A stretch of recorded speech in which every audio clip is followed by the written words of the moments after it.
Please bless the leader with a long and wonderful dream, and let that dream come true someday.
Lord, please bless the leader with a long and wonderful dream, and let that dream come true someday.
Lord, please bless the leader with a long and wonderful dream, and let that dream come true someday.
Hello, hello, hello, hello.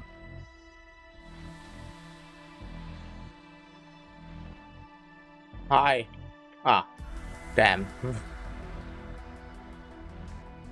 Okay. So yeah, playing Arknights, playing more of First of Thousand Autumns. This is the first one. I guess it's the first of the 1,000, not the first autumn ever. My fucking title doesn't make sense now. But that doesn't matter. So, let's go. The game froze. Will it unfreeze or do I need to restart? I can do like this thing, but I don't think that will help. Yeah, it doesn't look like it did. Okay, I guess I have to fucking restart right away. Love that.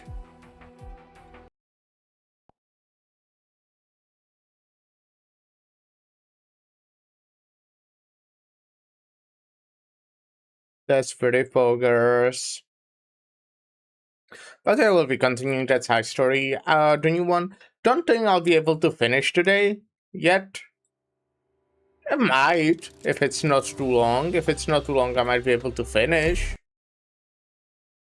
But I might be able to not finish as well. So I've actually done something yesterday after the stream. Something crazy, something insane. So I had, like, I got those, kernel pulls. Because I'm weird like that. I've done that on stream.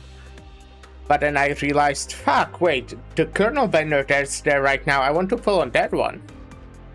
So I did the pulls, I did them off stream, which, you know, bad call, should have streamed that. Because that's the right content. But yeah, I did actually get a 6-star.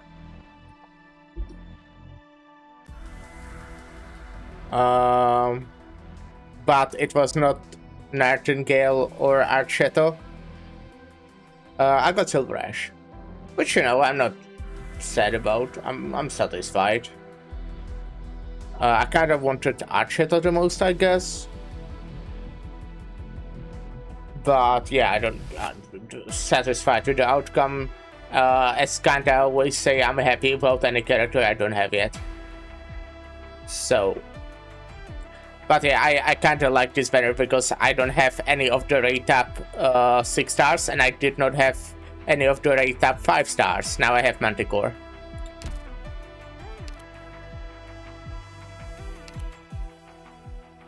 Yeah, as you can see, Silver Ash Manticore. So that's neat. Also, you know, want to obviously start leveling my Wang. I mean, Chen as well. Actually, I might have some stuff for Chen because I think I remember having some guard you truly tickets. Wish for me to point out all the flaws I see. Hello, Zhao, Hula, Alex. Hope you're having a good day. Haven't seen your stream, it's been a while. Yeah. Well, I hope you're enjoying whatever you're doing. Yeah, I will need to farm this. I don't even have fucking devices. Oh my god. Guess I can craft some, but oh my god. As with Chen. Let's see, do I have... Yeah, as you can see, I have some of the guard ones. Have a model now? Yeah, I do. You have a lot of people who trust in your command and depend on you to direct them. That's important to keep in mind. Yeah, I'm not saving that too much. Not, I mean, yeah, I've not been using that too much is what I wanted to say. This battle, Rhodes Island was there too? Oh shit, I need to go to my base, huh? But let's check how many of these I have. Oh my fucking god. Yeah, I have a lot of caster and guard ones. Interesting. I don't have this. Oh my god. Okay. Well, that's fine. I don't need her today.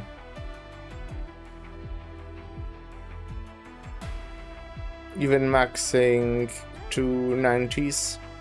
3 million LMD feels like spare change. Yeah, I get that. That's, you know, I normally... Are you shitting me? The game is just having fucking... I'm really looking forward to the fucking PC client. Oh my fucking god. So if you don't know what's happening, I have this fun bug that happens sometimes where I cannot scroll. Or like drag, I guess is the right word. Drag, so I cannot like move. Isn't that crazy? I literally just restarted and I have to restart again. Or, you know, it's kind of... Actually, let me... Yeah. I have to restart again. Or, you know, it fixes itself if you wait a while, but... But let's not wait a while, let's just fucking restart the game fucking second time already. Isn't that crazy? It's fucking second restart. Yeah, I'm looking forward to the PC client, but it could have been like, I don't know, like 6 years ago.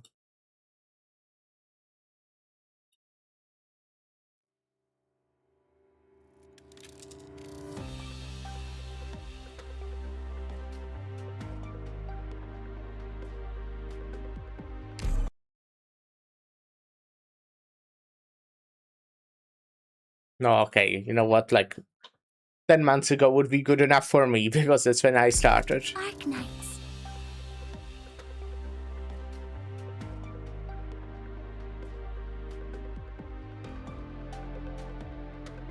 Moon Player, yeah.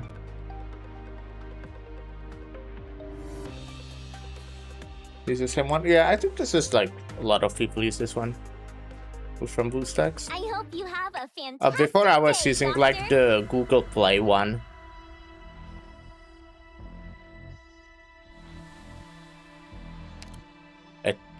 Like, yeah, but I also moved away from that. You can contact me. A lot of bugs, anywhere, exactly. but do not let There was others learn of my especially this one that made me basically freeze almost every time I would alt tab.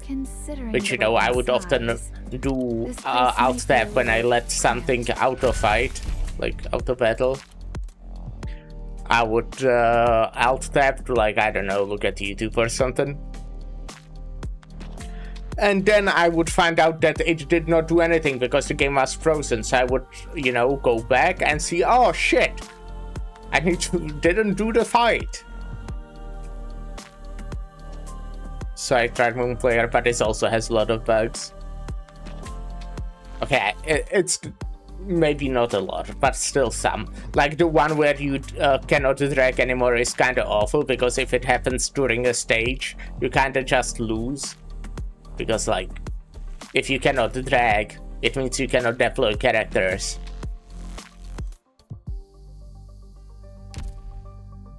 But I also don't think this is... Like, I know Ark told me that he has the same stuff happen to him sometimes. Doesn't happen that often. Where am I going? Right.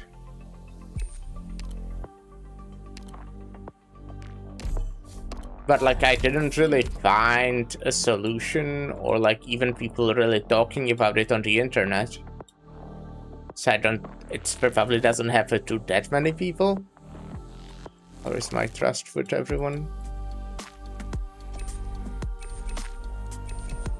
Cha. And let me actually start mastering someone. Actually, let's leave it, and Please don't lock me in when this I small get... room. Scary. Okay, how do I do this? How do I do this?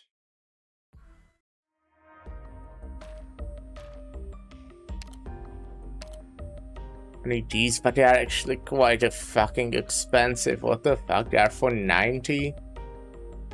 I need so many. No, this is not normal. What the fuck is happening today?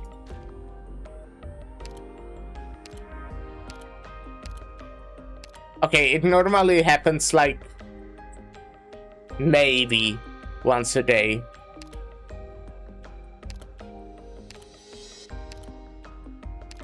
But it happened again.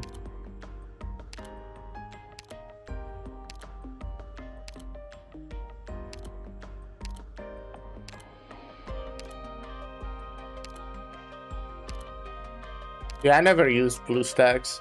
Well, I think I used it like fucking ages ago, but not for Arknights.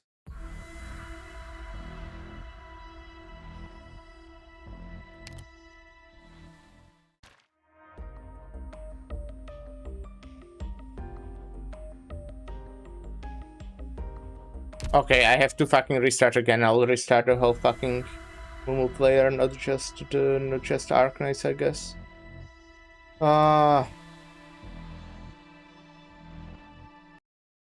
I never even heard about LD player.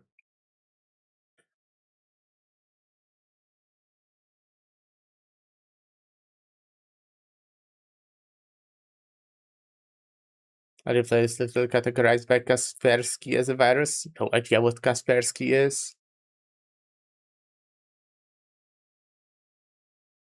But I also never heard about LD player, I believe. Did I?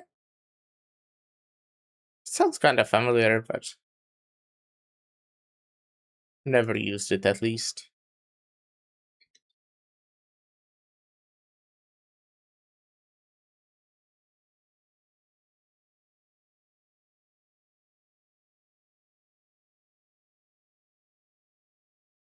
Okay, I do think that the Google Play had less issues for me than Mumu Player has these days.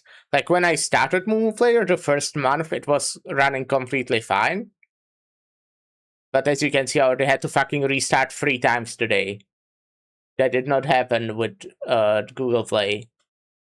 Only had to like once in a while do the fucking alt-tab freeze, which was like really annoying. That was a really bad one. But it's not like you didn't have to restart.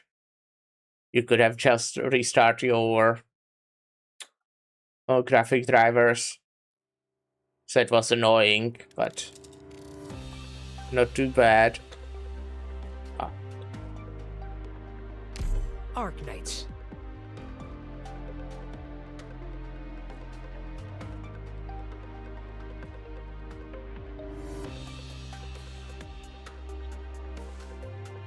Doctor, there's new movement on the tides. We need to talk.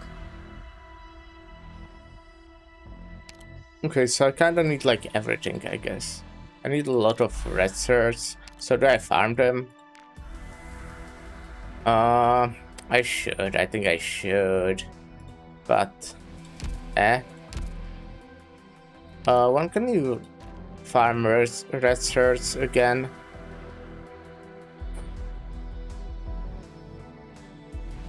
No, okay, I guess I'll go do that. Oh, we have this item. Oh, we have a lot of items. Oh yeah, that's because I wasn't picking them up. I didn't know these exist, by the way. That's pretty funny, isn't it? Maybe I shouldn't have picked them up. Maybe I could have left them there as a fucking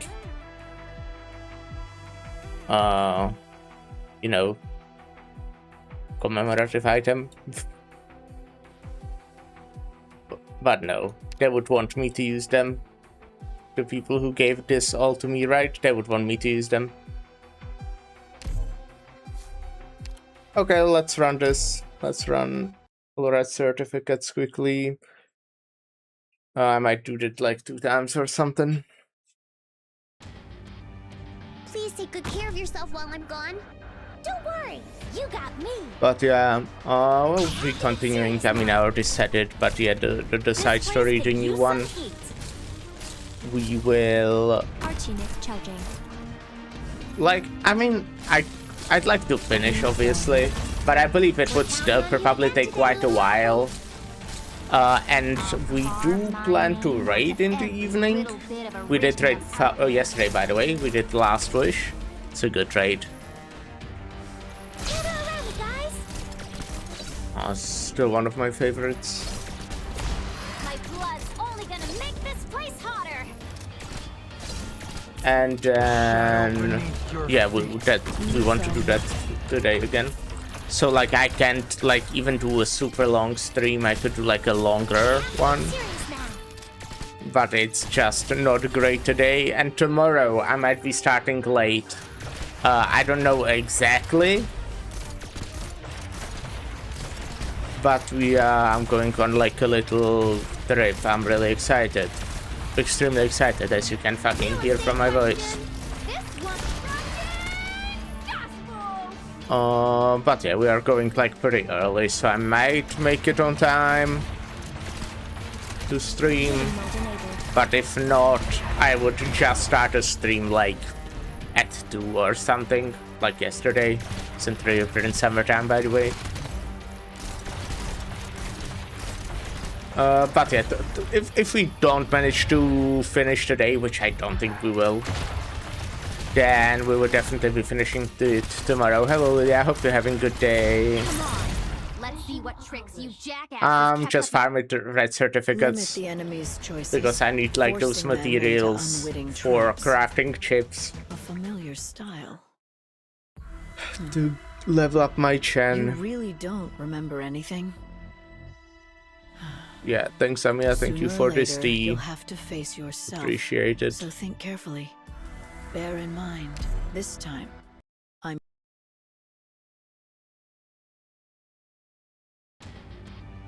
Please take good care of yourself while I'm gone. If they're making my life difficult, Um, I'll make theirs twice as hard. It's always been that simple.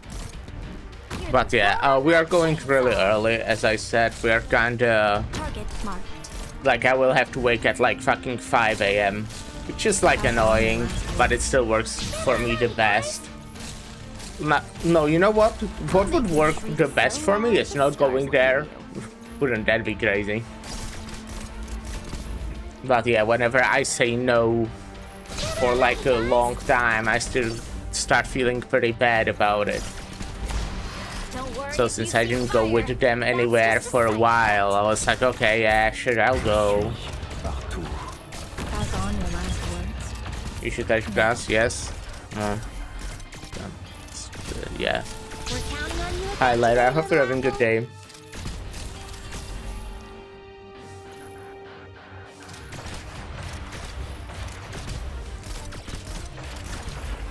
I just don't find any joy in just fucking walking uphill. Why do... Real estate question. I mean, I wanted to say why do people do that. I guess I know why. But, like, it's not like even we are... Like, I don't know. Healing process. I'm doing good. How about you? It's fine. It's like really hot and my fucking schedule is fucked. But like, Last Wish is a good raid and I'm looking forward to playing Arknights. Currently I'm just farming Let's Hurts, Yelling, Doctor. which, Your you friends are know, waiting. I just need materials. The infected will only be one. I just need fucking materials in this video game. Okay, so thanks Vang and thanks Silver Ash. Appreciate your shit.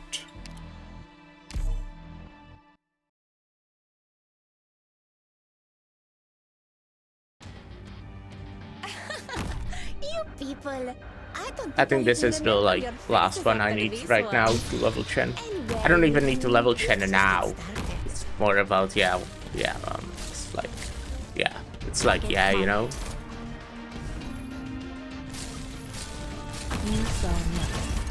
We're counting on you again today. But there's no really reason to level her today since I don't plan her to use her for the side story.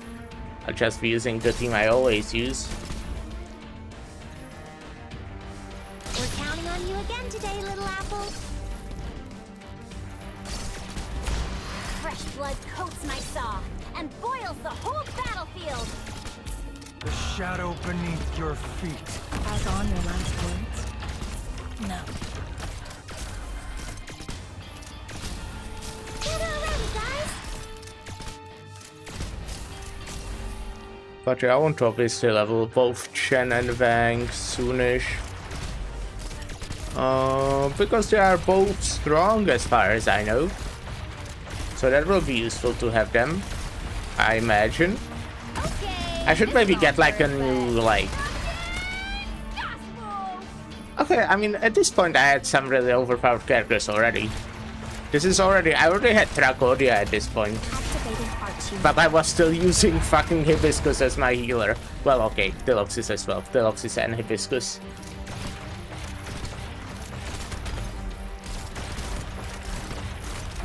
That's pretty funny.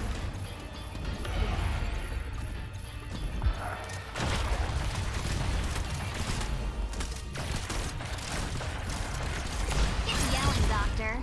Your friends are waiting. But yeah, I could probably like Limit the enemy's choices, save forcing 5 them into seconds or unwitting something on traps. this. So that might be good to do at some point. You really don't remember anything? Same old then? Okay, I believe I needed like... Oh, wait, right. Wrong certificates. Like 3 of these.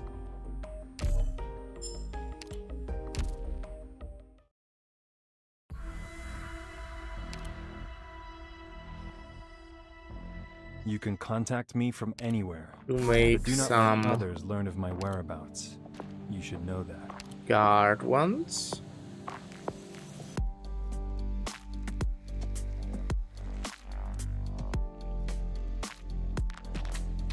Wait, what? Did I mess up? Good. Did I not need them? Why does it say I have remaining 5? Am I stupid as fuck? Could that be it? Could it be that I'm stupid as fuck?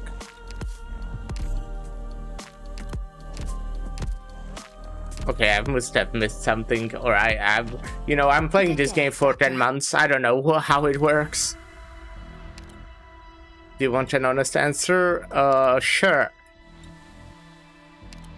I like when people are honest, sometimes.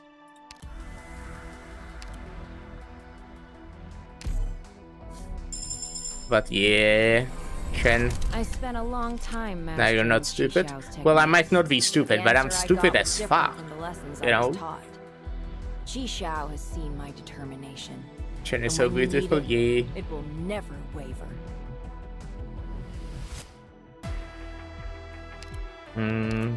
She has a module that I'll get at some point.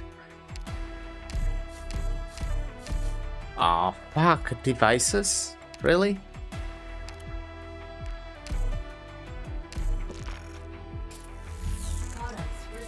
Can you put her up on support? Sure, I think I can do that. Give me just a moment. Well, I guess I can do it now. Where do we even do that? Okay, wait, no, this is only for a 5-star, right? I believe that's how it works. Yeah. So I guess instead of V Shadow,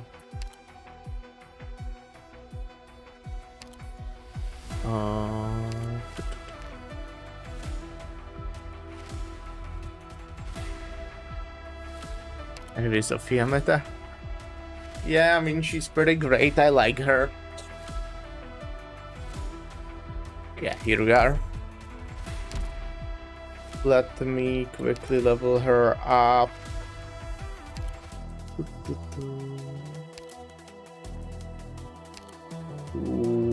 60?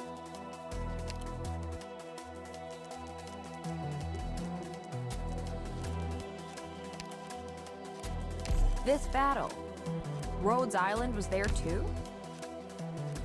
I'm aiming for Fia and got reach 2 on Celebration Banner, but it's fine. Gotcha.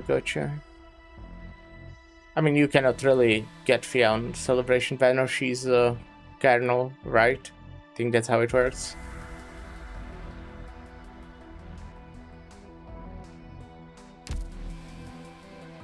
But yeah, I've maxed out Fia.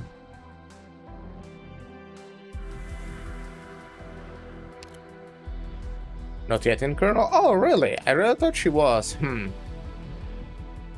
was one of my first 6 stars. Well, okay. Like in first 10, if I were to guess. Like, I got her pretty early. What did I want to do? Right. Okay, let me check Chen. And what skill do I want?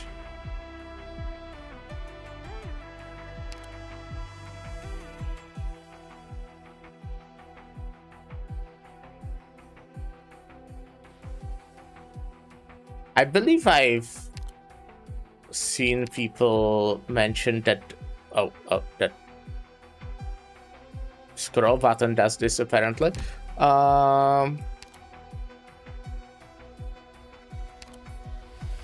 She's through damage, right? No, it says arts damage.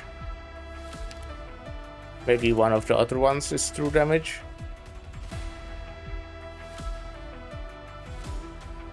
No, it's arts damage. Okay, let me like maybe quickly look, but I believe it's the second skill that's like good. That's pretty cool.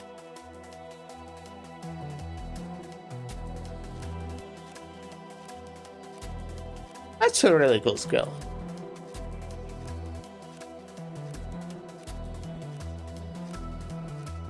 I mean, this is neat.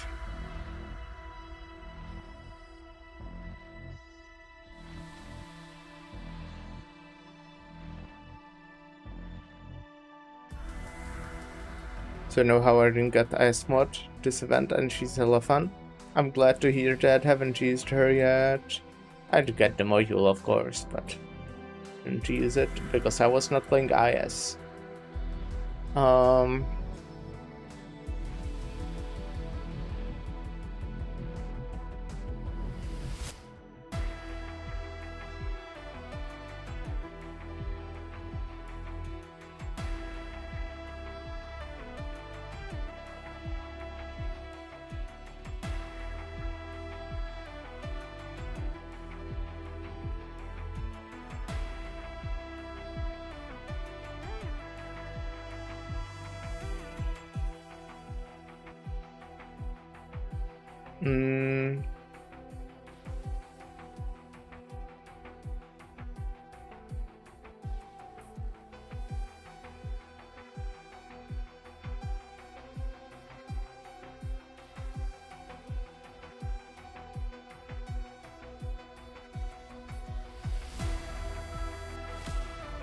Okay, I'll just get her skill 2 because it sounds neat.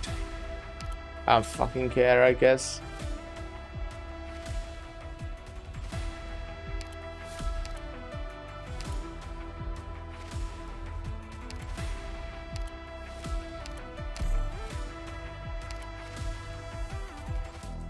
But a cool dragon? Lyra, cool dragon is what? What do you mean by cool dragon? Is that the sword wave? Is sword wave a dragon? Skill 3? Is that... I need to know what's the best one though. Like, Lyra, tell me what's the best one. Tell me which one is the best. Which one is not a waste of resources. It's important, okay?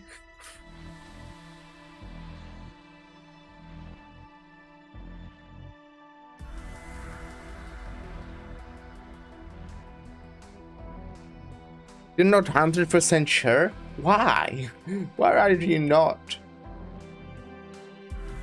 Okay, I just found something that says it's skill 3, that's her best one. But I think skill 2 is kinda cool.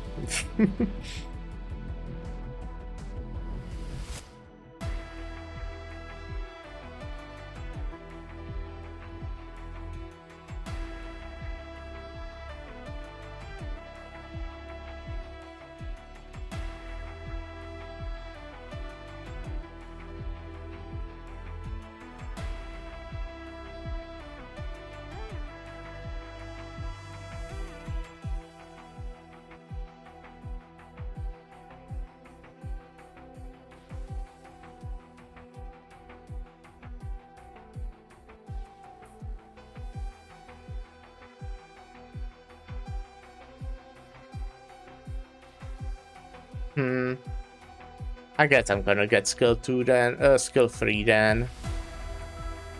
None of them are auto. Then I would easily know. Oh, I see. Okay. Then I would easily. Oh shit.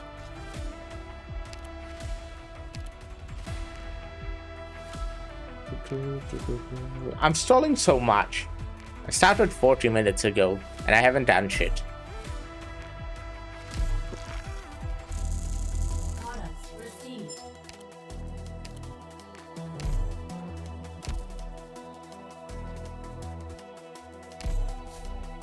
Oh, well, that doesn't matter actually. Right, we can just keep Irene there as well. It doesn't matter for the first one with Irene because of how it works.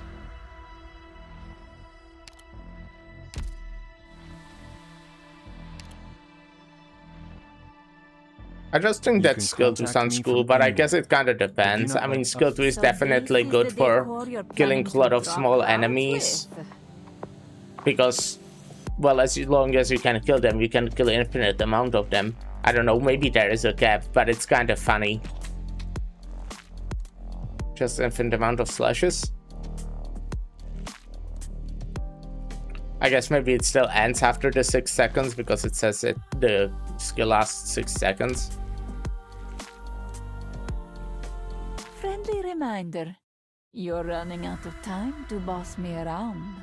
But okay, we are working on Shen, and then later, you know how weakness damage works? I think it's just like dealing the damage that's stronger, right? Either physical or arts. Something like that, but I don't know exactly.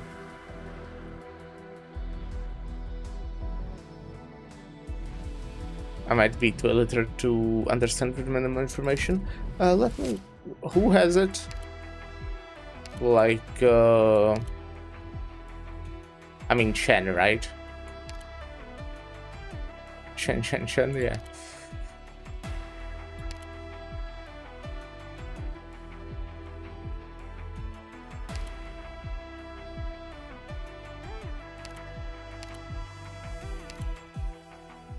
And attacks deal weakness damage. When dealing physical or ice damage, changes damage type depending on the target's defense and resistance. Yeah, it should just be either arts or physical depending on what would deal more.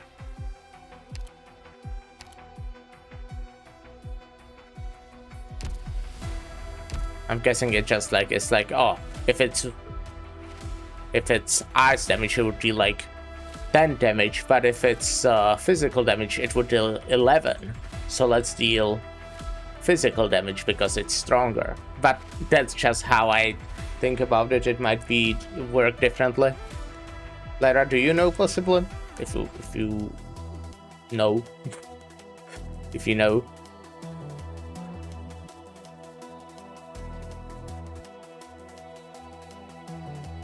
Well, as I said, it would just calculate what is bigger number.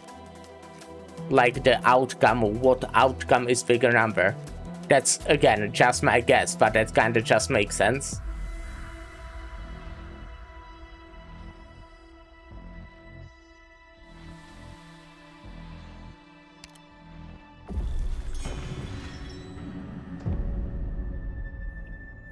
But yeah, let's continue this. Small avalanche. Drink all the wine of men dry, dream a dream without end, and carry the burden of crushing snow. That's how it works. Yeah, I'm so smart. Isn't that crazy how smart I am?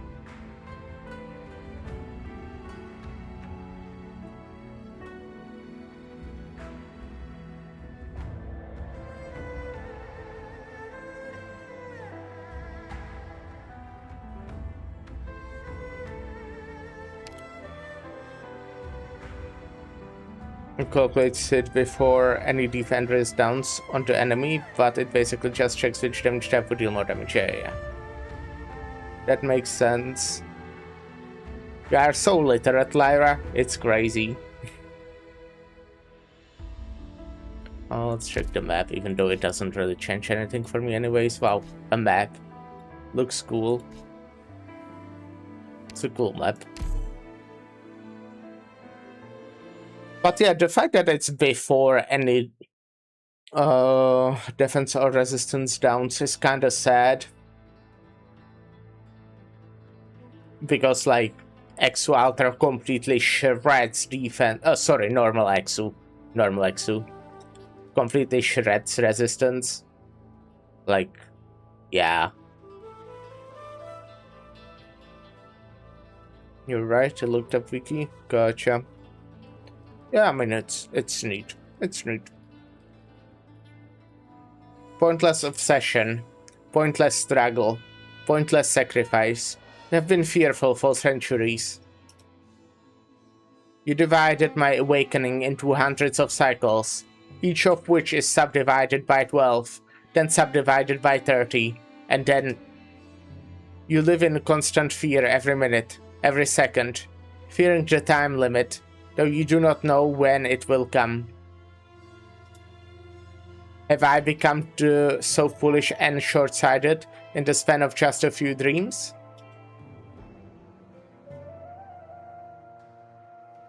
Without a will, without a self, without someone to measure and define it, time is no more than a cycle without meaning.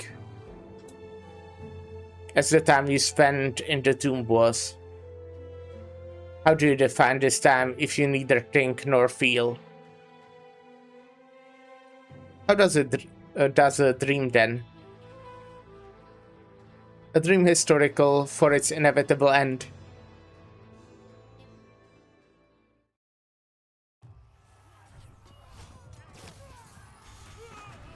Year 759.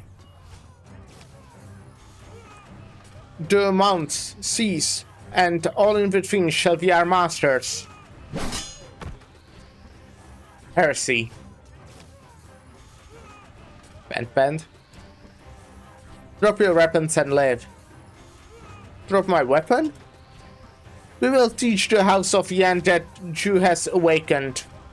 And their reign is no more than a fleeting dream compared to the infinity of heaven and earth. The mounts, seas, and all in between shall be...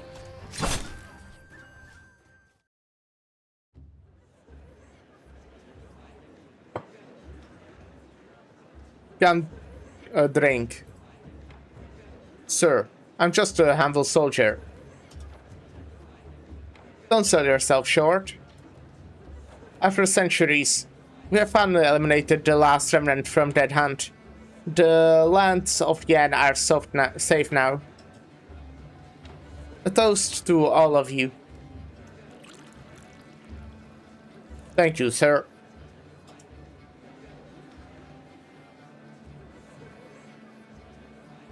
And to the two of you, of course. Mr. Shaw inspired the troops by always being the first to charge into the fray, while Mr. Bank's tactics were utterly flawless.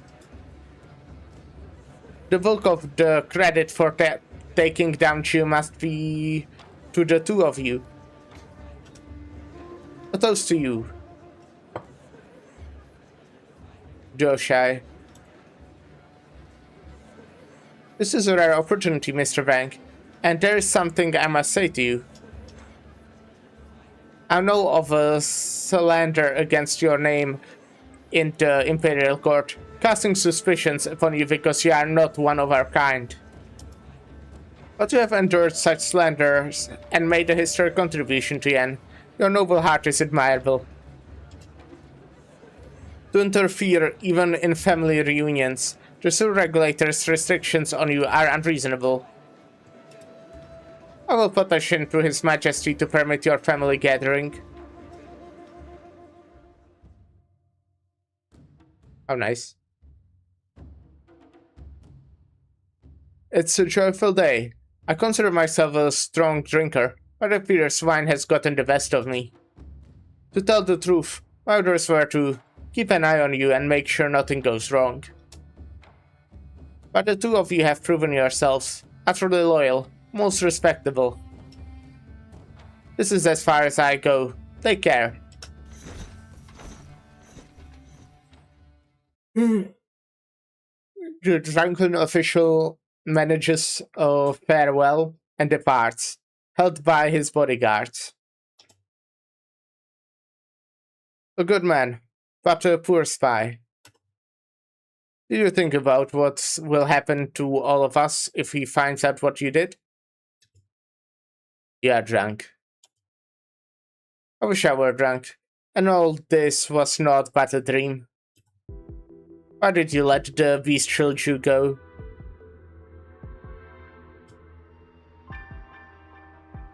Best to have a card up one's sleeve.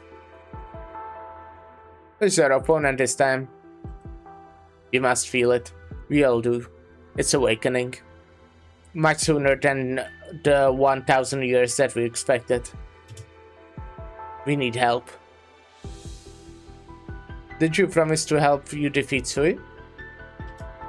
It is too weak to even protect the Shanhaizhong, and we have not gotten to that point. It is not time yet. I told you, there are other ways to escape its influence. I know what you're going to say. You finally cleaned up the ties between you and it. You want me to no longer be us, and we no longer be it. Okay, confusing. And you sealed yourself away in the sword. What then? Did the regulator return your sword? You still live in shackles. True shackles do not come from outside. Do you really believe that everyone can be like you? You remember everything and care about everything. People, events, and things from centuries past have all flowed away like the great river, but Sho remains Sho, always. Not everyone can be like you. How long would it take for Dusk to become like you? What about you? Do you really want you to be like you? That's funny, you know, you like you. Haha. Sounds similar. 1,000 years is not enough, and we don't even have 1,000 years. We don't have time. I'm hardly your equal in Veichi, but I know that when there is no clear path to victory in sight, it is better to play in a straightforward manner than to attempt radical tricks without a plan. Do you think there is no victory in this game? That you would be content with doing all the right things in an honorable defeat? I never said that. Your plan will have no other outcome. What do you think we should do then? If you truly found a path, tell me, and I will come with you. Our chances would be better that way. Just tell me what the chances are. You can use me however you want. I would be happy to give my life. But do you really know what you're doing? Or has your obsession with victory blinded you to risks and consequences? Tell me. Say something.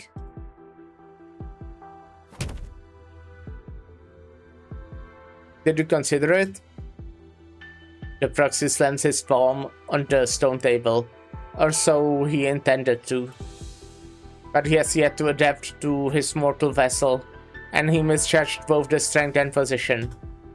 A deep crack appears on the Veichi board that Wang always carries with him. Mean. But nice art. Wang, impressive, brother. This human body you created for yourself can still split boulders. Listen to me. No, thank you. None of us could reach your heights, brother. You need not trouble yourself with our fates. Wang.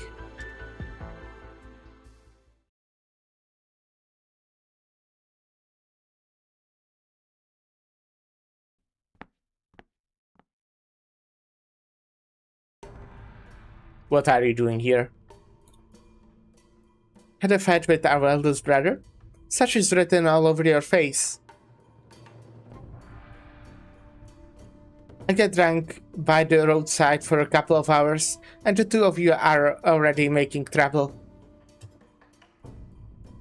If you have anything to say to him, you can say it to him directly. Come now, there's no need for that. I know what you were fighting over, Sui. This is not the first time we have fought over this. Can you not accept your differences? This is a matter of life and death. It is not something that can be glossed over so easily. Would you keep fighting even when the end comes? Run not from the words that need to be said. The longer you delay this, the greater the problem grows. Not today.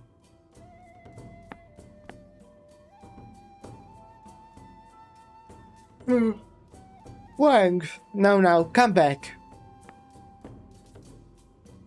Weichi failure, can you not act your age? Playing the brat in front of your younger sister?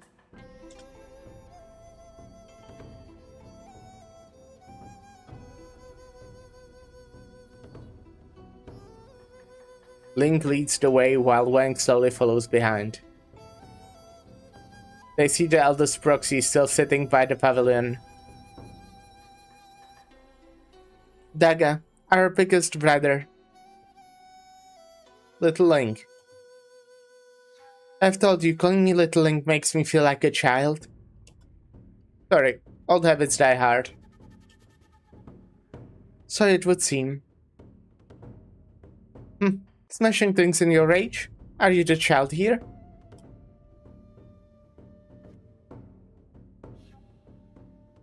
I'll fetch some good wood and make a new one for you. Or would you prefer to keep this one? I can ask Nyan or you to fix it when they are here.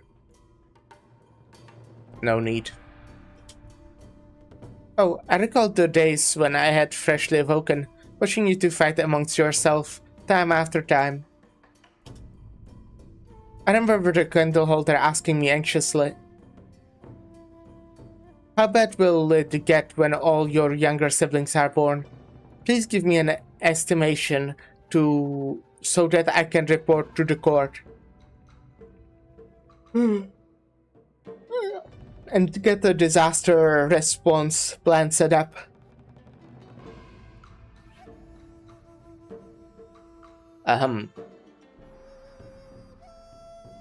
An idea. Dage, let me speak to Wang.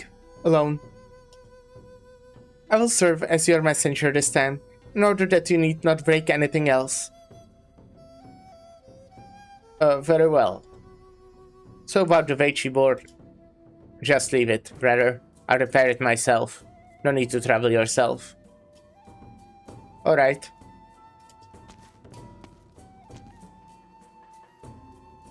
You are still angry. I'm not. You only address him as brother when you're angry. What were you arguing about? Tell me.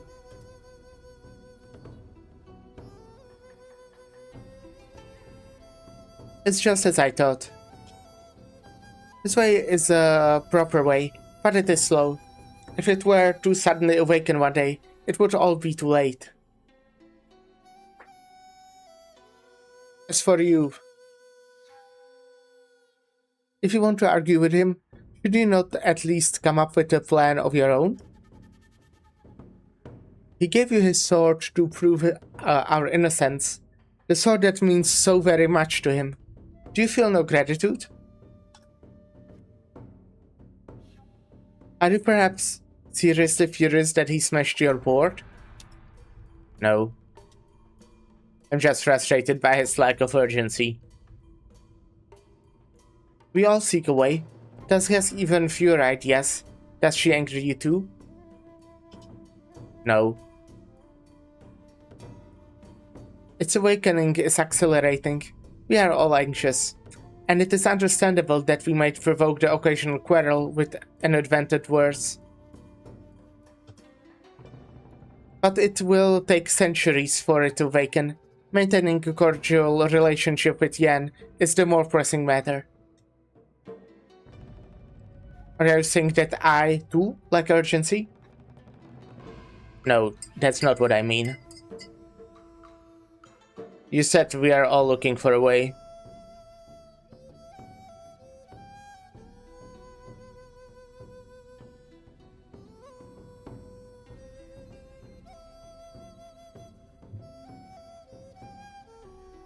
What are you looking for? Your ears have merit. It and I, we are all nothing but a dream. This is just the seed of an idea, and I know not how far I can go. But I hope to leave behind a dream. A dream that it cannot disturb, even if it has fully awakened.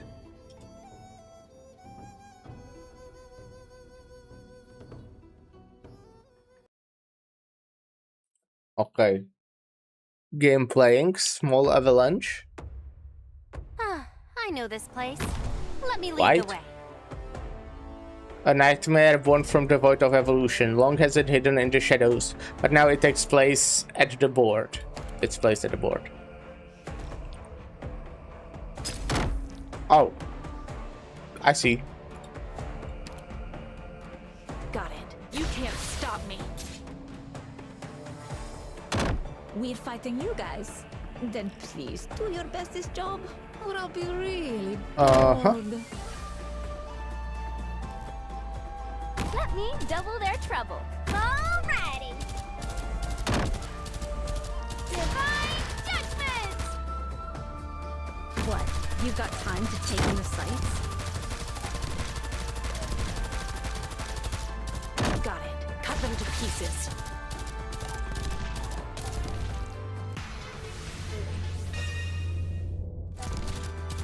Sights locked. There's no fluking between success and failure.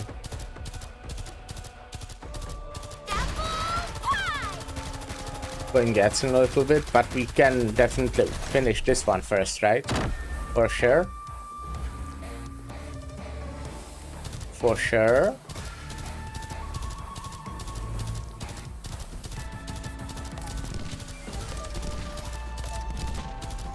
Oh. Yes.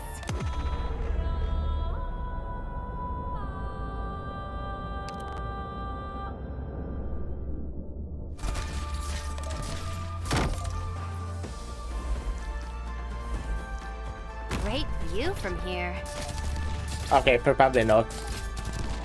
Probably not, actually, that was a lie. I don't think we can finish this in the next 17 seconds. Just a feeling I get.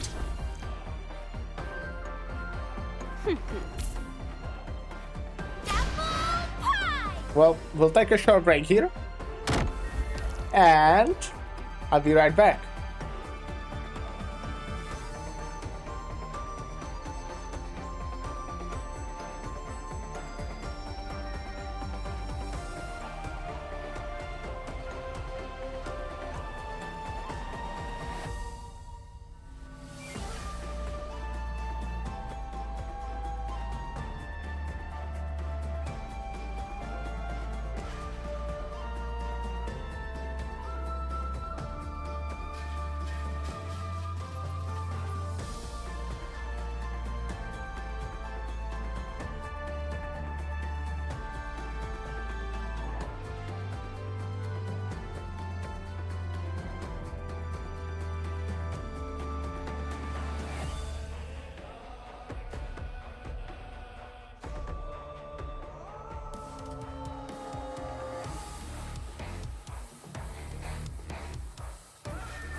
Hello, I'm back. Hi.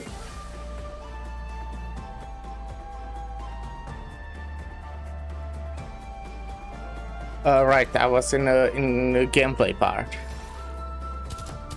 Can I do something to like kill you? Or will you like maybe move closer at some point? Oh shit.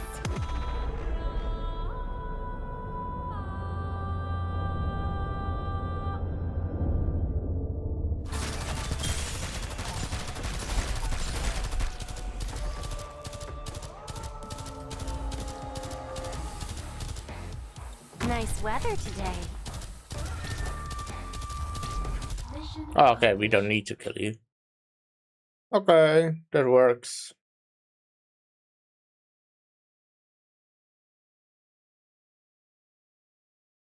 You're 759. I just couldn't remember how to say that number. Oh, you. The right leg, almost fully polished. I can't believe the first thing I'm doing after reforming my vessel is to die for someone else's sake. It's time to go. Oh, it's you. No, you're it. Oh wait, this is the... you? Like the person that he let get away? Which is like what Chunkia was talking about in the previous cutscene? Or not cutscene, I guess, whatever you would call it. Yeah, stage, story, something. No, you're not it. But you're not it. You're, interesting. Very interesting indeed. How does it feel to see your old enemy split apart like this? And your old followers turned into an unruly rebel? What enemy? I simply had a dream that caused some delay. I managed to evade the Great Hunt before I awoke. It's not such a bad thing to die here after awakening. But you should not kill me here quietly. You should let me die before the Yanni's army. Otherwise, maniacs will keep coming, trying to die in my name. It would be the last thing I want. Desperate people will resort to desperate measures. You are not necessarily the reason. I want to kill you. Quite the opposite. I can't let you die. You want to help me instead of killing me? Interesting. How do you intend to deal with the self-proclaimed Shanghai Zhong? Though thought it is no more than a fragment, they have indeed inherited the old carpenter's arts. They are not entirely unassociated with me. They will live if you leave. What do you mean? The Yanni's army wants you, not them. It is trivial for you to leave. I'll help you, if you encounter any obstacles.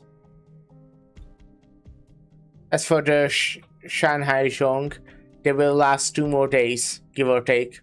Ultimately, they will all die, taking a third of the Yanni's army with them. If you die for them here, they will become even more fervent and fight to the bitter end. If you leave, they will flee, and Yan's mission will be done, so they can recall their armies. This is the only way for you to stop the war. You are it. No, not quite. You are 10 times it in scheming and intrigue. It would be... I would be indebted to you. What do you wish from me in return? A piece in reserve that could perhaps come in useful. No great loss, if it never comes into play. Now that makes me feel a little slighted. I'll repay this debt, I promise. How do you intend to help me when you don't know what I'm trying to do? You would treat the Ferranmet as a piece in reserve. What you are plotting must not involve more mortal men. This is about yourself. Split apart, you said? How many pieces are there? 12. Then I take it the only thing you care about is whether it is the 12 that is the left, or the one. One word of advice. One tree does not make a forest. You are defying the laws of nature. You need all the help you can get. Ask your siblings if they have thought of any alternatives. Beings like you are not meant to be measured by normal logic and reason. If you can find a solution, you will rid the world of a great threat.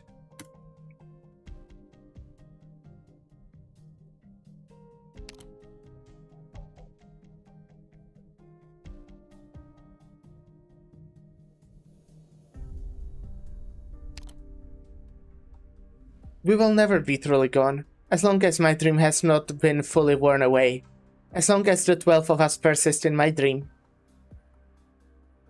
Falsehood is reality, the great way unfettered. Such is for all things. It sounds to me you intend to carry the heaviest yoke of them all. You want to drag the entire family into the instant before Sui awakens, then extend the instant into eternity in your waking dream. How long do you think you will last? What if I drank all the wine across all the lands? Hope there is a less desperate way. We were never equals to it. Desperate times call for desperate measures, do they not? I know, but I did not save you on a whim. Why do you bring this up again? Of course you have your reasons for doing things, but too often you cast your eyes too far and forget the things that are near. Wait, what do you mean? I was asked to do so. By whom? Oh. The old man's alive? He has avoided the Eye of Yan, and he does not have followers like the Shanhei Xiong. He told me about you after I took him beyond Yanni's reach.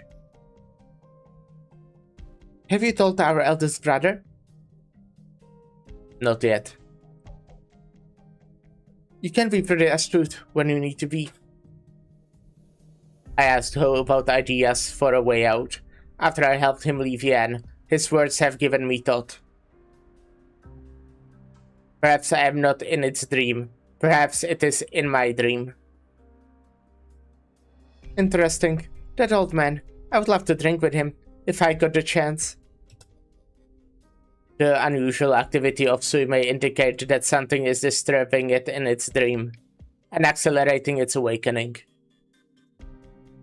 It's merely addressing the symptoms, but it can enter its dream and see what the culprit is.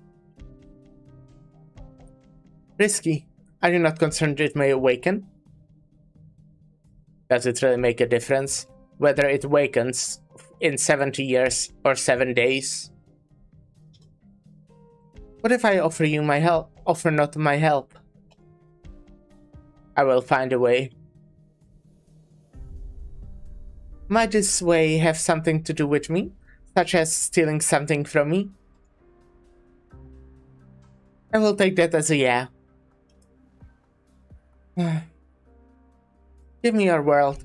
You will not do anything too foolish in this dream. If I violate my oath. Stop. There's no need for oaths between family. But please, do not break my heart. Yes.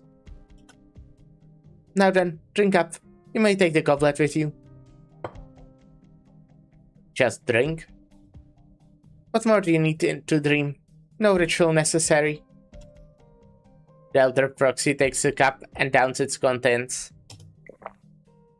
I like Link a lot. She's cool. I do like all the Sui siblings pretty much. Like some more, some less, but I like them all. I think I talked about this before. The Sui storyline pretty much started quite weak for me, but it very much did grow on me. And I'm like this whatever is happening like this time. I guess it's the fact that we are seeing all of them kinda, even if like, well, no, we didn't see like Nyan yet, for example, but like, you know, it's just nice. We are actually seeing all of them. Normally we see like, well, normally there's just like one that has an important role, maybe two. As Vertigo overcomes him, he attempts to support his body with his arms.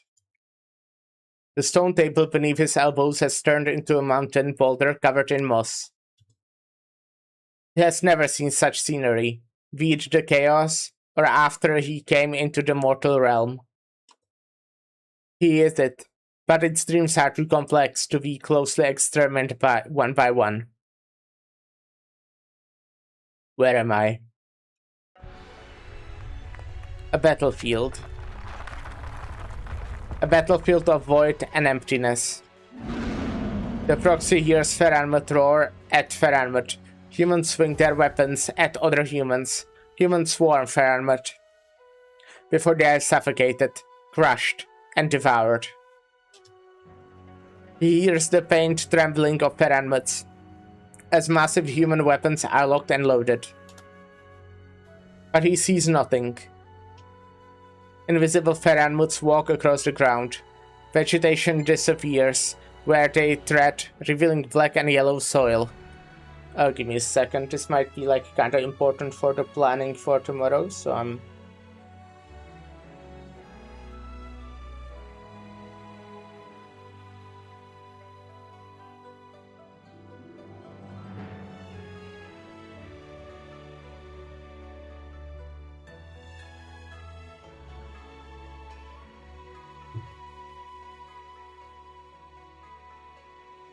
Invisible entities strike the mountains, cracking them and causing avalanches. But it remains still. It is in fear, angry in pain, but it cannot fight back, cannot avoid it, not even let out a whimper. Is this its nightmare? After the 12 of us left, its dreams lost their visible image. The proxy takes a step back, but even the mountains are trembling in the nightmare. He can hardly keep himself upright.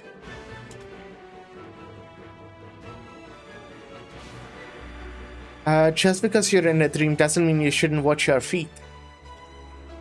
Who's there? How did you get here? Chu wanted to come personally to help you, but his brain has a hard enough time dreaming of himself, much less entering another dream. I'm more suited to these things. Lamentable. It is not. That sweet dream has become so torn and broken. Fortune and misfortune are truly two sides of the same coin. You are in its nightmare, and you have drawn its lines, like it or not. Look. Hope points in the distance, where heaven and earth melt into one. Suddenly, a black silhouette emerges from nothingness. Ferranmut. Humanity. Weapon. It all seems utterly unreal, like the picture book that some Yanni soldiers carry with them. Flip through the pages rapidly, and the pictures begin to move, as though they have been subject to Dusk's touch. I'll awaken it? Quite the opposite. A nightmare does not last long. Anyone trapped in the nightmare only seeks to wake up. The silhouette at least allows it to sleep a little longer. Then, what do you mean by fortune and misfortune being two sides of the same coin? House has nothing, but Vang sees it. At first, the images are awkward and stiff, but soon they become smooth. Not much has changed, except for a white shadow appearing within the black silhouette. What is that? All 12 of you took something from its dream. When it let you go, its old dream gradually blurred. And the new dream became empty. I see.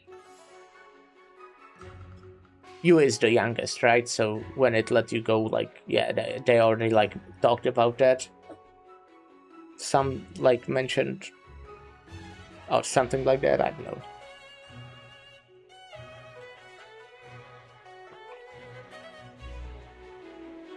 Because they were, like, getting born with quite some intervals, it sounded like. But what was left behind was not a void, it was a mirror, waiting to reflect the first thing that enters this dream. That thing, that man is you. What is this? You. You are seeing its nightmare.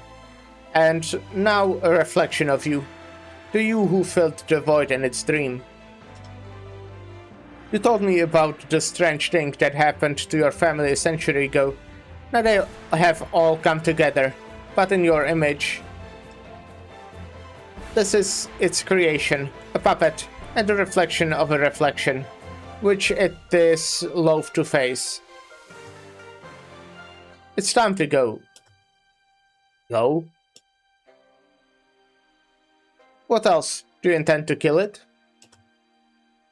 Is this the shape of the void? If this is the shape of the void, then killing it might destroy whatever consciousness it still retains in the dream. Your mind is sharp, but your words are terrifying. You could not kill Suya outside the dream. What makes you think you can kill it in the dream? I suppose you could try, if you are confident that you will be able to escape unscathed. I'm confident that I can take it down with me. You don't listen to what people say, do you? I suppose I'll have to fetch someone whom you care about. Frank? Who wants to sacrifice his own life to kill Sui in this dream? Have you abandoned your word so soon, my second oldest brother? Such opportunity will not come again. That's quite enough. It's time to bring your brother out of the dream, girl, or we will be all be in danger.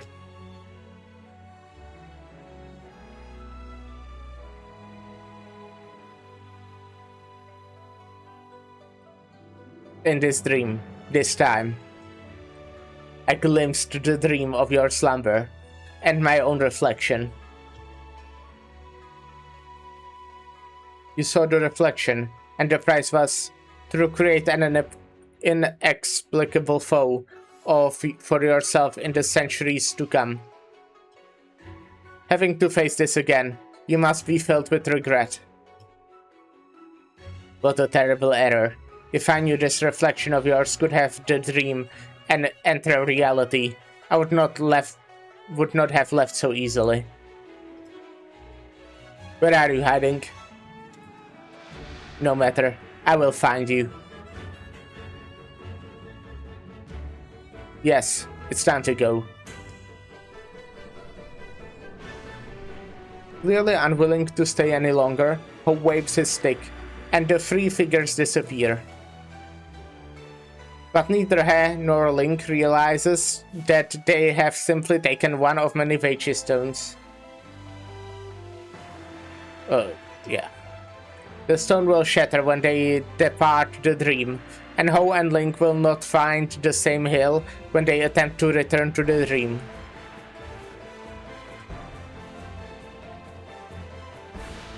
Don't try to find me again.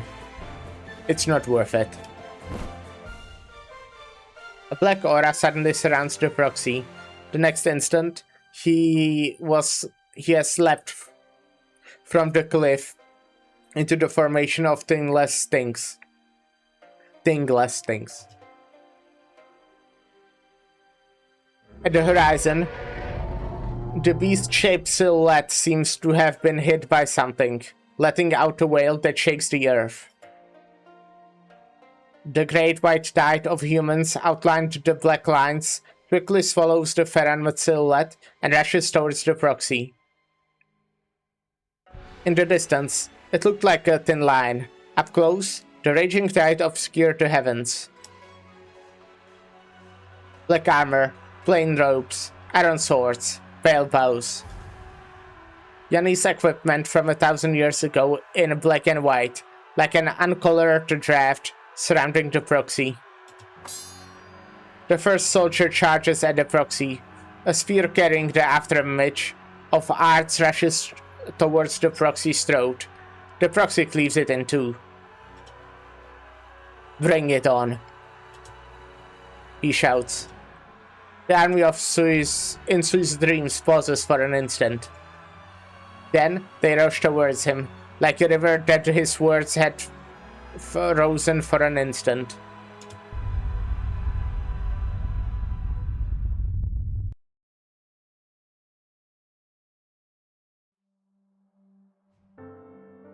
What's going on? Mr. Shuo, you're Link's candle holder. Where is she? As he speaks, a claw the size of a mountain is brought down upon Shuo. Shuo swings his fists. Heaven and earth tremble. Its attacks foiled, the Sui beast turns its attention to the other side, at the enormous weapon that has just been assembled, not even taking the time to lick its bleeding wounds. We can't stop it. Half the Imperial Guards have fallen, along with the human troops that had been deployed to the Tomb of Sui.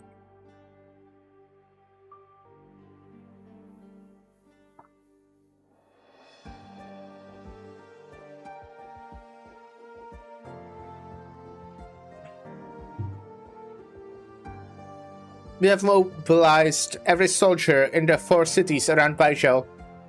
We can only hope before it destroys the next city. Where is Wang? Where is he? What use is there in looking for him? Link took the others into a dream to protect them when Sui awoke. You led the army to fight Sui. Who else could have awakened it, other than the Great Offender? The Offender? Dage. Link? You should not be here. Or has the dream already... Who could see a gulper of cups? Become now. Link's eyes are closed. The dream has yet to end. Even in the dream, however, she and the other siblings in it can feel its presence, so very near now. It has come to this. A fight to the death, it is. Shuo is awake. He draws his sword, which has not yet tasted blood. In the dream, Link points her lantern at the body of the bestial Sui. The bestial Sui turns around, towards the beings born of itself.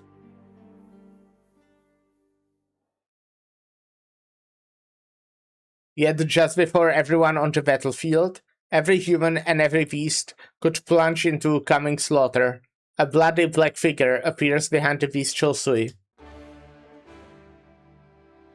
Got you. You. Got dreams in dreams infinite. Though dreams and dreams infinite. All of me and all of us are here. There's nowhere for you to go.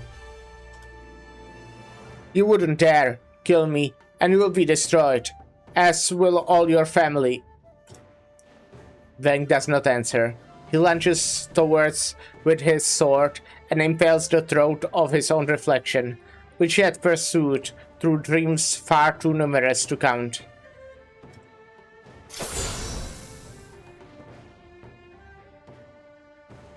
Strange scenes from countless dreams gush from the wound. Mountains, pyramids, armies, white dreams boil and roil between heavens and earth. And the white mist, fever hot like fresh blood, wraps around the army and proxy outside the dreams. Even the pyramid.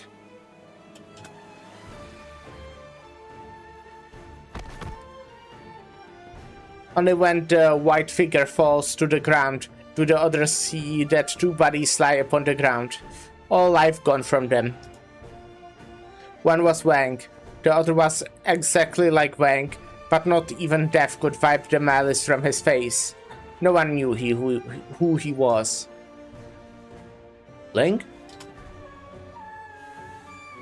As the two bodies fall, Ling and her siblings in the dream vanish into nothingness. Ling! The bestial walks with the last proxy.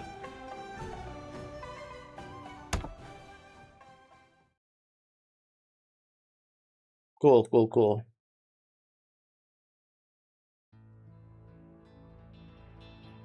You're still trying to daunt me with illusions. It will not succeed. Who could see a gulper of cups become now a sorrowful drunk? Link would never say that. Not even with the end upon us. How many of your stones sacrificed this time? Give me just a sec.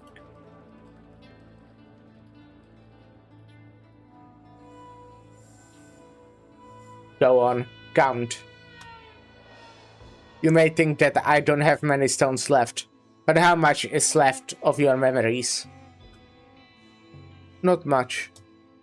But perhaps you have forgotten something. Did you really think a few fragments, split from a mere 1/12, could possibly stand against me? The whole that was born alongside this entire land? Remember? Your last failure was the same as this.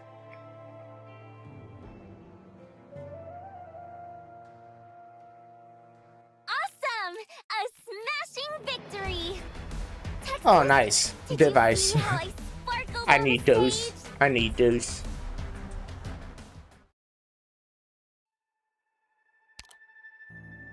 The winds follow Pincer. That was the first stage I've done today. That's crazy. Well, okay, it's not that crazy. I was stalling for like 40 minutes. Which reminds me, let's go to the menu Where are you because headed today, daily Doctor? reset. Oh, nice. This exists. Yeah, 800? What's the maximum? Isn't 800 the maximum? I don't know. But it's a lot. But yeah, on top of our normal dailies, we can do a free pool. Let's go! Pooling! Gambling, finally!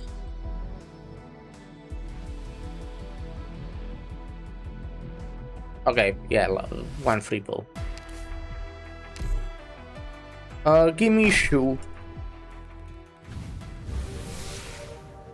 That's not shoe.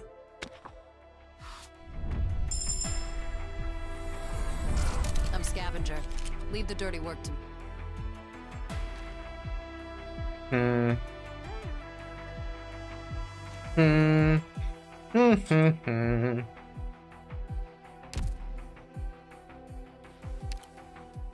Alright, first base.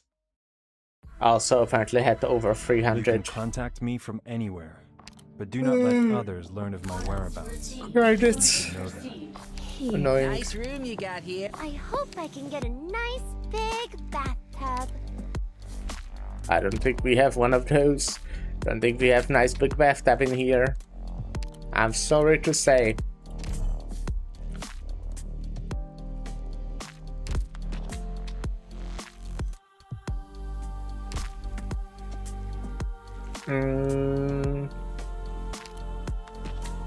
But yeah, the message I was checking earlier, it was like, you know, as I said, it was for the planning for tomorrow. So yeah, we are starting our very cool trip at 6 a.m., which means I have to wake up at like 5.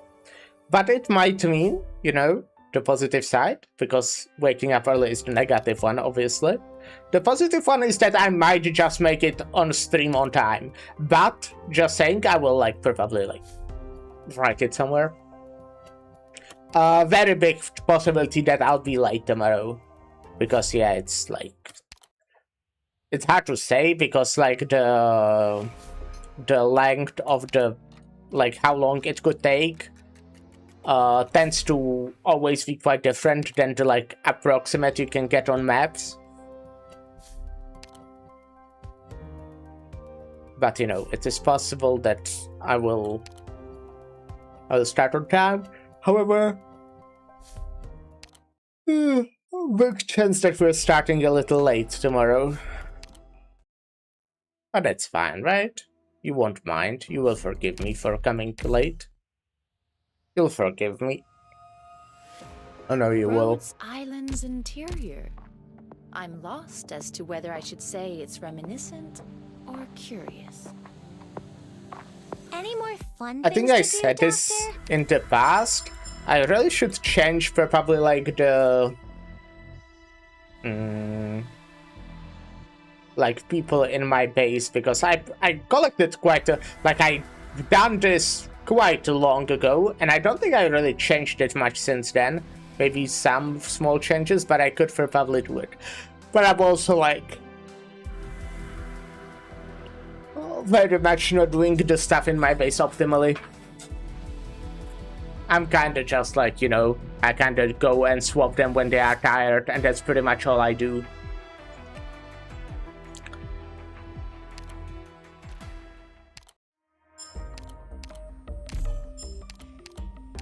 But that's enough for me.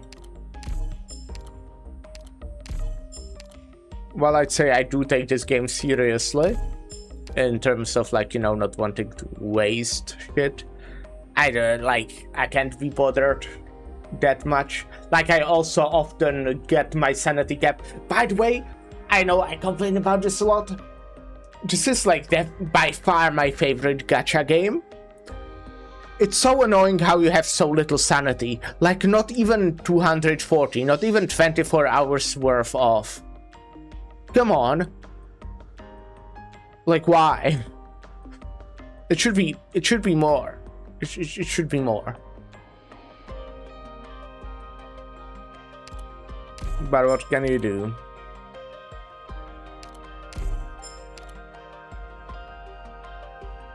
Oh, I've also seen the packs. I haven't like done the math, but I'm pretty sure it will be the same as, well, normally. And which means that basically all of these are worth it. But, you know, the fact that all of them might be worth it is problematic for me. Okay, to be specific, I pretty much, like, obviously the other stuff is nice bonus. I very much care about the orandum, or like the pulling currency, and possibly the like skin vouchers. Which I kind of fucked up, by the way, because I did actually buy skins yesterday. Some that I liked. I specifically got the one for Dusk and one for Saria. But you know, there will definitely be one that I mean, there's a lot of them I like. It's more like those are the two that I was like, yeah, sure, I'm buying this one immediately. But there's definitely more I like. So I'll definitely get something. I'll definitely get something. But yeah, let's not look at that now. What we're doing now is going back to this.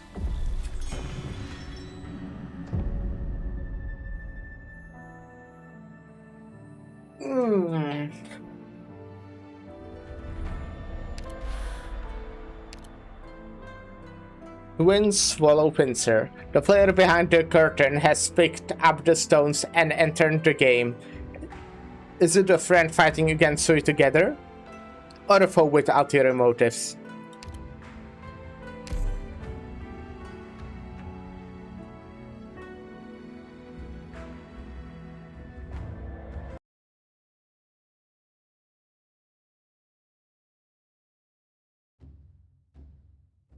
This is as far as we can go, Your Imperial Majesty. We are the only one in all of Yan who may enter the room beyond this door. This is but a door. There's no need to be so fearful. It conceals Yan's greatest secret, and its greatest asset, Your Imperial Majesty. Is that so? The 17-year-old Trulang walks down the last few steps. He looks back at the 3 Grand Ministers behind him, who are still bowing deeply. He frowns and pushes the door open. He has heard about what lies behind the door, the legend and stories of this ancient nation that have been passed down through the centuries. The Earth's blessing have granted this stone to its people. The Heaven's blessing shall bring the end of Sui. Some say that the prosperity of Yan comes from it. Others say that the Trulang's authority is merely borrowed from it. But no one has seen it with their own eyes in nearly a century. The ascending Trulang is filled with excitement, his fingertips trembling. Everything in the land of Yan shall obey him, for the prosperity of Yan. Give me just a second, actually. Yeah, being distracted.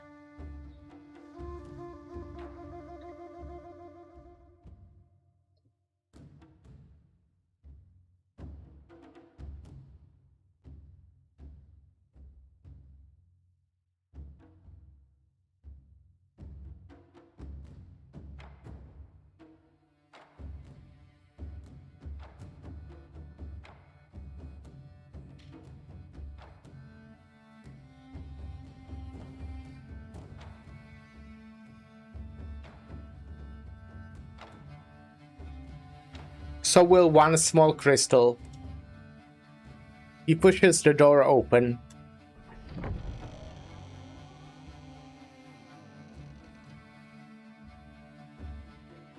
As ambitious as he is, he could not help but stop before the massive space and blinding light. This is not the first Originum itself, but man-man additions upon it. The limiters and guidance that generations after generations of Tianqis have placed upon it over the centuries. At the new capital of Baizhou, a tomb was built to hold the vessel of Sui, and the consciousness of Sui was surpassed by the power of calamity.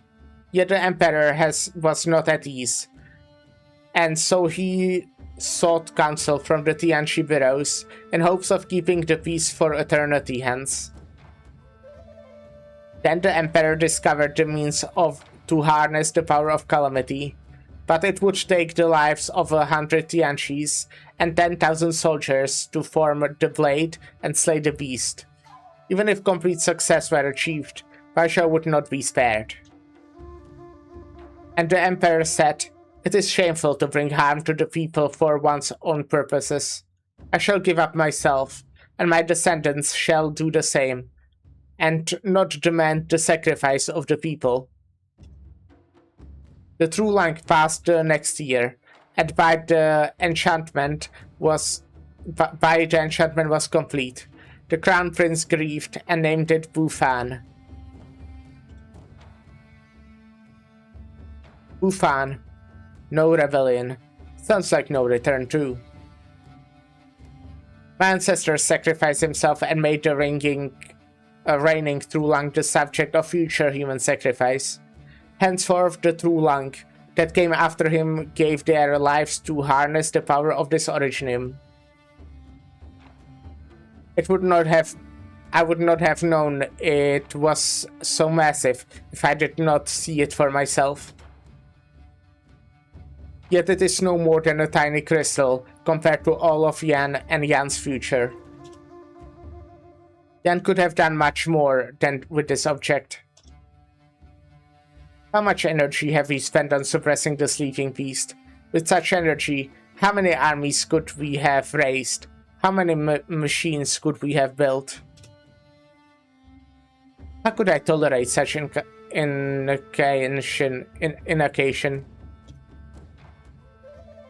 The Trulang lingers before the facility for a while. He has gotten used to the scorching light, and even starts to feel boring. A smile comes to his face as he remembers the reverence on his three Grand Ministers' faces. How will he deride their timidity when he leaves the room without being rude?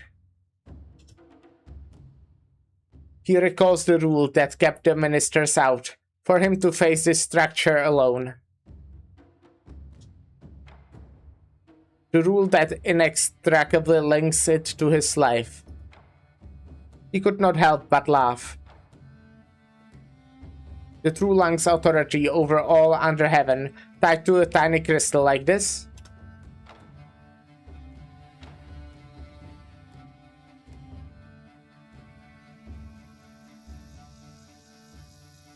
I'm still inexperienced. I will be relying on the three of you for many things. Yan has been peaceful and prosperous for centuries. Why is it that there are still rebellions? Is there still land where the blessings of Yan do not touch? Or seduce subjects who will not submit to imperial rule? Silence. I will decide myself then, as you do not answer. The blessings of Yan shall touch every corner, so that not a single person shall worry for food or shelter.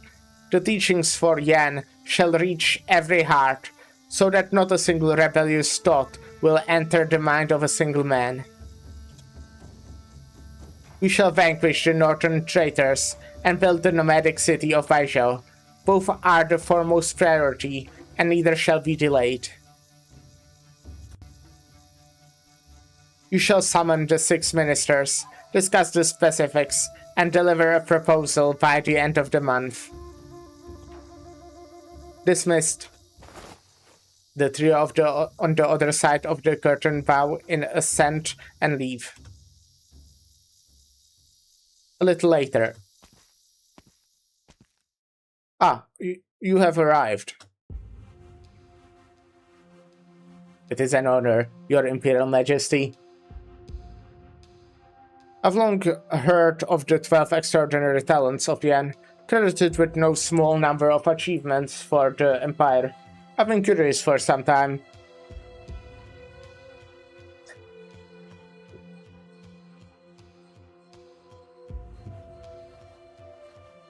I therefore pursued the Zoo Regulator's archives and found something rather interesting. Be it reports of triumph or suspicious activities. No name has been mentioned more often than yours. But I see your visage is not as terrifying as the rumors claim. I'm not like an expert on designs or anything, but I think this one's very clear that, you know, he has the black-white color scheme because of the Veichi. He even has one eye black and one eye white. And I think that's neat because it's a fucking thing I recognize. Why has Your Imperial Majesty summoned me? They call you the most cunning strategist in all Yan. How do you propose to resolve the 2 great obstacles we face? The Northern Rebellion is hardly a major threat. The rebels may be influential in their local area, but they are powerless to expand. Hiccups. Nevertheless, it would be inadvisable to allow them to consolidate their position. 50,000 soldiers and 6 months' worth of rations will be sufficient to defeat them. Your estimate is much more optimistic than the Ministry of War, but I have more reasons to trust your judgment on this. What about the other matter? As for the modification of Baizhou into a nomadic city, I understand the Ministry of Works has validated the engineering principles. The only issue are finding supplies and... The tomb of Sui beneath Baizhou. Yes, I understand the problem. It's for this that I have summoned you. How do you intend to eliminate Sui? If you are familiar with the scrolls of the Sui regulators, you understand that we were the same and one as Sui, and our fates intermingled. Do you mean to ask how to kill us? It is only Sui that Yan is concerned about, and no other being. You understand, of course, the price that Yan paid for the hunt that occurred centuries ago. The price that must be paid, if Yan is to force the issue, is 7/10 of its armies, 1/10 of its population, and 50 years of unceasing unrest.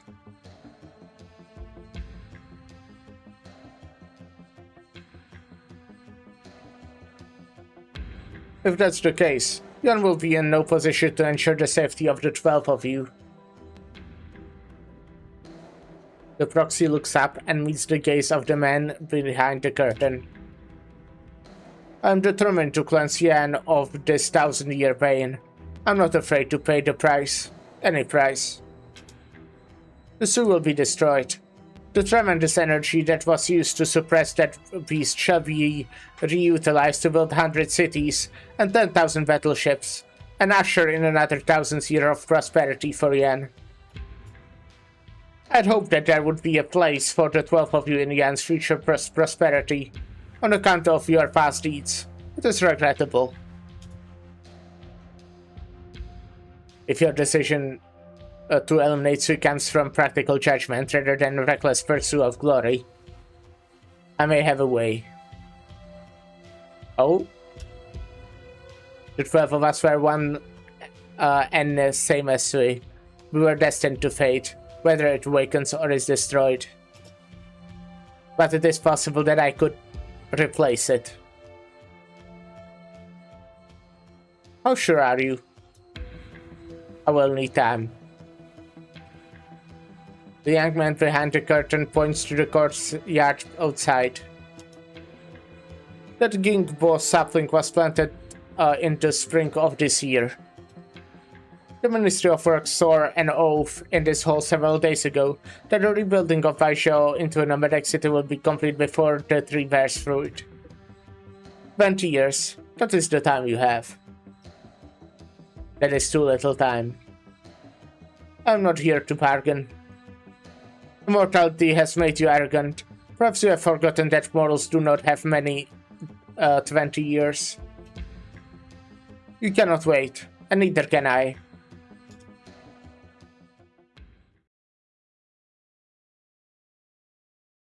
Yeah, 20 years feels like a lot of time.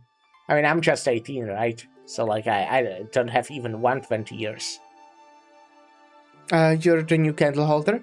So much time has passed in the blink of an eye. Is the previous candle holder... She retired last month. She asked me to tell you not to worry. I will take over your communications with the Sui regulator from now on. Well, you'll have your hands full. Most candle holders have to worry about tracking down my free-roaming siblings. As for mine, they have to sit in this office all day, handling books and scrolls. They are more like secretaries than candle holders. I enjoy reading and writing. This is right up my alley. Perfect. What's your name? I'm Chun. Chun? For the ancient tree that shares your name, 8,000 years is a spring, and 8,000 years is an autumn. Was the one who named you remarkably ambitious, or remarkably cautious? Wait, are you? You are... an elf? Oh. That's like a third elf we've seen in the Hall of Arknights, as far as I know. Yes. Judging from your appearance, you're an elf of Yan? The bestial Yan and its elves are well versed in the ways of yin yang and the 5 elements. The element associated with spring is wood, and the character fortune combines both wood and spring, representing vitality and longevity. I see. My mother told me about it when I was young. I don't expect anyone else to know. Stuff like this is what history is about. If it's your first day, I won't put you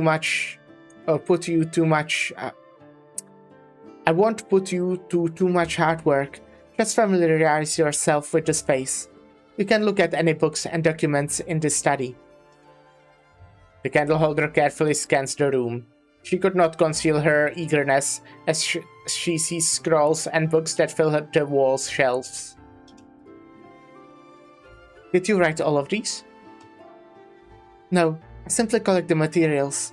The historians of the Imperial Historical Cabinet are the ones who actually write the books. After all, is writing history a difficult task? It is a heavy responsibility.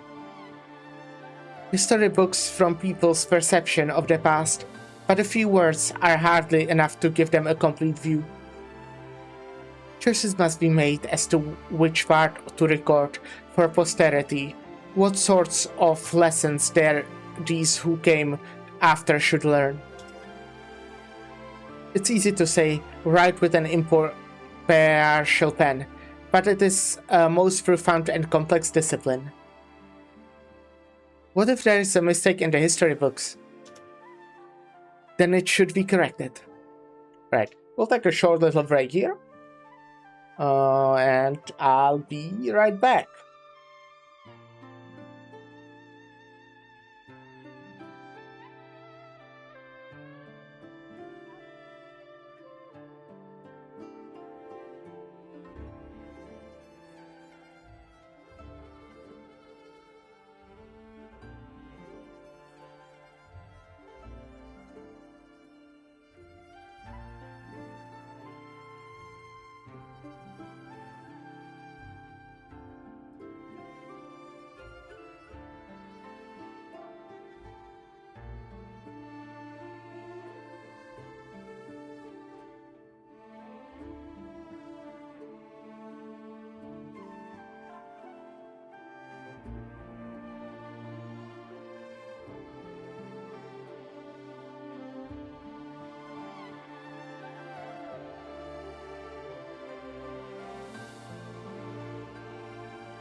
Hello, I'm back.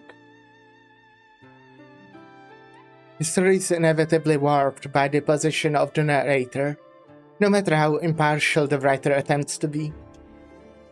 I see a few more problems because I've lived longer than most and remember more than most. Let me open my door again.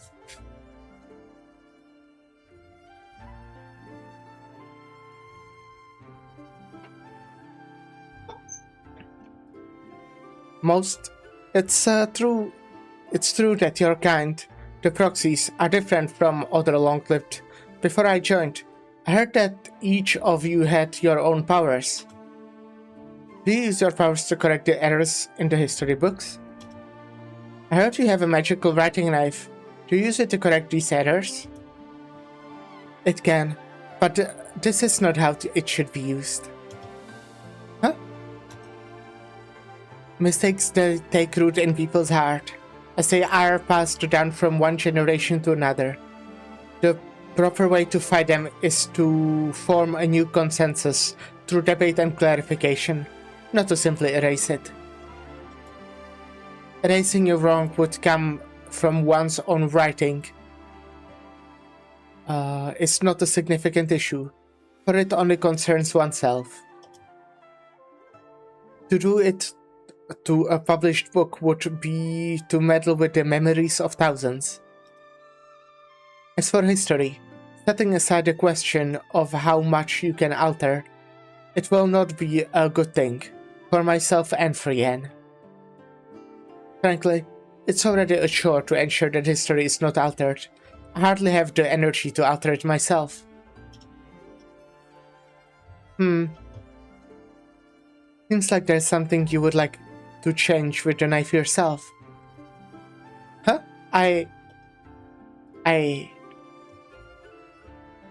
Before my mother passed away, she said I may be the last of the Yan elves. She wanted me to find a home. I wandered for many years. I tried many ways to blend in, but always failed. Yan does not want to accept you, because the Yan elves were depicted in the Great Hunt as fickle and disloyal. But I know that's not true. The bestial Yan stood against the Yan simply to survive.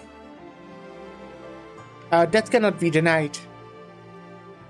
The elves, though, had only wanted to mediate the conflict, yet they became the enemy of both sides. Ultimately, most were killed in battle, and their deeds lost to time. So you wanted to alter this history? I don't deny that I thought about it, but I'm your candle holder now, and my work comes before all else. I can't lend you the writing knife, nor can I allow you to use it to alter history. I understand. I shouldn't have. But if we can find proof that the elves were in fact not disloyal, I will do all that I can to help you correct the erroneous records, in the proper manner. Huh? Things haven't been too busy lately. We could visit the area where you used to live. What do you think? I've only just come. Besides, the things I said aren't necessarily true. I can tell that your passion for words and history is genuine. Besides, who will believe you if the historian does not? Yes. This is the key to my office. You're my candle holder now. Take good care of it. How do you get in? Or if you give me the key. Why should the master of the house need a key?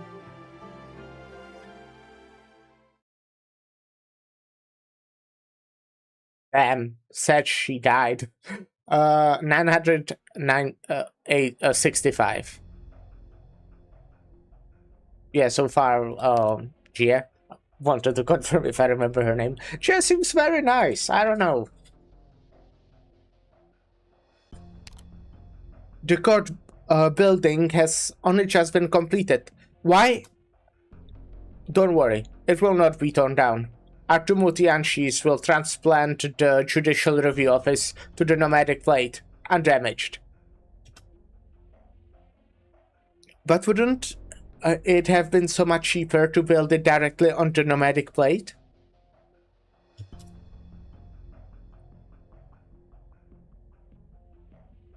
I hear the Imperial Court is putting everything behind this nomadic city.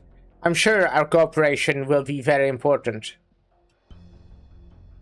Get to the point. What do you want? My rosewood chair, ebony table, Kovu plates, and Danyan lamps. None of them are inexpensive. Here are the receipts from when I ordered my things. If there is any damage. Fine. You'll be reimbursed accordingly.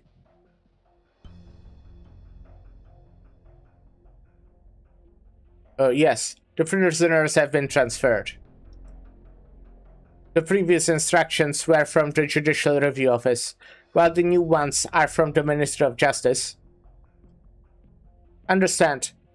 But am I supposed to conjure the prisoners out of thin air?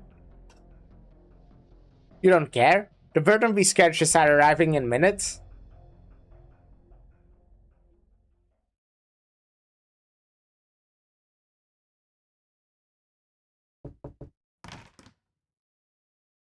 Minister, please excuse the poor hospitality. I did not know you were visiting. I've never seen you in the Sky Mirror Pavilion. Take it you have important business? There isn't much time, Miss Jie. I'll get straight to the point. There's an error in this year's archives that I would like to ask you to correct. A mistake in the documents that I audited? Pray tell. The documents submitted by the Ministry of Work state there were around 100 deaths associated with the Chido project in Danyan this year. Why did the number become 3,000? The figure of 3,000 deaths was not cited from a single document, but calculated based on documents from the Ministry of Works, the Ministry of Revenue, and local government departments. The records are carefully sourced. I have kept a copy should you wish to review them. While it is not my place to question the works of the Ministry of Works, I have no idea why the 3,000 deaths in Danyan's local records became just 100 when it reached Baizhou. You must submit sufficient evidence, however, should you wish to question the documents audited by the Sky Mirror Pavilion. Well, Danyan is not so well staffed as Baizhou, and there are only limited resources available for record keeping. Besides, the cold climate there caused disease and frostbite in winter. Perhaps not all of the 3,000 died in the course of the construction of Chido. I see. You wish for me to alter the documents to make the Ministry of Works look better before the cabinet. This is not about the cabinet, this is about Yan. You know about all the projects being carried out across Yan. They push the nation's resources to the limit, but there is no doubt that these projects will benefit the nation and its people.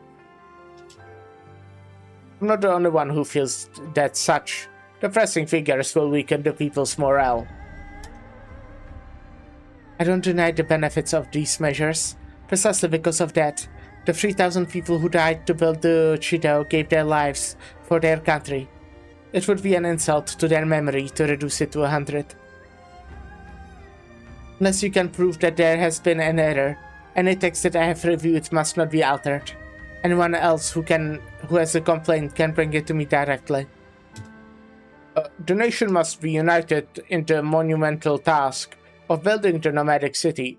Everyone at the court is doing their best, and each faces their own challenges.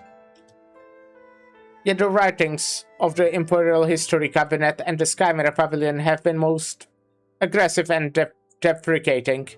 It is as though you wish for work on the nomadic city to stop immediately. It is the writer who has something to hide, or the reader?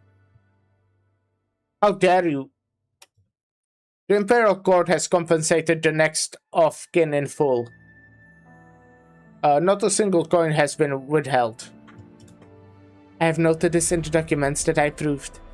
The care that the Imperial Court has shown towards those injured and killed, as well as their families, illustrates Yan's life towards its people. Then why do you cling to a single number like this? It's quite a big number.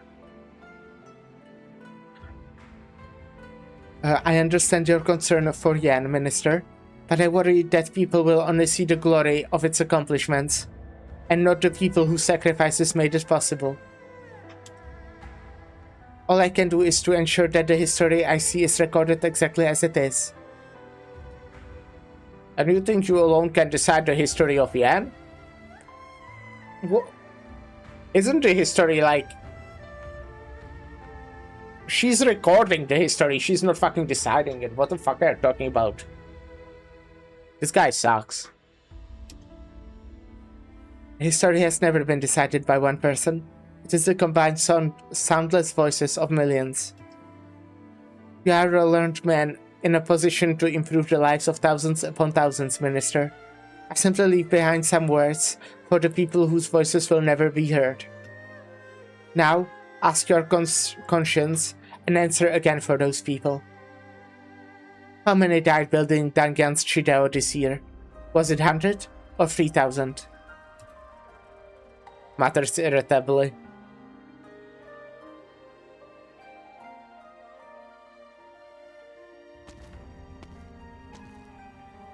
The Minister of Works just stormed off in a huff. Is it because of Danyan? Is this why you have come, sister? I can't imagine how they managed to convince you to lobby on their behalf. Am I actually dreaming, while the one on the tomb of Sui has awakened? Are you so sarcastic to everyone these days? I came to tell you that the Sui Regulator and the Ministry of Justice have approved your request to clear the Yan's elf's name. I'm sorry, I was in a bad mood. Apology accepted. That's the first good news I've heard in days. Will it make Chun less gloomy? I hope. It will. No, not will it. It is not good to be fighting with the Sui Regulator, but I doubt they would be happy to see you get too friendly with your candle holder. I understand, but she is really taking to her work, helping me compile the histories. She clearly likes it. I have a feeling she didn't become a candle holder because she wanted to, but because she was alone and didn't have a choice but to take the hand that was offered. Well, a wrong has been righted. That's always a good thing. Of course, I think part of their intention is to get to you compromise on changing the documents. I simply came to discuss matters, because this matter has gotten to the 3 Grand Ministers and the Trulang. I'm not lobbying on anybody's behalf. Just treat it as the guy in the tomb of Sui throwing a tantrum. You're the one in the family who jokes like... You're the only one in the family who jokes about this. I feel like I gave them way too similar voices. These two.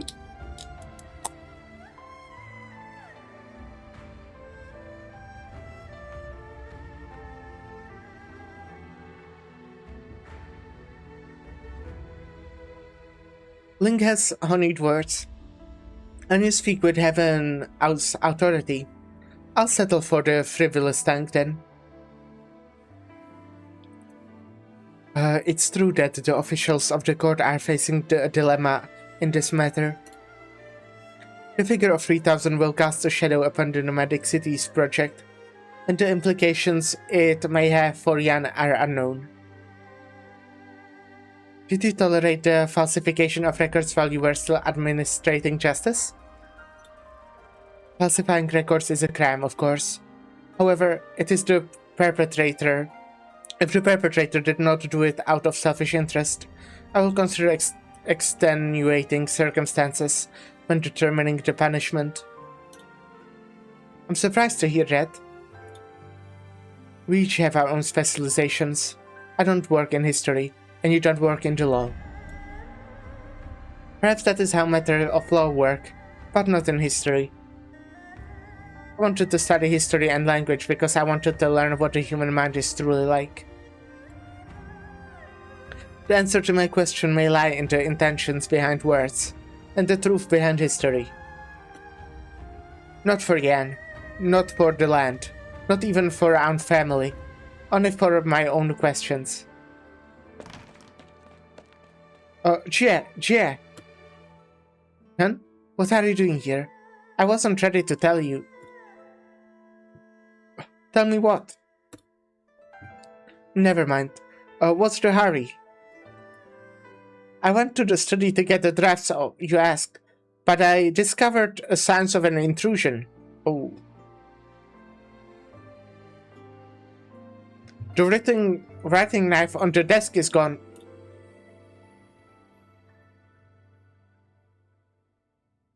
That's bad. Who could have took it? Is the game, like, not working? Will we load?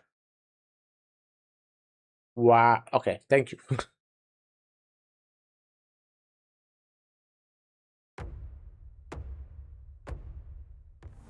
We'll be back with the best results you ever did see. You have been standing at the writing knife for quite some time. Sorry, Jie. The writing knife, a tool for erasing words, not at all difficult to use. Use the glyph tile to extract and save the glyph within. Okay. But take note, you can only save one glyph with you at any given time. The writing knife cannot be used when you already have a glyph with you.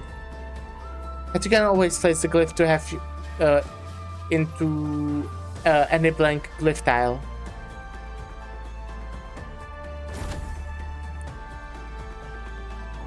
This way you can adjust the glyph's positions. Use it as needed, within reason. Okay, gotcha. Oh, it looks like no one is actually coming from there. Draw swords.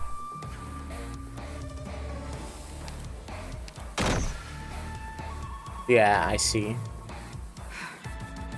Go get my job done. Well, looky here. See why I would want these Bad guys here. are coming to donate their gear. Oh no, Texas.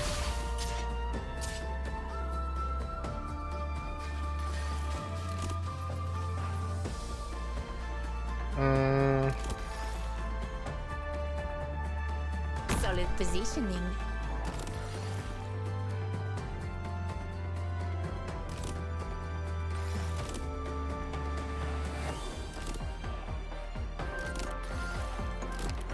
Well, this is rough. Oh, wait, I see. I see what the game kind of wants from me, I think. Maybe not like wants from me, but... You'll have to try harder than that. like, I see something for sure. Awaiting order. You can't stop No, me. Texas, I want you to live. Fuck, okay. Well, that's fine. Hopefully these two can... Oh, this is not the deployable one? Well, that's annoying. Boring. I don't like damage. Unless it's necessary. Hopefully you two can be fine for a while.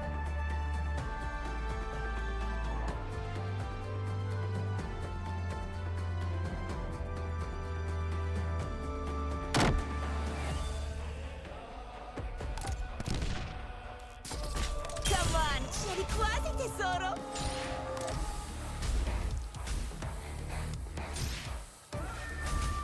Here we are.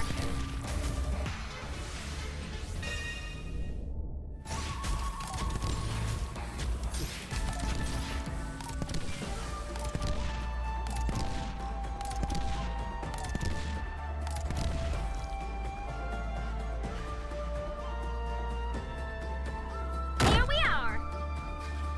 Oh, that was that glyph. Oh my god, okay. Draw swords.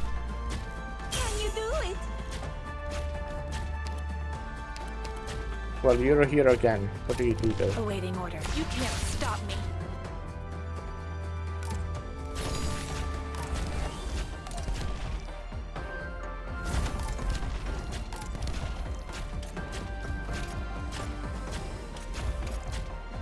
What can I do? You can't get through me. Oh my god. I'll do my best. Got it. Shut up. Oh shit. Damn it, okay. Sorry. I was careless this time. I'll remedy it Was a somehow. lot of guys. Yeah, those teleporting glyphs are a bit annoying.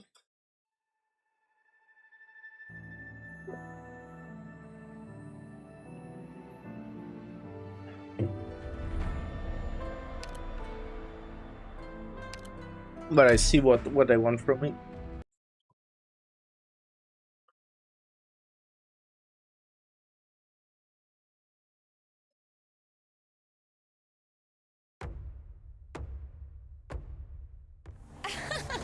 You people. Yeah, I know. don't think I'll even remember your faces after this one.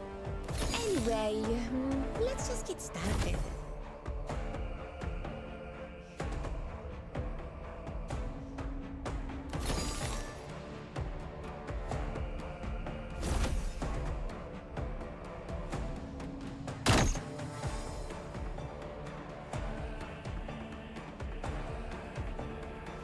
Draw swords. Let's Well, do this. looky here. Maybe a bit Bad guys are stupid, coming but to donate their gear.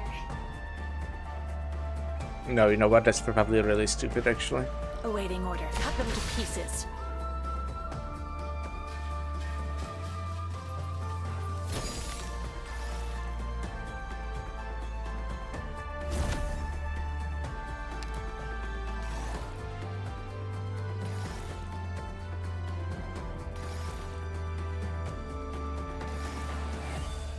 Solid positioning.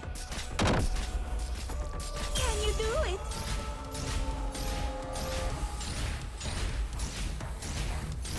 Okay, I'll do you. Only do what I need. Maybe should have been a different order, huh? But it will be fine. I'm sure it will be fine.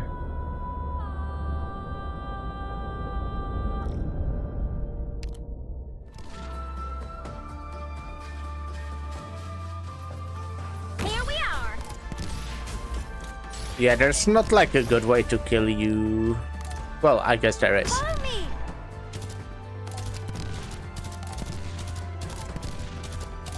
Apple pie. Cut them to pieces.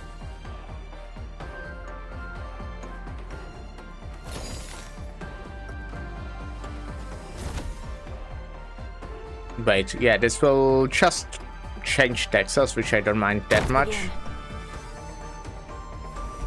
Can you do it?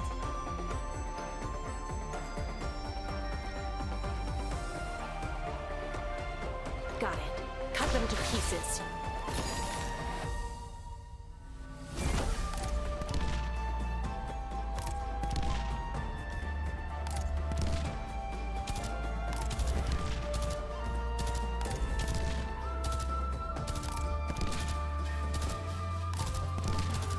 Divine judgment. No, Texas.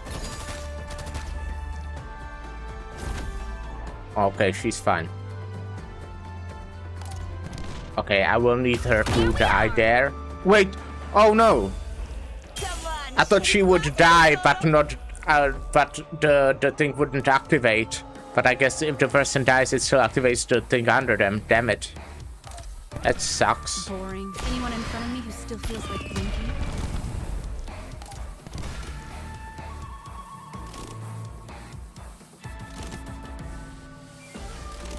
What can I do? You ain't get through me.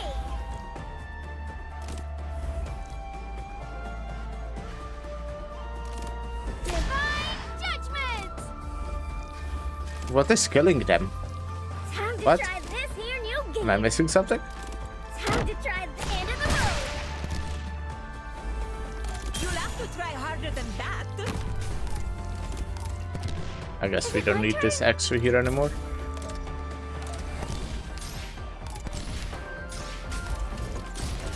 Sights locked. Anyone in front of me who still feels like blinking? Yeah. Mission accomplished. Okay, interesting.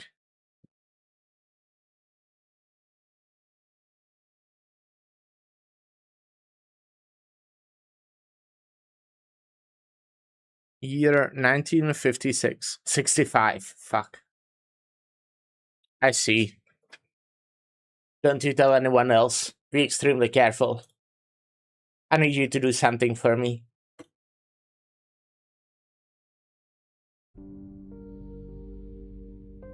The Judicial Review Office has begun to investigate everyone who was near the Sky Mirror Pavilion around the time that the writing knife was stolen. Could it be that guy that wanted to change the 3200? Outside our siblings, you could count the number of people who know about the existence of the knife with one hand. Yes, it is just as I feared. I won't stand aside and do nothing if someone tries to harm you, Jie. I doubt someone trying to harm me would use such means. It feels more like a warning. His Imperial Majesty is an energetic ruler. He wanted every person in the land to bow to him. He would recognize our family as not being of his kind.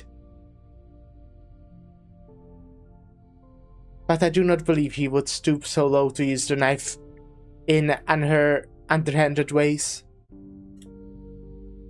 It is not fair. If there is anyone who should be allowed above suspicion, it would be you. You know how hard it works. You know how hard the words fair and just are to write. It is as our oldest brother says. There is little point in arguing when it's 1,000 mouths against one. I doubt he would just let this slide, if he was here. I wouldn't like to see him when he's angry. What is your plan? You want to tell Vang about it? In times like these, it's times like these that he's most useful. Jie shakes her head. It was when I was about to ask you. That was what I was about to ask you. Please, keep this secret from Vang.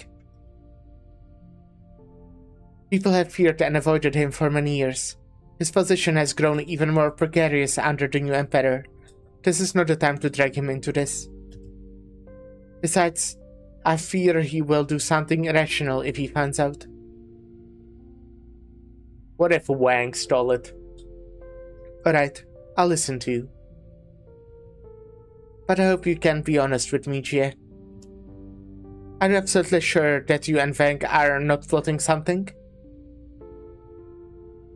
Come on, don't interrogate me like this, sister. I guess no one can lie to you successfully. I knew it. I understand this is a dangerous power you wield.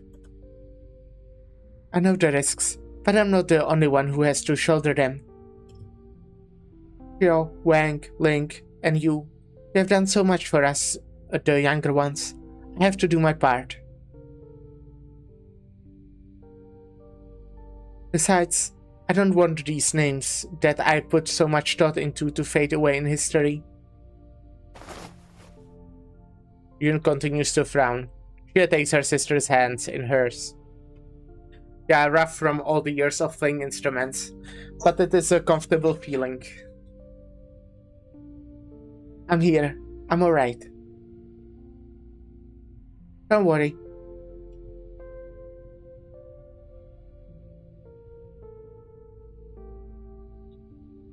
You know, I had a dream about our future. It's a different future from the fields of what that you spoke of. I saw all of you truly live as yourselves. The vision was so real. It didn't seem like a dream. I even have a feeling that it's more than just a dream.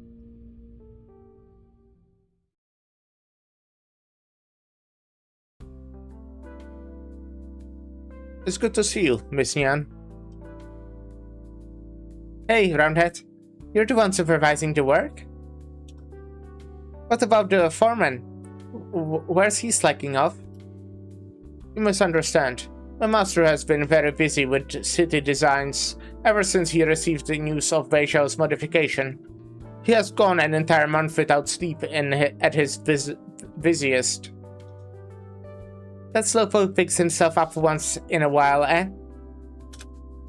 He calls Yan's first ever nomadic cities a project of monumental significance. Every detail of the city must be carefully considered. Therefore, you must complete it before you have a chance to do something to his design. What the? How dare he talk behind my back like this? When I always share the good stuff with him. Where is he? I'll bite his head off for this. Sleeping. Has slept for 10 days now, but he's supposed to deliver the draft of the gates to the Ministry of Works today. He told me that I'm to stop the Ministry's people from getting in, no matter what. Huh, now that's he, I know. Is there something else? You said he is sleeping. I remember that he picked up a meteorite a few decades ago. It's still in his garden, isn't it? Where? Miss Nyan, I have my master's instructions. I'm not to allow anyone into the Garden of Grotesqueries, whether it is you or anyone from the Ministry of Works. Why are you so loyal to him? Say, wasn't it I who gave him the materials to build your body? You should obey my orders. Now shut up and get out of the way. Please, Miss Nyan, you make my position most difficult. Mr. Liang, Miss Nyan, the Assistant Minister requests your urgent presence at the Forbidden City. Urgent? How much? The Baixiao project has encountered a snag. A shipment of materials, Oriron and Originium and the like, which Baixiao urgently needs, has been delayed. It has brought construction to a grinding halt. What the? What are the geezers at the Ministry of Works doing?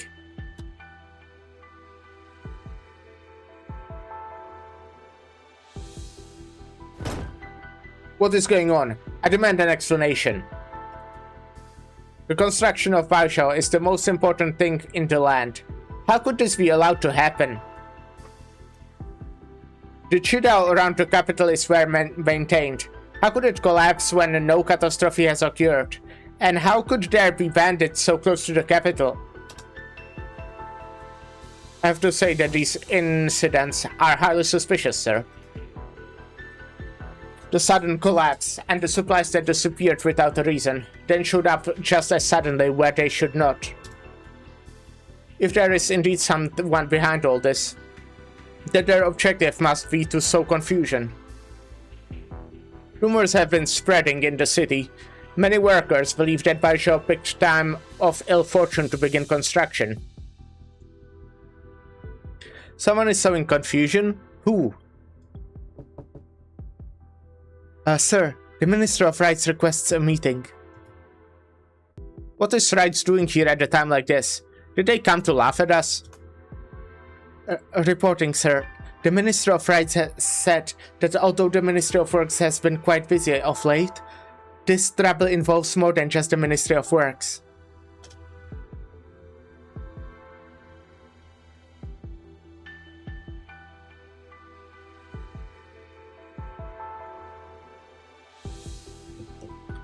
There you are, Chun.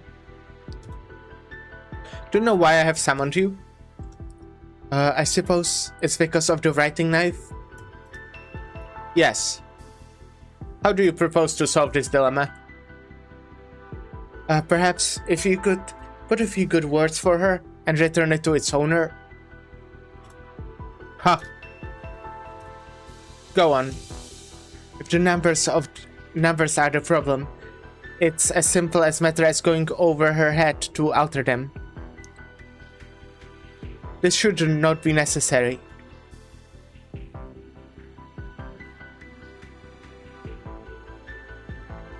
How interesting. Her previous candle holder retired after being accused of growing too close to her proxy. She has a knack of winning people over, doesn't she?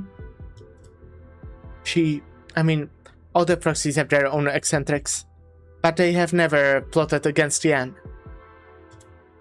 Indeed, we can tolerate the eccentrics of others, as long as they do not seek to harm Yan.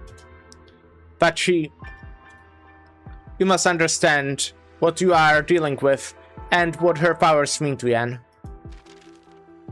The supervisor tosses the submitted documents towards Chun, and hands her a writing brush dipped in ink. Try if you think you can go over the head of the proxy. Change the numbers to what you want them to be.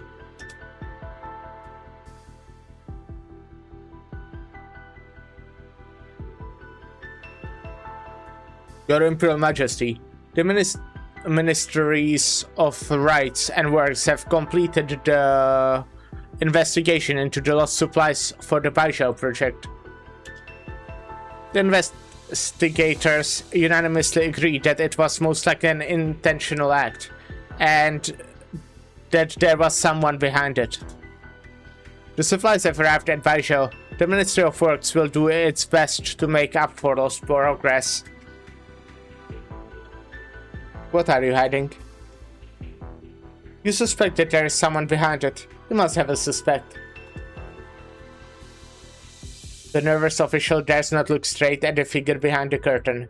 Out of the corner of the eye, he glimpses his majestic lord standing before his desk, writing something. A well-timed declaration of war.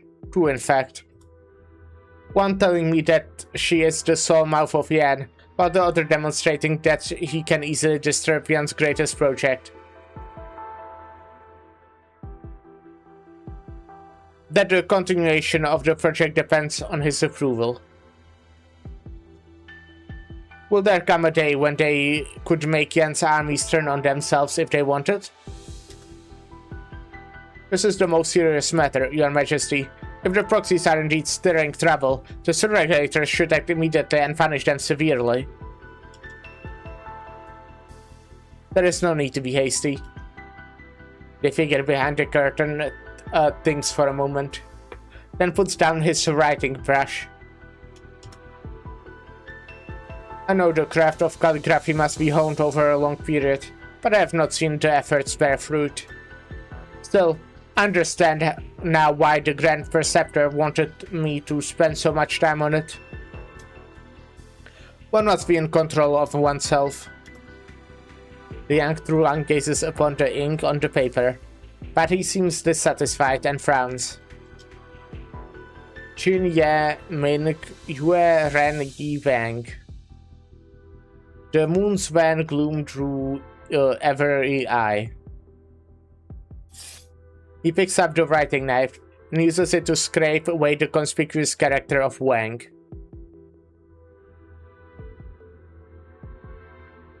In an instant, the patch of paper is white as new again. He's clever. Unlike his pedantic sister, he knew to let the supplies arrive at Baishao eventually, make it show of good faith. He wished to protest on behalf of his sister. I'll humor his brotherly love. They can record the figures as they like. As for the writing knife, I'd considered doing something with it, but never mind. Return it. Okay, so that worked out.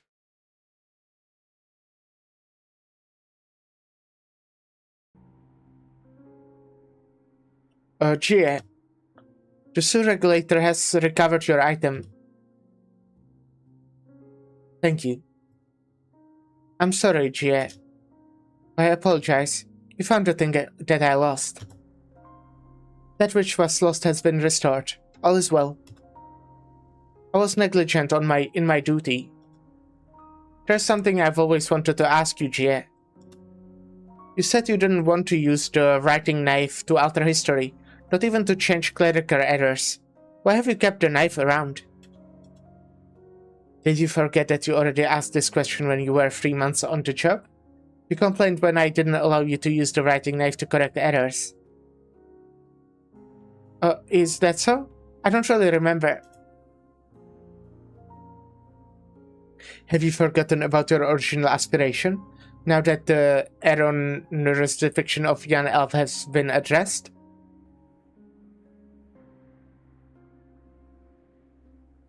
No, It's true that one should not pursue what lies in the past. But just as you and I have demonstrated, it does not mean that we should ignore the errors of the past. Never mind trying to whitewash them.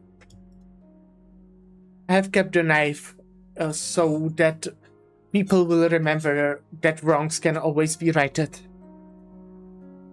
I understand. Nothing could be changed. Tearing the pages out, writing over the words, they all do nothing because the page is instantly restored to its original state. How could this be? How could this be? This is her power. It was not so difficult 100 years ago, when it was proposed that she should leave the Imperial Historical Cabinet and refrain from writing the histories directly. She did not complain, and indeed transferred to the Sky Mirror Pavilion of her own accord to work on reviews. She also reduced the number of courses she taught at the Academy, mostly working in an advisory capacity, similar to how Yun operates. But her photographic memory, enthusiasm for history, and her immortality were too much of a temptation to historians. It became their habit to seek the approval of the one who is never wrong. And she is happy to take on the work, reviewing documents and histories. Today, nothing that passes through her hands can be altered without her approval. As for the writing knife that occupies so much of your mind, it was once an ordinary tool, when Jie first picked it up. After spending centuries by Jie's side, it became capable of altering text without having to carve out bamboo. 2 centuries later, the writing knife accidentally erased a page from the veritable records of Trulang. Accidentally? Few, if any, ever pursued those pages, and all who knew the subject were gone. And so, when the careless historian's hand slipped, no one could recall what the page held anymore. One reason was that no copies were made of the veritable records, but it is also true that Jie's powers are growing. If the Sur Regulator or Jie herself chooses to erase a world, a sentence, or perhaps a memory from under heaven with it, it is well within the realm of possibility. The knife represents only a fragment of Jie's powers. How fast are her own powers growing? The deeper Yan history grows, the harder it will become to rein her in, for she is one with history. In another century or 10, as she continues to immerse herself in history, she will become more powerful, more terrible, even than the bestial Sui itself. The long-lived candleholder stands dumbfounded, hardly able to comprehend what she has just heard.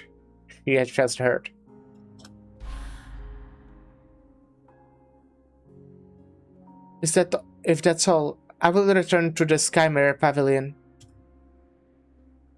Very well. Be careful.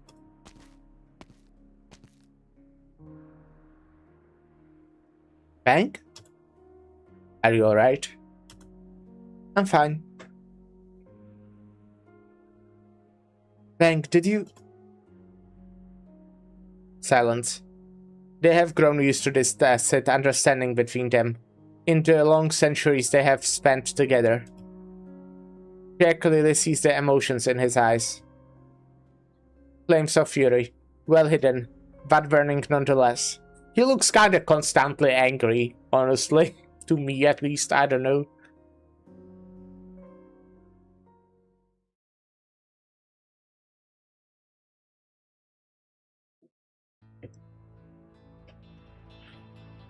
It happened a century ago. I still remember the conflict that occurred because of the writing knife. What is it that you want me to see this time? I thought you would charge recklessly into the dream and tear it apart. You call yourself a schemer. Did you not see how the seeds of your end were already sown? The hearts of men are fickle. I don't need you to tell me. So you did not interfere in my power struggle against the True Lung. Does it matter when you know? You dug your own grave. I did not need to do anything. Besides, you have not seen full picture of how the events led to her ultimate demise. The end is near. Are you ready?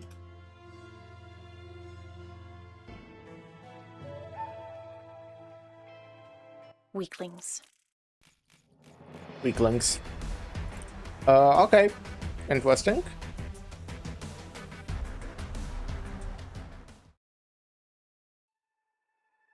Okay, I'm now realizing this probably means something, like... Are these like the flashbacks and this what's happening in the present or something like that? Possibly. Because I know that like that's how chapter 8 was structured at least. But I just now noticed that, you know, just how it's split. I don't know, but just an thought. Enveloped edge. To go up, first go down. To go left, first go right. Everyone has their own plans, and everyone is held captive within.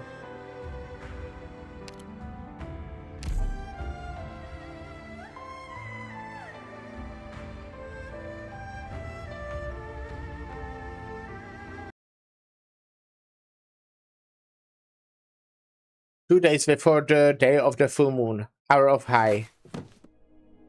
The man walks past rows of fallen bookshelves, trying to return the scattered books to where they should be. The earth's blessing have granted this stone to its people. The heaven's blessing shall bring an end to Sui. But in this 1,000-year river of history, it is fate ordained by heaven and earth, or nothing more than a coincidence. Lord Joy and Miss Chen. It was they who brought the token to the Sky Mirror Pavilion today. Was it a coincidence, or... This mayhem. What happened? Someone joins to him, stepping lightly, and bends down to pick up a book from the ground. Mr. Liang. Miss Ning, why are you still here? Did you forget that I'm an official of the Ministry of Rights? Neither of us should leave until all the civilians have been evacuated. You are quite right.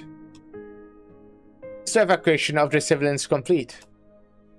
Essentially, Pasha will soon separate. It's unsettling, is it not?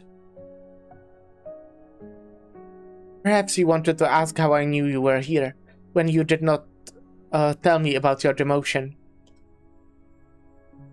It rained through the night yesterday. Only fear that you may be cold.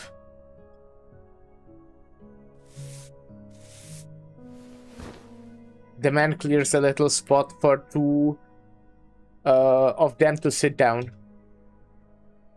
It has been a long time since I last visited the Sky Mirror Pavilion. I suppose you used to frequent here? As did all the students of the academy. I had a headache whenever I looked up at the books stacked all the way up to the ceiling.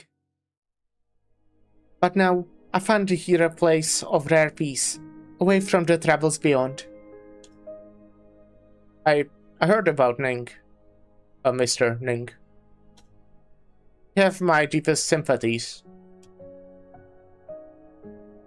My grandfather did what he felt was right. He would not have kept the secrets for so long, out of selfish interests. He did it to protect the younger generations too.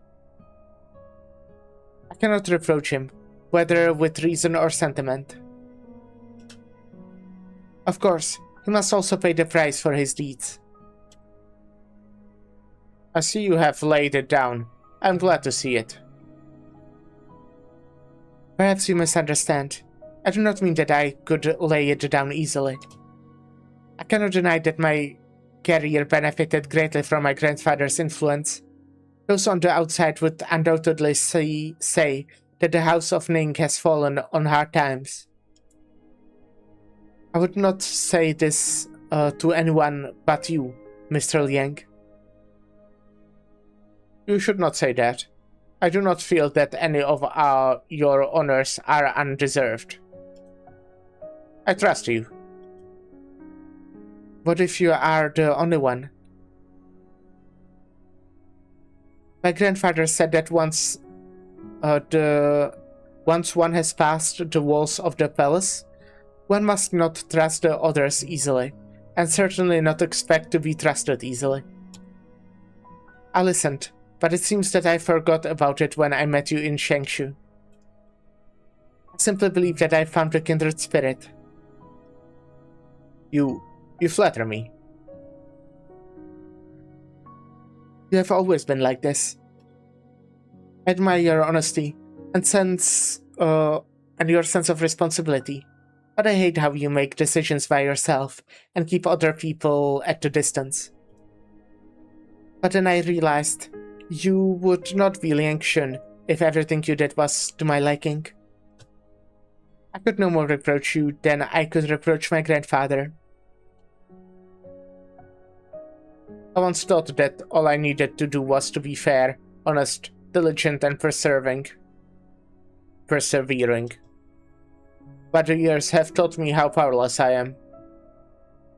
Your grandfather was right, but even more frightening is the thought that I could not even trust myself to keep my aspirations and ideals.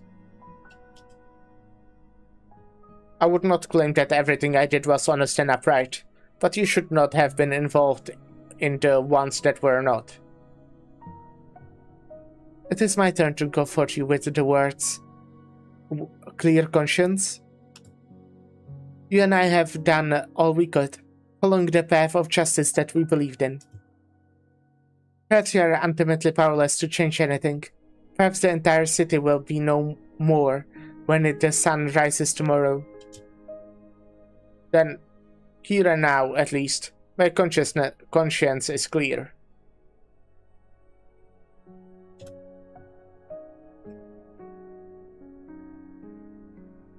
The night is deep. The ancient library has kept some old rules. All is quiet, except the passage of time.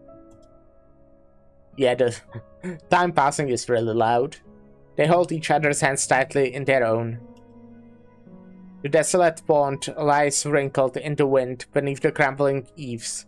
No voices remain. One can still recall those days of green sashes and red plumes in their splendor.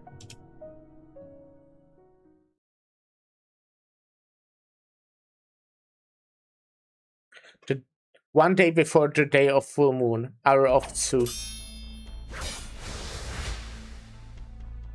The script guys seem to be appearing less frequently. Could it be that you were right, and these guys are the breeding of the bestial Sui? I told you so. You just won't believe me. Whatever the reason, this is our opportunity to head for the top. So this is the Sky Mirror Pavilion's restricted area. What are you planning? These guys turn back into words when they are defeated. Hey, if they were transformed from the secret tomes of the Sky Mirror Pavilion, would defeating them reveal the secrets of Yan that are usually kept hidden? You dare. No sudden moves. Let me see what secrets the words form. Tang, tu, chu, show. What is this? It makes no sense. Well, before we figure out what it is, we'll take another short little break, and I'll be right back.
Hey, I'm back. Okay, give me a sec.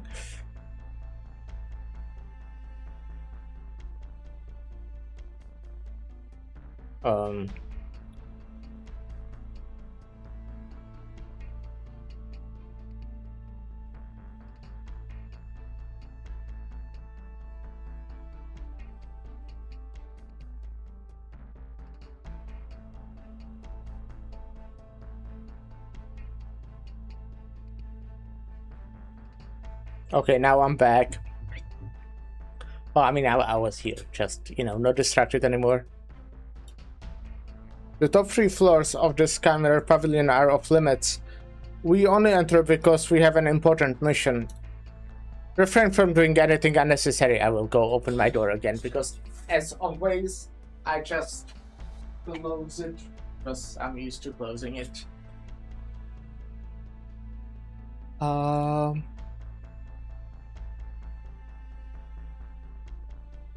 Very nice.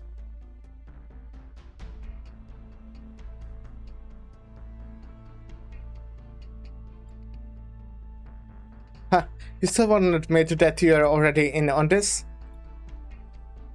Your deceptive words mean nothing. I know what I'm doing. There's a lot that you don't know. This building began as a public library, one of the first buildings to be completed. After Baizhou became a nomadic city, but there was no such thing as a restricted area at the time. Then 120 years ago, the death of the proxy affected tons of history books, causing their text to become unreadable. The sewer regulator wanted to dig deep, but the number of books was enormous, so the Skymere Pavilion set aside space up top for the sewer regulator's research. Decades passed. When the discussion of the turmoil had almost settled, the place became a warehouse for dusty old books. Some restricted zone. Why would it be sealed off from public view if it held any actual knowledge? You do know a lot. Just a little bit more than you. The things you speak of should not be secrets to the sewer regulator, but I have not heard them before. My studies have been inadequate. This is what I hate about you. Always stiff, always by the book. Was that white-haired Pero we met in Mangshan town a friend of yours? You mean Yun Qingping? Yeah, that's the name, I think. He couldn't fight his way out of the wet paperback, and it looked like a stiff wind could blow him over, but he was a quick thinker. Talking to him was kind of interesting. Why don't you learn a thing or two from him? I know you're smart. I don't need you to lecture me. Now you start to drop the official tone and sound like a human being. Why did you don't join the Shanhaizhong, Moi? What answer do you want to hear? You want me to tell you that I had a difficult... You want me to tell you that I had a difficult childhood, drifted into the Shanhaizhong, and I'm looking for a chance to repent and mend my ways? Doesn't that sound a little cliché? I wasn't... Say whatever you want. Of course, the Shanhaizhong who murder and pillage are villains. They deserve to die. But I hate hypocrites even more. Those people who look like they will die if they stop flaunting their high and mighty morals for a single moment. They think they are better than everyone else the moment they come out of their mama's tummy. Frauds.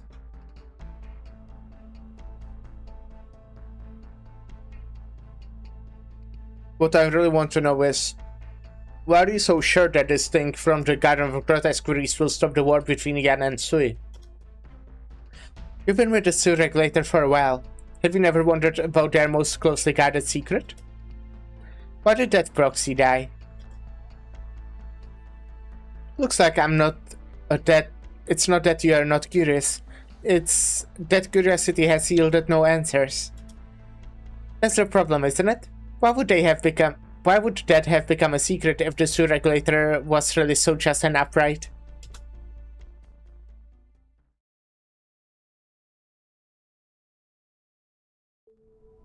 What's the matter? No, it's nothing. Did you not hear any of that? You're so weird. You've been staring into blank space for a while now. Did those gazes give you concussion? Don't suppose there's anything I can do about that. Didn't you already say something like that exactly? Thanks, I'm not quite... I just feel like you've said that before. I've been here before. You said you have dreamt about this place before. Were you dreaming just now? Perhaps. I thought I heard two people arguing. Something about justice, but I'm not sure. You must be hearing things. It's mostly ancient history books here. Maybe there's a clue as to what's going on here. But justice? That's one thing you won't find. They seem to be saying that justice doesn't exist tangibly. That's true enough. Never mind that. Let's get searching. Maybe you'll find your father's books here. His books here? Talk about forgetting one's roots. But I suppose it's not your fault. You didn't grow up in Baijiu. And these things didn't really have anything to do with you. I thought you would be angrier at me. I am angry, but I realize I shouldn't take it out on you. I just... never mind. Miscellaneous morsels from Baijiu Suyang. Yes, this one dates back several generations. The people rejoiced as the new emperor took the throne. They put up white banners like clouds and held rites in remembrance of the previous emperor's virtue. But their hearts were hopeful, confident that an era of greatness was upon us, and the nation's peace secure. This is from a century ago. Then the last Trulang took the throne. When the last Trulang took the throne. That's a long time ago. Does it have anything to do with what we're investigating? The last Trulang's accomplishments were innumerable. The transformation of Baijiu into a nomadic city, as well as the Skymare Pavilion, were completed under his decree.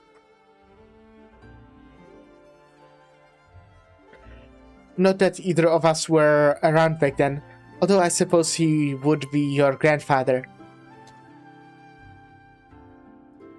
Look at this forward. Talk about sucking up to the powerful. The country records from Baijiu and the demographic records of Baijiu itself all paint a picture that is far less rosy. In the end, only one person's accomplishment remain. Same old story, no matter where you are, I guess. That's kind of strange to hear from a close blood relative of that emperor. When the city of Baijiu was completed, the emperor ordered the tomes of all the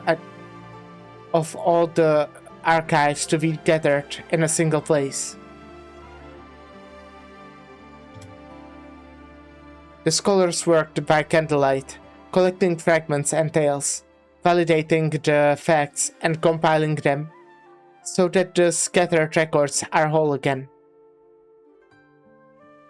That's strange. The Imperial Historical Cabinet's efforts to collect the secrets historical happened after the death of the proxy, more than a decade before Baijiu was built. By the ambiguous way that is written, the older generations were always stringent about scholarship. Why would they make such a mistake? Could it be that even when they left behind,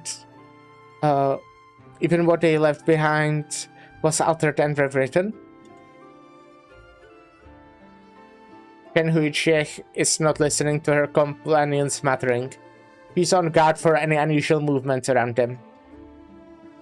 He wanted to tell Chen Chao Chi Yen to get moving, but she had a hard time saying it, seeing the sad look on Chen Xiaoqian's face. I never asked you, what happened to your family? The ones who were in Baizhou.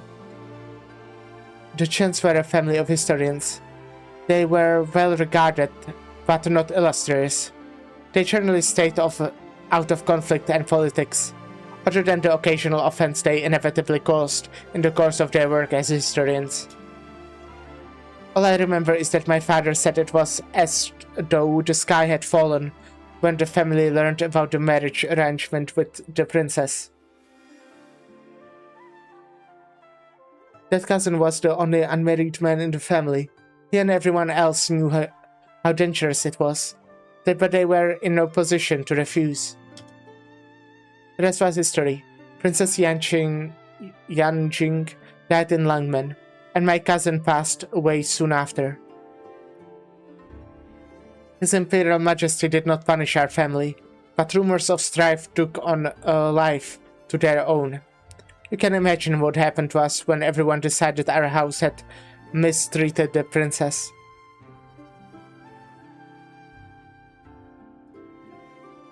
That's not what Mother wanted. I doubt it was Wei Yanwu's intentions either. I was very young then. All I saw was the elders were always sighing when they came back from the morning assembly. Many fell ill of sheer worry. Brothers and sisters stopped communicating with one another. Everything was shrouded in gloom, but I didn't know why. Father moved from place to place, selling off the family's belongings, until we finally left Baizhou altogether, yet he never once told me the reason. As for what happened after, you know, there was a time, after becoming Magistrate of Water here in the Sky Mirror Pavilion, when I thought I couldn't let the family tradition of history die with me. I didn't complain about the job. Most of the position's responsibilities had been replaced by machines anyway. My colleagues who, while not the friendliest lot, had little interest in political backstabbing. I had time on my hands, so I thought I would start with my family's history. Was it because the Magistrate of Water's rank was too low? I felt like I had stumbled into a thick fog, getting more lost with every step I took. I knew my family didn't do anything wrong, but all the records I could find denounced us for our arrogance, our abuses.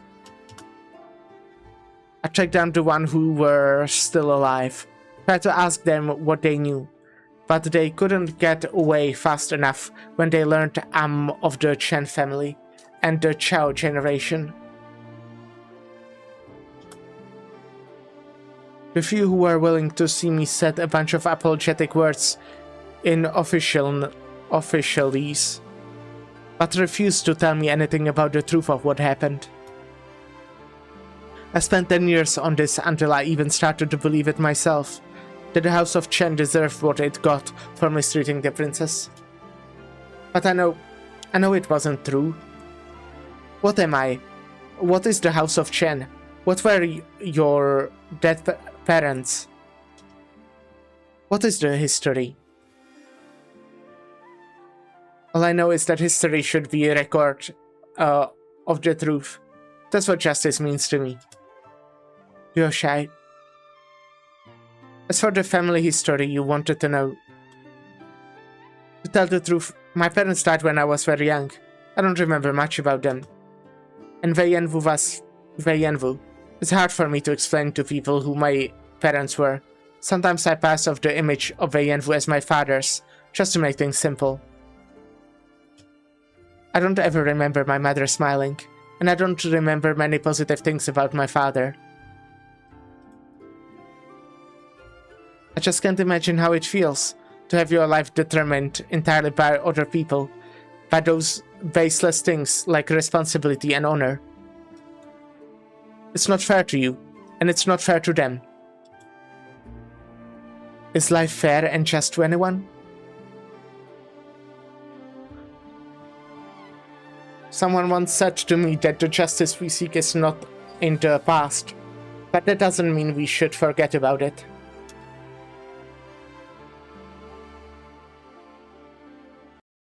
Okay. Well, interesting, you know, learning more about Chen's family history.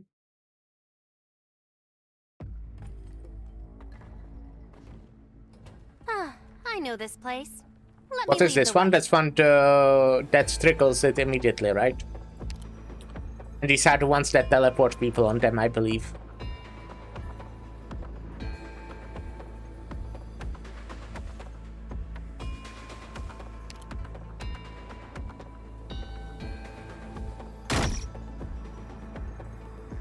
Crosswords. Oh, what? No, okay, those are the ones that put high ground tile. Okay, good to know.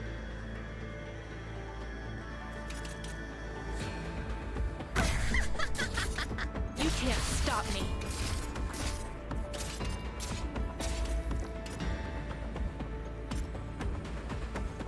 Let me double their trouble. Divine judgment! Interesting.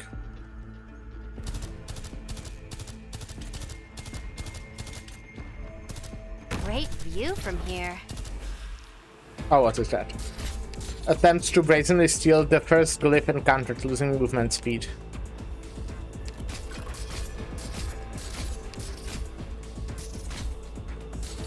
Got it. Cut them to pieces. What? You've got time to take in the sights? Apple pie!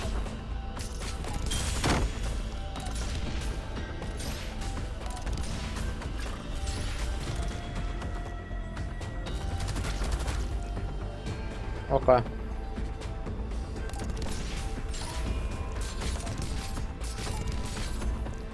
I think I will have like trouble killing this one. Alrighty. Because I don't have like actual DPS on this Awaiting side. orders.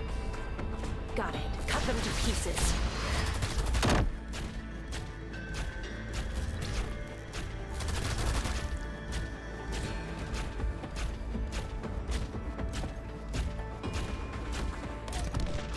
Sights locked. Anyone in front of me, this stick feels like Ah. a pancake.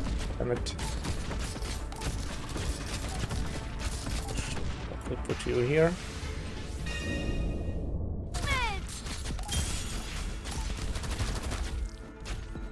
Ah, there's more of them coming. That's problematic.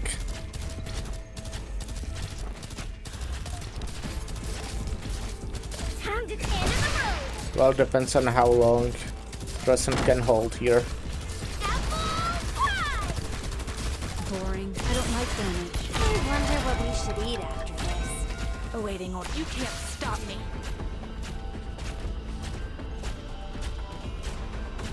Oh, okay. Those are the last two enemies, so let's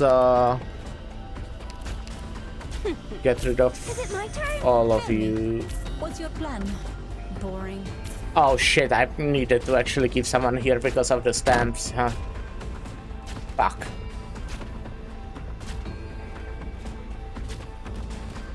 Time to see a ain't get through me.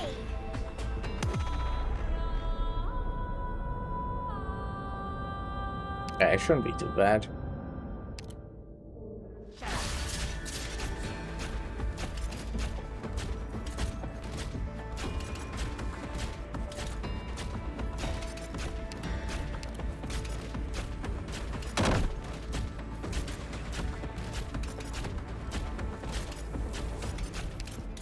Time to thunder clear. I'll do my best.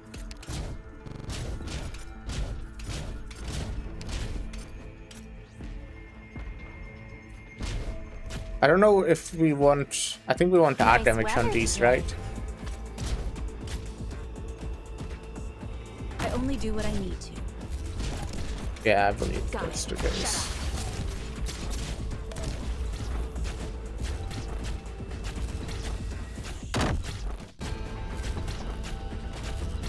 I have nothing against you guys. It's just the story of our lives.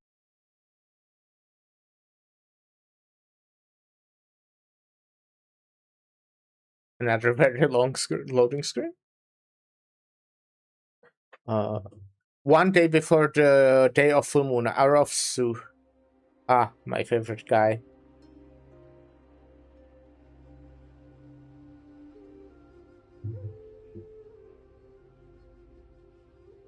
The aging general stands silently in the tent, like a brick on an ancient wall. Behind him is the military map that he has drawn 1,000 times in his mind. Before him is the faint silhouette of Baijiao. The reign of the Heartlands is unfamiliar to one used to the sands of the frontier. The clouds hang low, suffocatingly so. The general's thoughts drift away.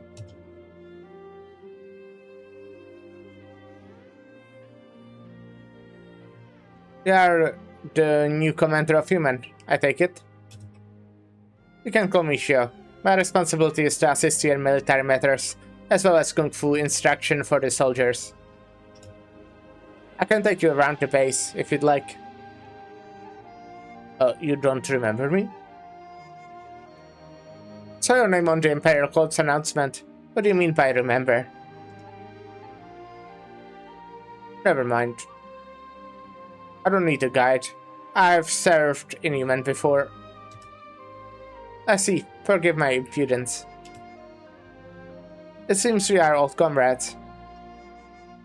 The memories tend to fade after all these years on the border. Forgive me if I've caused any offense. Memories faded. I see. Interesting. Get yourself warmed up. I want to spar. You've had a long journey. You should rest. I would be happy to spar with you another day. I don't need to rest. I want to get some exercise before dinner.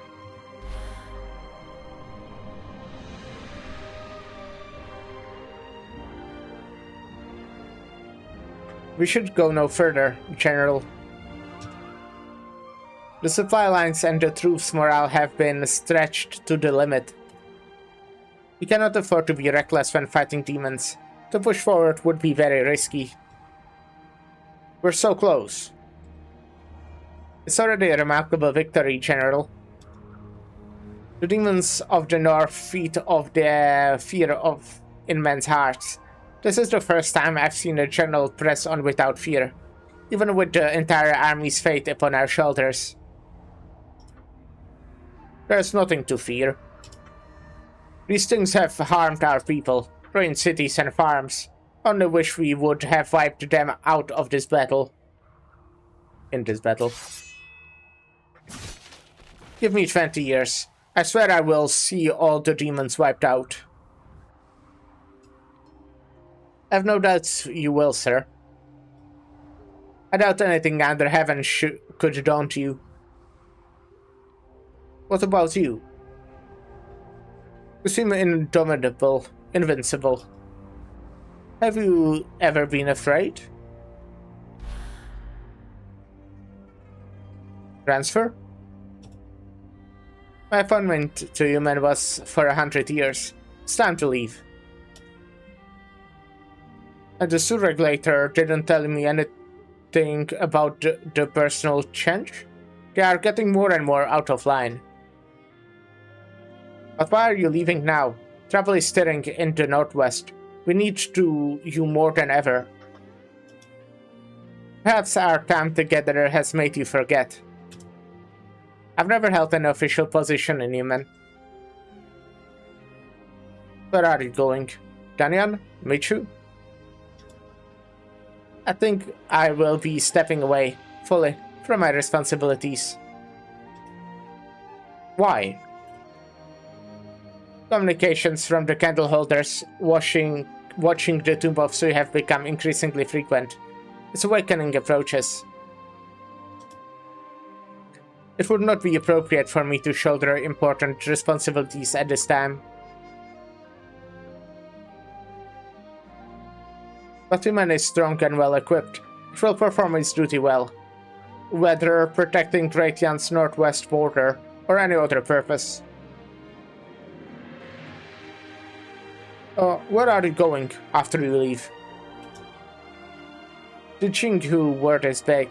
There are plenty of places to go.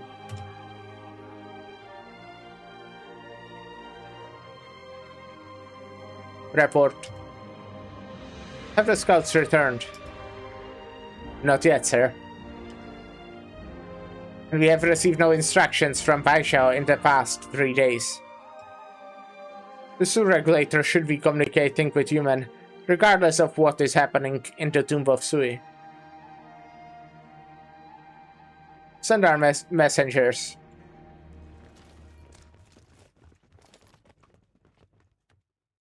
Sir, they are forcing their way in. What is the meaning of this?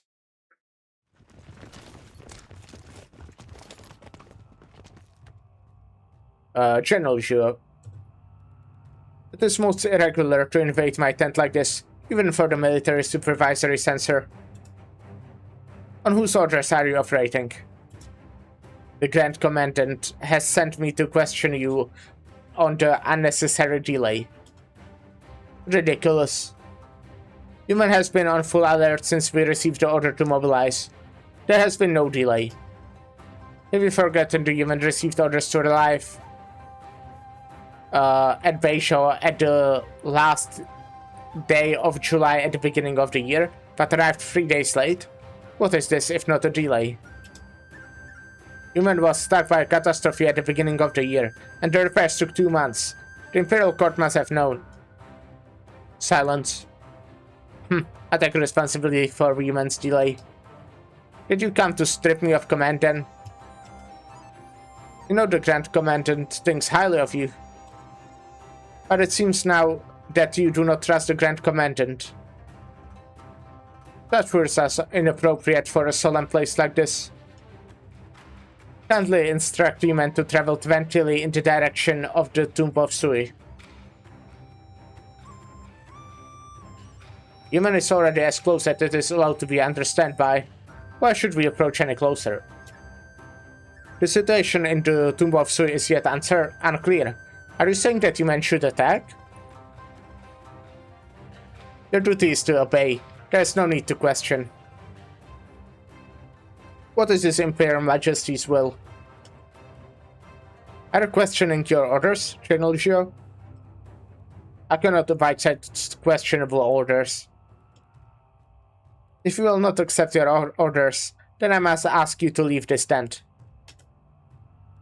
How dare you? Stop.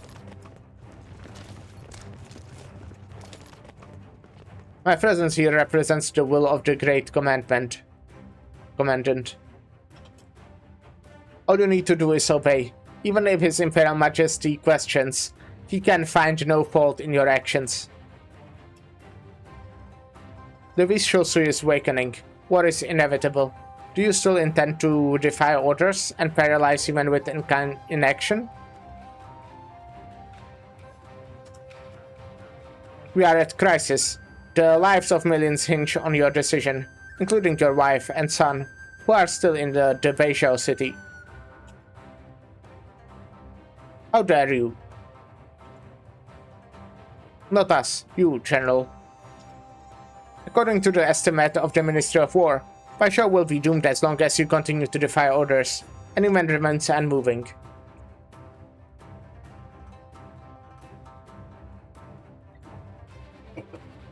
Palm.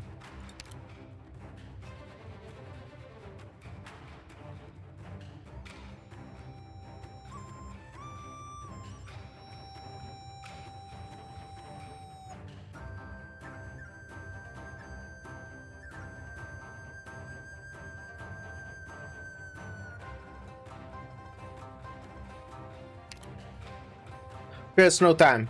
We will wait here until you have come to a decision. Well, interesting.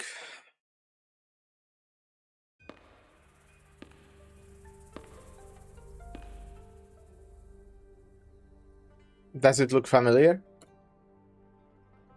You. It has changed, but it is still recognizable at the court that judges all matters under heaven. Why have you come back at this time, when you have not done so for so many years? I have an appointment I cannot miss. But you took the time to come to the Judicial Review Office. Do you want to see if your successor has disappointed you? My views are insignificant. The Judicial Review Office has done nothing about not disappointing the people of Yen. One of the deputy ministers resigned recently. It's a shame you would have liked her. I hope she didn't resign because she was disappointed. Hard to say. Well, do you still play the Guchin? Never forget the 5 sounds, for they ensure proper virtue.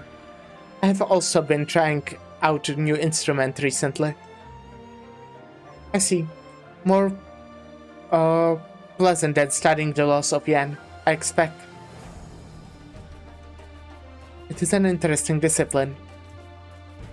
I read the basic principles of the laws of Yen that you left behind many times, but I could never understand the last third. I spent so much time studying it that I almost failed my Ministry of Justice entrance exam. Maybe I would have become a candle holder. It took many years for me to understand. The justice that you wrote about lay beyond the mortal realm.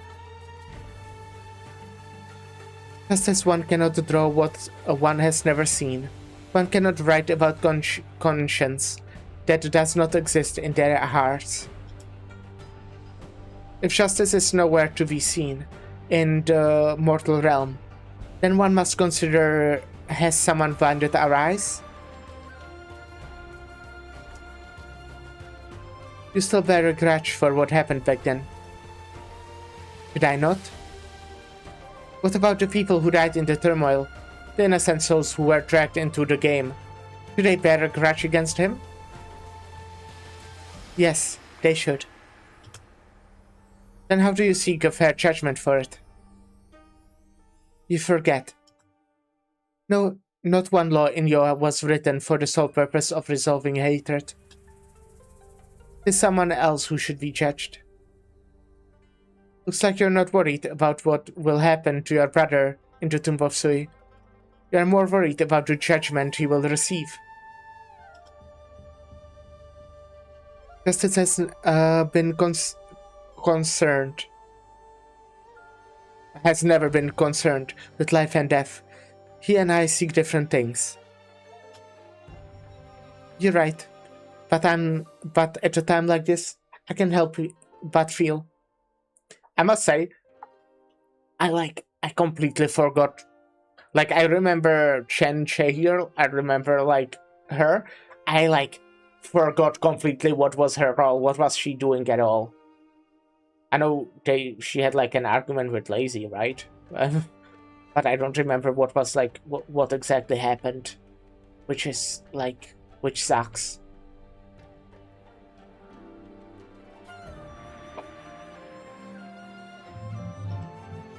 Law and regulations were written by humans, but the supreme law in your heart that transcends the strife of the mortal realm may never be found there. But just this once, if the time comes that we put the sinner on trial, I will put you in the judge's chair. You're correct. And it's been a long time since I judged anyone. I take my leave. There's no rush, is there? Turn me in a cup of mortal tea before you leave. Oh? It takes mortal hands to make and serve the best mortal tea, after all.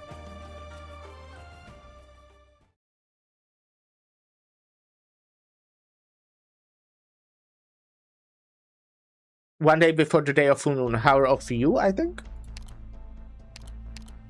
Yeah. The Sky Mirror Pavilion is bigger than I thought. That's the sealed room on the top floor, right? How about someone knocks on the door and figures out how to open it? There's no one here. I think we're the first. There's one thing that I don't quite understand, Jolie. If the Grand Commandant is after the Proxy's relic, I take it that he knows how to use it to neutralize the bestial Sui. He's one of the 3 Grand Ministers. If he made plans to obtain it, then he has certainly made plans to use it. I even find myself wondering if someone takes the opportunity to erase another Proxy's name with the writing knife while Wang is fighting Sui.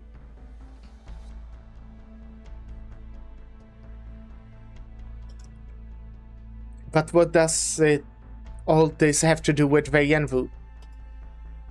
The Grand Commandant wouldn't have needed the writing knife if he was that powerful.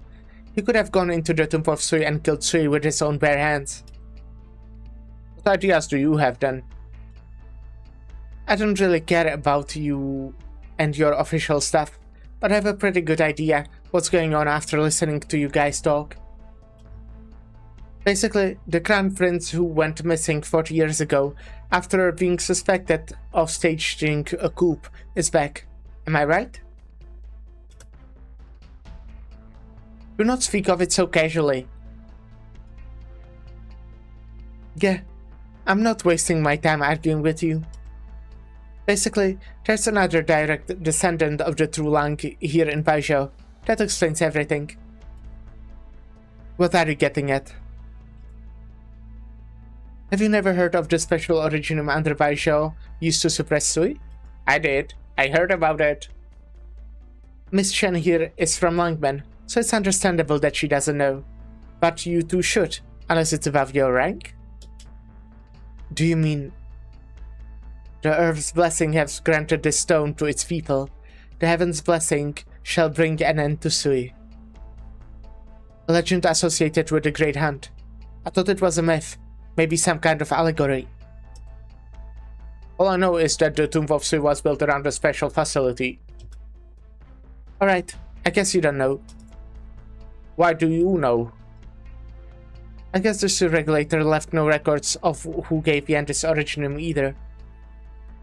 It was our Grandmaster, Chu's first friend, and the first Shanhei Zhong. Okay. Huh? To be precise, it was a personal gift to the True Lang, meaning...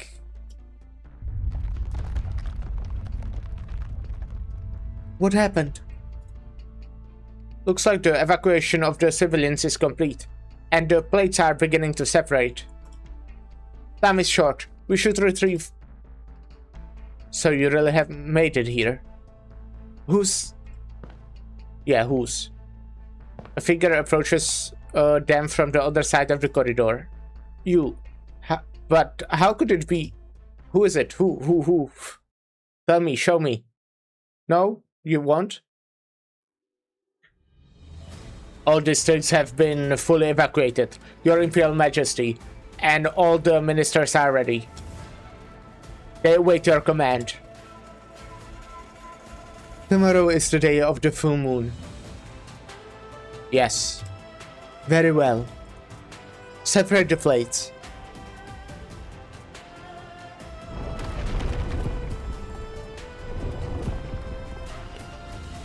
Cool art. Oh shit, I don't read what that was. Heaven and earth rumble in the setting golden sun. The plates of Baizhou begin to separate, starting from the outer areas, casting immense shadows in the vast wilderness.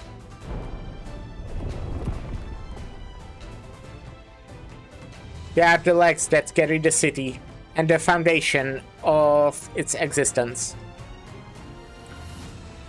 Changshui, Changjie, Yanhuo, Xiangye,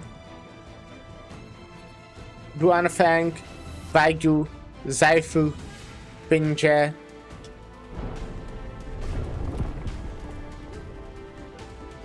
The 8 districts have seen 100 springs and autumns together. They have long been standing united, overcoming hardships. Now that they are separated, the future is uncertain.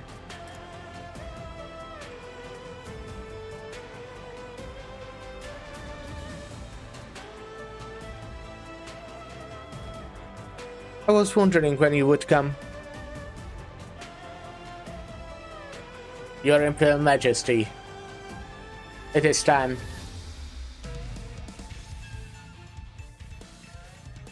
Mission complete. And for Look, what? this much is granted. Don't make a fuss over nothing. Okay. Well, we'll see. They, I would assume, have a plan. Some plan that does something. Let me just this is not needed, but let me just quickly get this, because why not? It is my pleasure to finally meet you. I am Ju, a Hi, craftsman. We have met before? Perhaps you have met with my creations. Or perhaps it is simply two lovers of truth recognizing one another. Okay. Yeah, I gotcha. This is one of the longer events, but yeah, there's a lot. 2 fucking skills for 500. Damn. Looks cute though. Looks cute.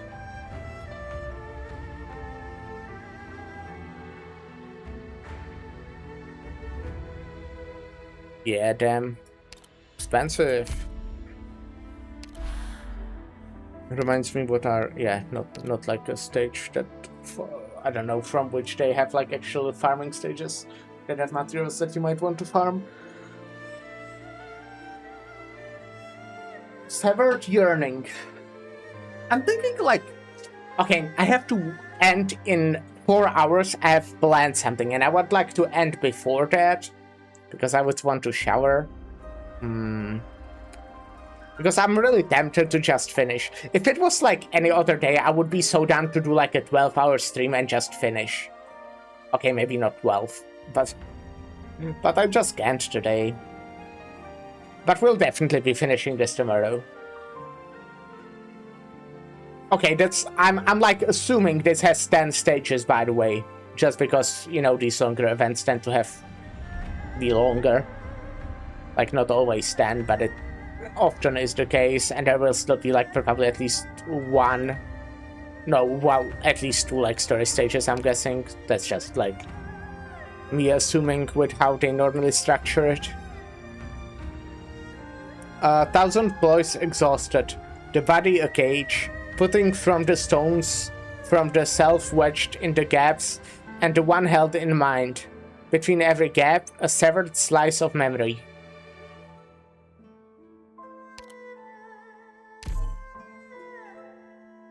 But yeah, we're doing great in 4 hours. And since I have to wake up at 5 tomorrow, I want to wake up early.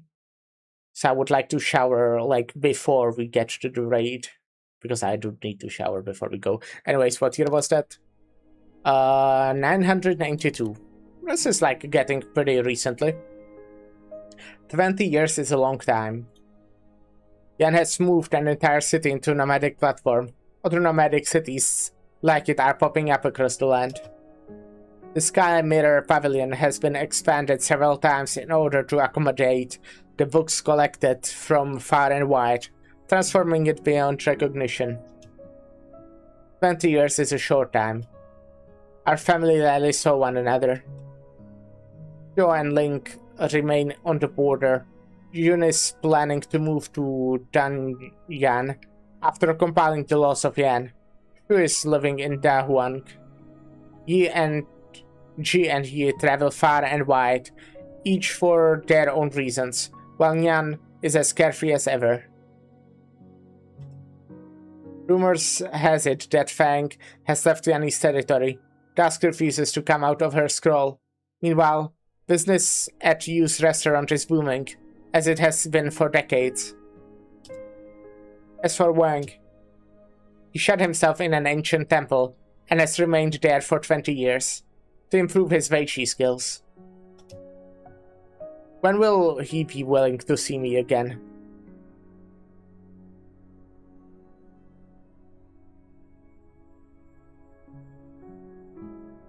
Jie? The Imperial Historical Cabinet wants an update on the review of Jianqi's local chronicles.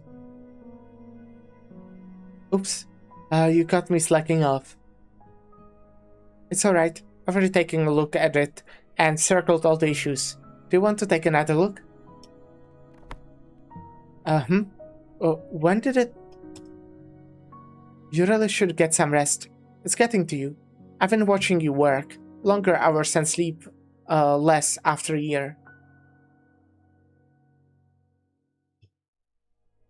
All the local annals and constructions chronicles were veritable records of the previous Trulang, ancient history textbooks for the academy. I feel overworked, and all I do is organize the books for you. I've heard that the Ministry of Works requested have been dropping, and Chu's workload at Dahuang is no longer as heavy. But the burden on your shoulders doesn't even seem to get lighter. Jie? Huh? Sorry, I got distracted. You're right. I guess I'm tired. I should set this work aside for now. Good. How about we go out for a walk in town? No, not today. I don't think I'm in the mood.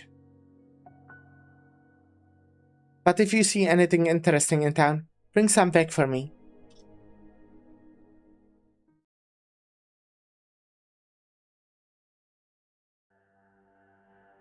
Candleholder Chun. Yes, that's me. What's the matter? I have an urgent letter for you. For me? From who? Someone had sent a letter to the sewer regulator. The supervisor was shocked by its contents and forwarded it to His Majesty, as well as every candleholder who deals with the proxies directly. What is this? I do not know. The supervisor's instructions are to you are to be ready, but refrain from acting without permission. What is this? I guess we'll figure out how Jie died. Year, birth. Year, Pochio, resulting in great property damage to the people. Year, framed a Mandarin for a crime he did not commit, in order to cover up for one of his own kind.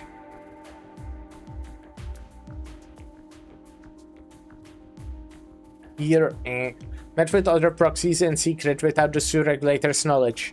The sewer regulator suffered a fire several months later, the cause of which is unknown. Year, claimed to kill the bestial Jew, but had in fact allowed it to leave the domain of Yan. So this is about Yang. I'm guessing. Yeah, no, yeah, definitely.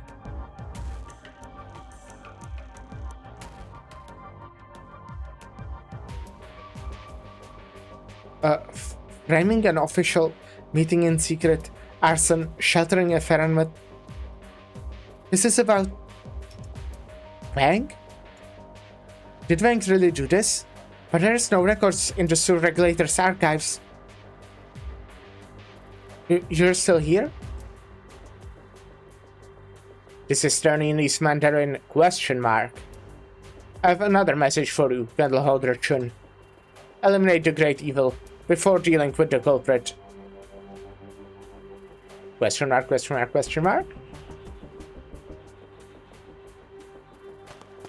frightened candleholder hurries back to the Skymare Pavilion and passes by some official leaving the building.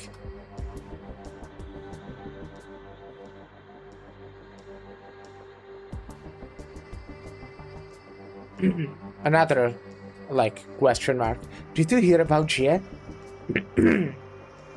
Yeah, she's been throwing her weight around, doing whatever she wants with the history books. There's no one in the Skymare Pavilion or the Imperial Historical Covenant who can stop her. It's becoming a real problem.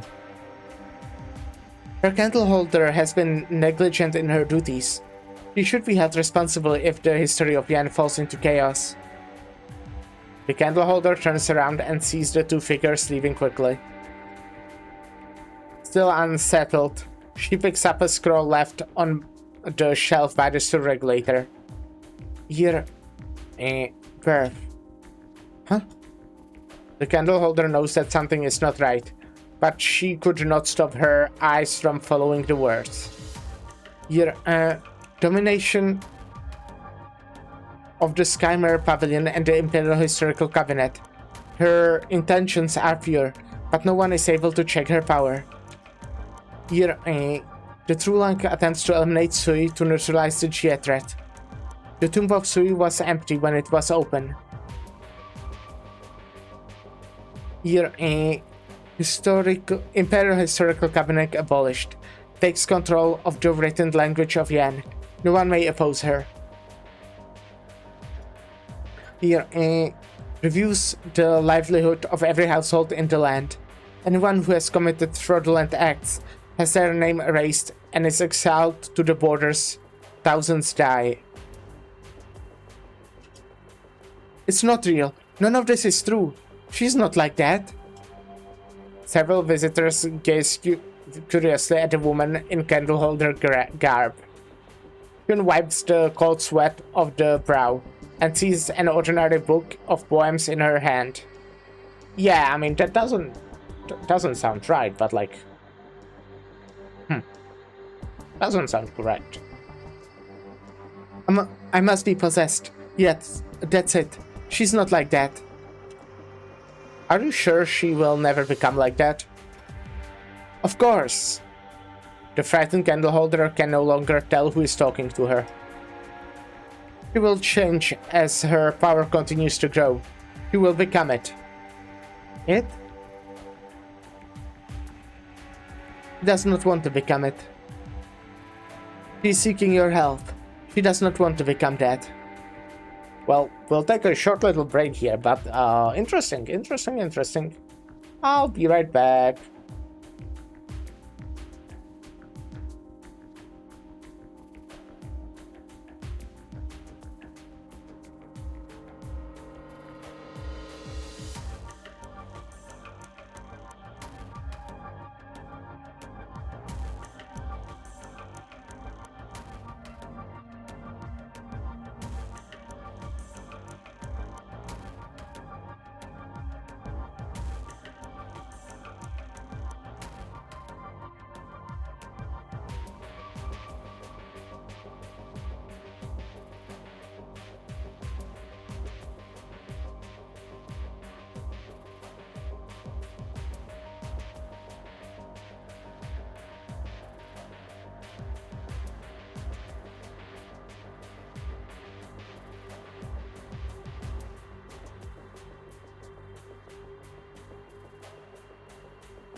Hi.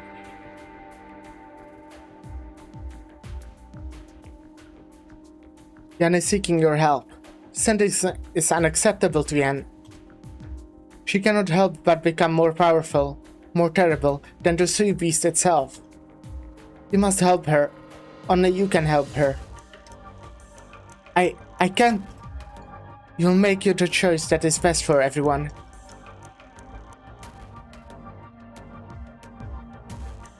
Best for everyone? Wait, who was talking to me?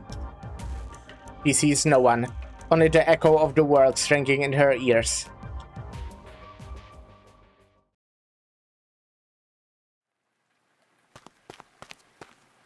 Your Imperial Majesty? The young official walks into the magnificent hall. It is her first time here. The Supreme Sovereign is not sitting on the throne, but standing by the window and gazing at the drizzle outside. You are aware that the Grand Preceptor passed away yesterday. He was your teacher and mine.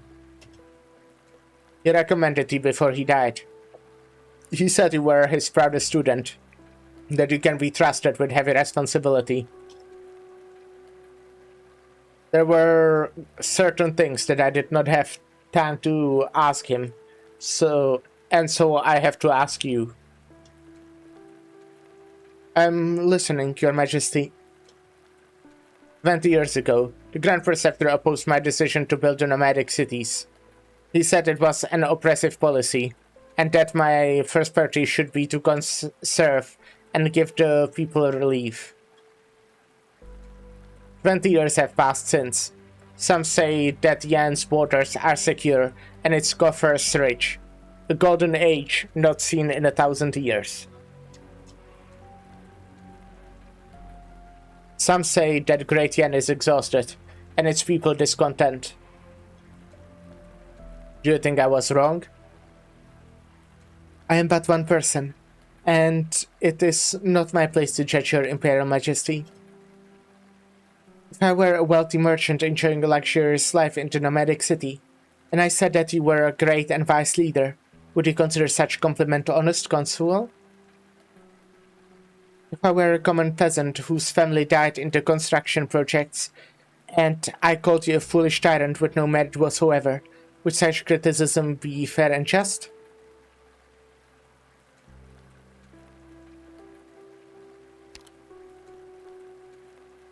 I see. Smart. I ask your Majesty in turn. Is it the opinion of future generations that you are concerned about? Or is it something else? You have a way with words. Very well. I will not ask you to judge. Instead, give me a word of advice in your teacher's place. You once said something that has stayed with me my entire life. In a worldly turmoil we tread. In our own conscience we trust. Even an ordinary peasant has a hard time finding a fair and impartial judgment in the complex affairs of a lifetime, let alone your Majesty.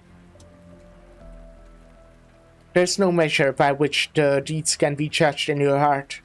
However, I am sure that your conscience holds the true measure. In our own conscience we trust. What if my conscience tells me that I have never been wrong? Then you would not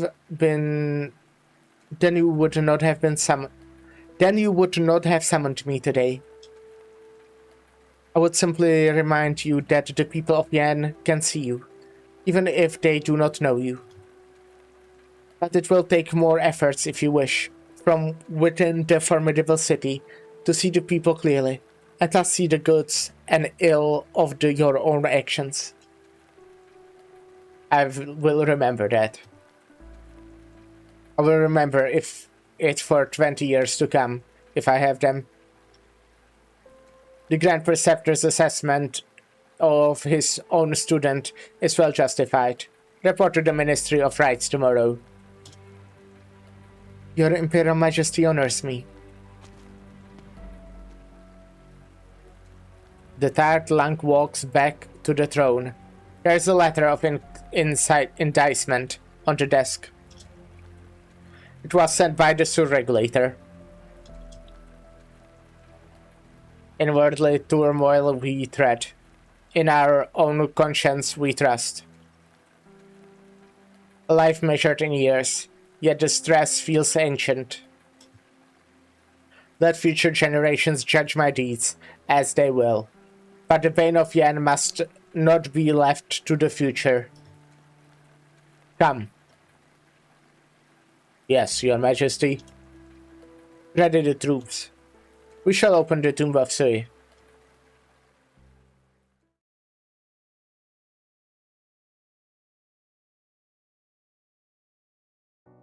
Another long, tiring day. The proxy returns to the familiar temple and casts his gaze at the Veichi board in the corner as is his habit. One glance is all it takes to notice that something is not right. Someone has been here. The Veichi board is empty, except for a single object in the middle, though it is dark in the room and he cannot see what it is. As he approaches, he sees that placed at the center is a ripe, white ginkgo seed.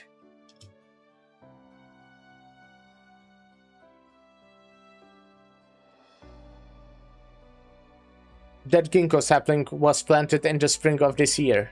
Ah, I see. The Ministry of Works swore an oath in the hall several days ago that the rebuilding of Baizhou into a nomadic city will be complete before the tree bears fruit. 20 years. That is the time you have. Immortality has made you arrogant. Perhaps you have forgotten that mortals do not have that many 20 years. Yan cannot wait, and neither can I.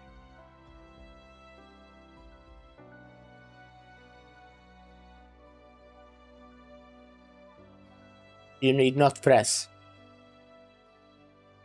I have long intended the same.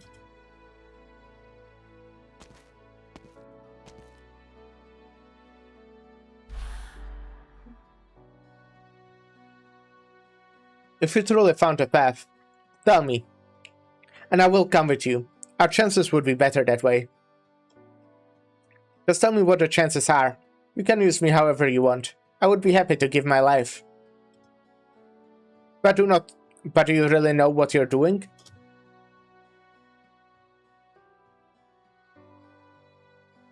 This game should have been doomed. How can the part defeat the whole? How can one kill oneself and survive? But he saw the only way out for all of them. He will supplant it. Perhaps there will come a day when our strengths exceed its, then we can truly break free of its influence and live as ourselves. As long as we don't forget who we are, of course.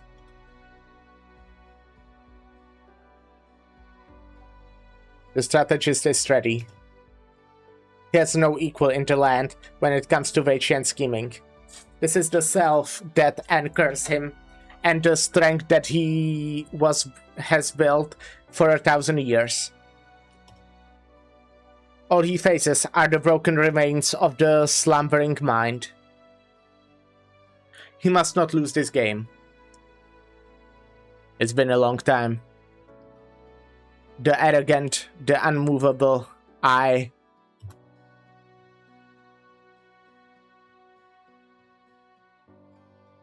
Returning to this dark tomb for the first time in 1,000 years brings back countless emotions. Anger, frustration, shame. As he steps inside, he feels himself chilled to the bone. No, no.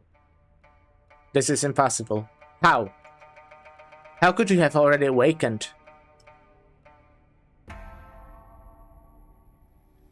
You look kinda similar.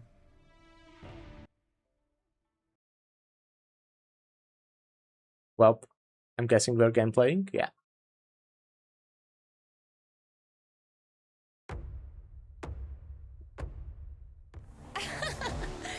people. I don't think I'll even remember your faces after Is this the one that attracts them? Anyway, let's Or, just get started. I don't know.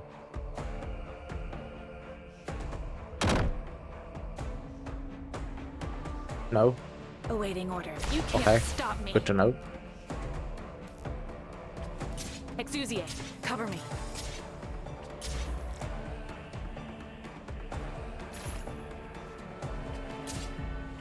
Oh, what is this one? Oh shit, it's moving. I see, interesting. Let me double their trouble. Here we are. Apple pie!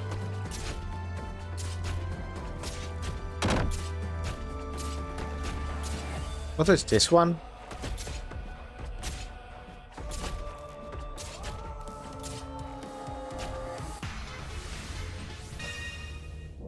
I need to.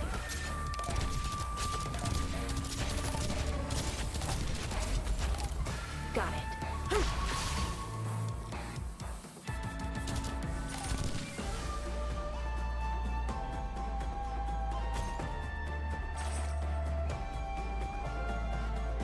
Oh, they are coming here, I see, okay. Good to know.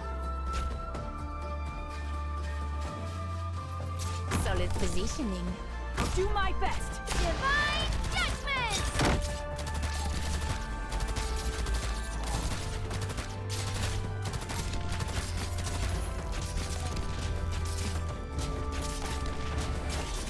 Damn, that's a lot of guys. Great view from here. Yes, I can handle this. Just try me.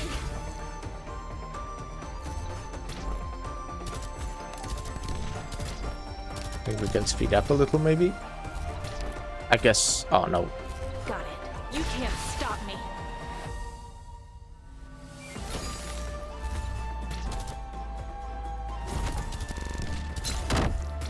Rock and roll!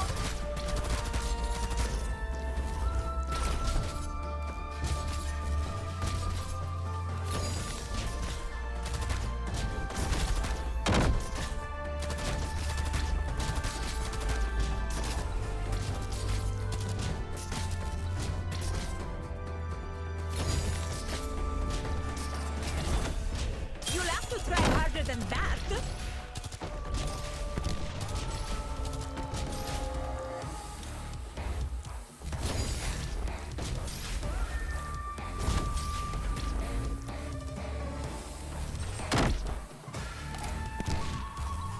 I mean, I think we'll have this. It's just... Yeah. We need this guy to approach and these two to be there. This is funny though. I can't... I like this. Okay, I say that so often. I love one how like not every mechanic, some of them are kind of a miss, but so many mechanics just because they are cool. But I just like love how every side story has a mechanic that just does something unique. And this is really cool because you can just fucking change the whole fucking battlefield with this pretty much. Like, kinda, obviously not fully, but what if we take you away? Oh, okay, that kills. That just kills you. Okay, good to know.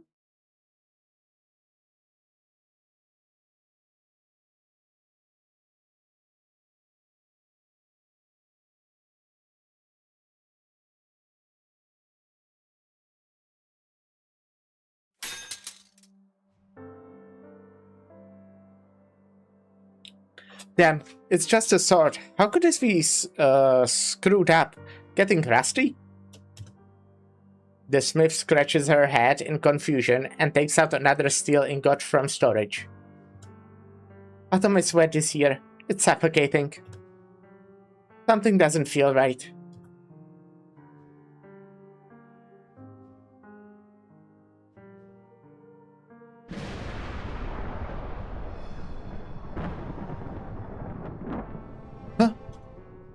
Impossible. This is impossible. Is it awakening? Worried screech.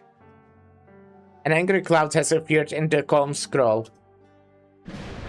A crack of thunder leaves an ink trail on the white scroll, looking decidedly out of place.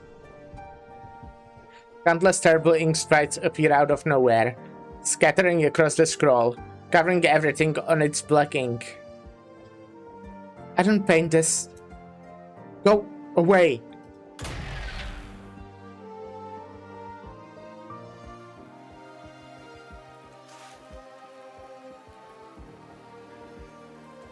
You've had a long journey, Mr. Sure. I will take you to a quiet place where you can rest. I should not delay in reporting to the Ministry of War. There has been an incident in Paisho. His Majesty commands that you are not to enter for the time being. Why? Is that the Tomb of Sui? Wang, what have you done? Okay, right now I'm not sure. This is the past, right? Wait, no, definitely. Desk was still in scroll. So yeah, this is definitely still like the 19 something. Oh, not 19, just 900. Did the heart skip a beat, or did it beat twice in an instant? Or was it the vibration of the nomadic city from some sudden movement? Or was it... Plop? The scroll that was in the proxy's hand is now on the ground. Wang? Chia! What is it? Look at this.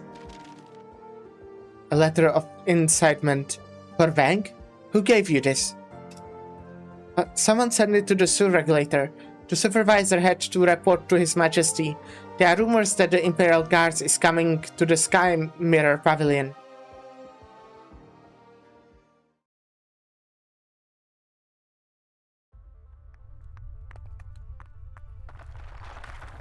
Finally.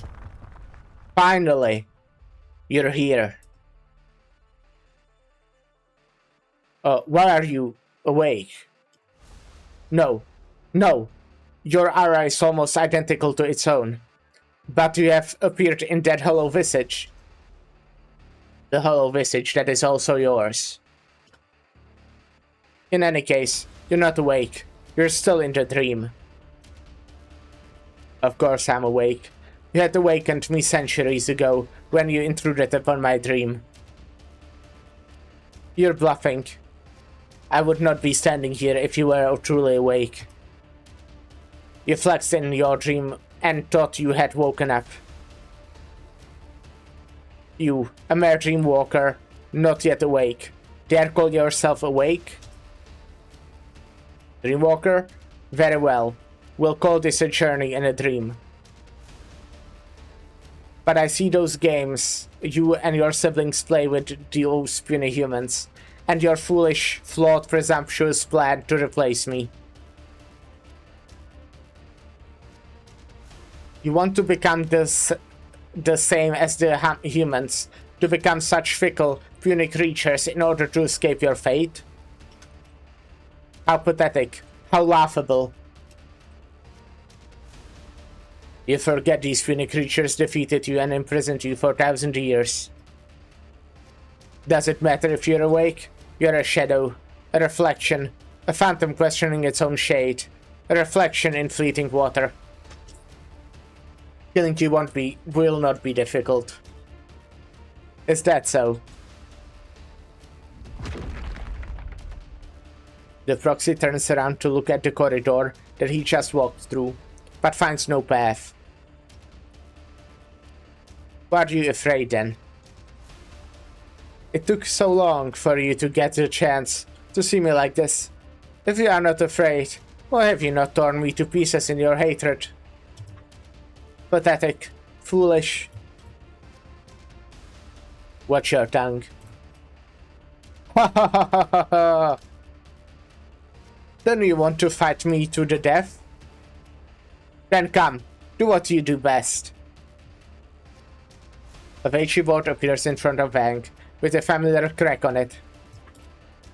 Without asking, the mysterious foe takes the white stone and goes first according to tradition. The first stone is placed on the Tianyuan position, the center of the board. First move, Tianyuan. Are you mocking me?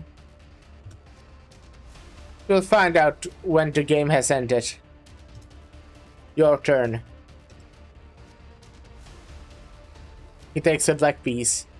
The 19x19 board is intimately familiar to him. He has not tasted defeat in a long, long time.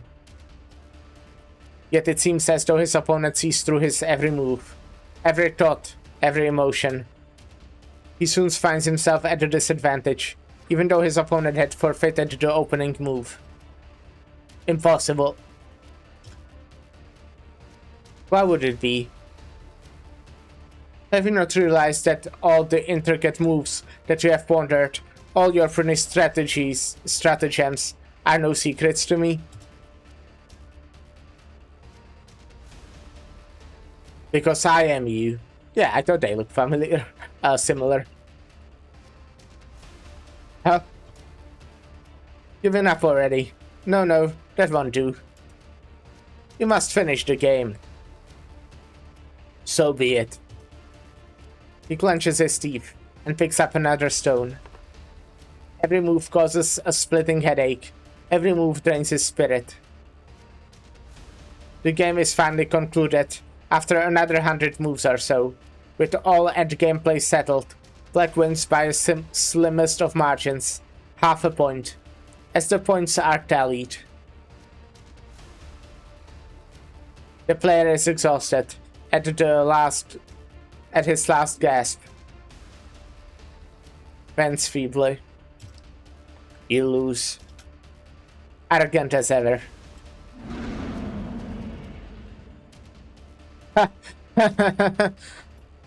Leaving aside whether this child's play even counts, do you think this is the only game between us? Huh? The name of this game is Vang. You may have won this round, but have you any idea how insignificant it is in the bigger picture? Step back. Go there and look back, and see if there is any meaning in these moves that took every last drop of your being. Against his will, Vang gets up and takes a few steps back. It is only a few steps, but the board that he has been seeing has shrunk to a tiny piece. No matter how you flail and struggle, it is no more than 1/12 of the game. All the twists and turns of your black pieces have not determined the outcome of a single corner. Why do you think you can make me concede? Vang forces himself to look. It is no longer a 19x19 board, but hundreds of lines vertical and across. The game that he had poured his heart and soul into just to win by an hair looks utterly insignificant on the vast board. Countless white pieces, as many as there are stars in the sky, lie beyond the board, which itself seems endless. There is no room to intervene in their formation, as immutable as Sui's anger and contempt, which have shimmered for 1,000 years. You planned this. Of course I planned this. This plan began to take form in my countless dreams, ever since you glimpsed into my mind centuries ago. A white would begin to lay the pieces around you, quietly and unbeknownst to you. What you have done, he made a note of. What you did not finish, he finished for you. What you did not do, he did in your image. He made you wary of the humans, and the humans wary of you, forcing you and your kind to return here, the source of your immortality for centuries. Why do you care that we live? As long as I live, you will always have a choice. The last thing that Yen wants to see, to return to my consciousness and destroy everything that was built upon the Great Hunt. As long as you live, I will never regain my full strength. Strength that will allow me to break my shackles. Our lives are too intertwined for peace to be a possibility. Yet you would seek peace with the humans? Yen would not abide me, who almost became their god. Why would they abide you when you replace me? You are not worthy to play at this board. I will take your life, then the lives of your siblings. Vanish, now, as your inevitable fate. Well, too bad. The Trulang led Wang to the tomb of Sui alone. He would not have given Wang the opportunity to tell me. He never wanted to hurt anyone. Words were never his strong suit. He was obsessed with victory and defeat, but cared nothing for loss and gain. The shrewdest and the most foolish amongst us. Among us? Among us? He saw through every scheme and treachery, but he could not do something as simple as letting those around him truly know him. Besides, I'm not the proxy that the Su regulator and you have always feared the most? Am I not? Huh? I knew, or rather, I knew they would tell you. I can feel it, even if you didn't say anything. I thought I could control this power in time. Lately, though, I'm feeling less and less like myself. My memories began to grow indistinct. Many years ago, in recent years, the same thing has happened to my emotions. Perhaps... There's something I want to ask you, Chun, impolite as it may be. What did you feel when your mother died?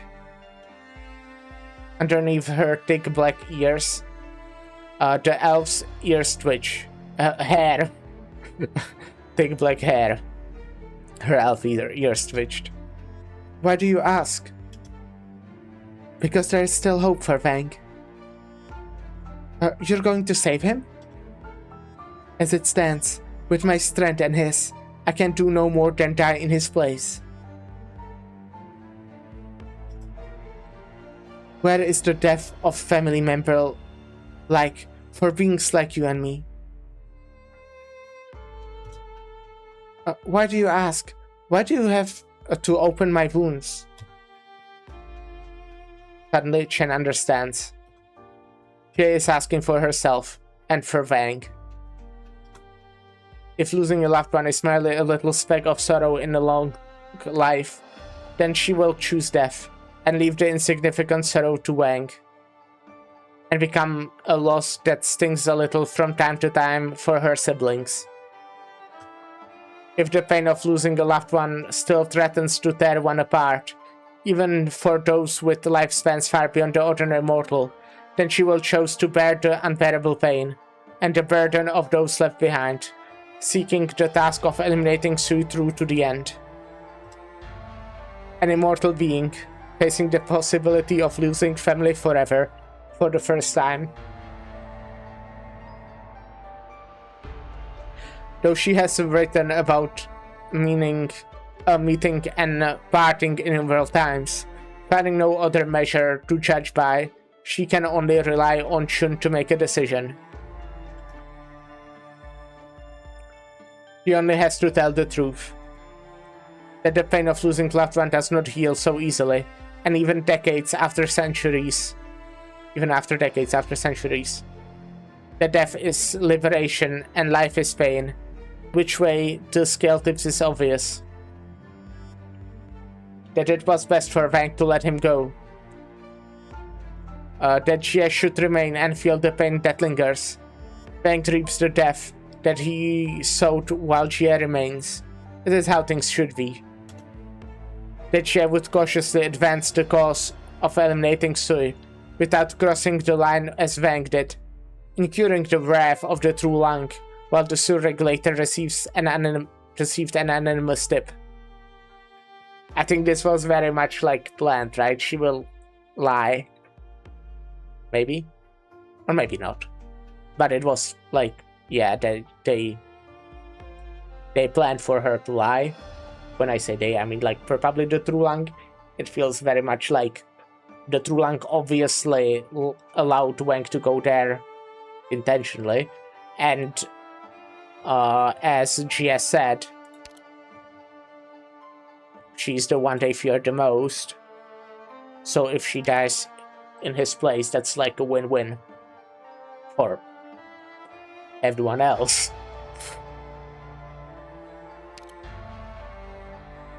But yeah, eliminate the great evil before dealing with the culprit. There is no one in the Sky Mirror Pavilion or the Imperial Historical Cabinet who can stop her. It's becoming a real problem. He should be held responsible in the history if the history of Yan falls into chaos. Imperial Historical Cabinet abolished. Takes control of the written language of Yan. No one may oppose her. Review the livelihood of every household in the land. Anyone who has committed fraudulent acts has their name erased and is exiled to the borders. Thousands die.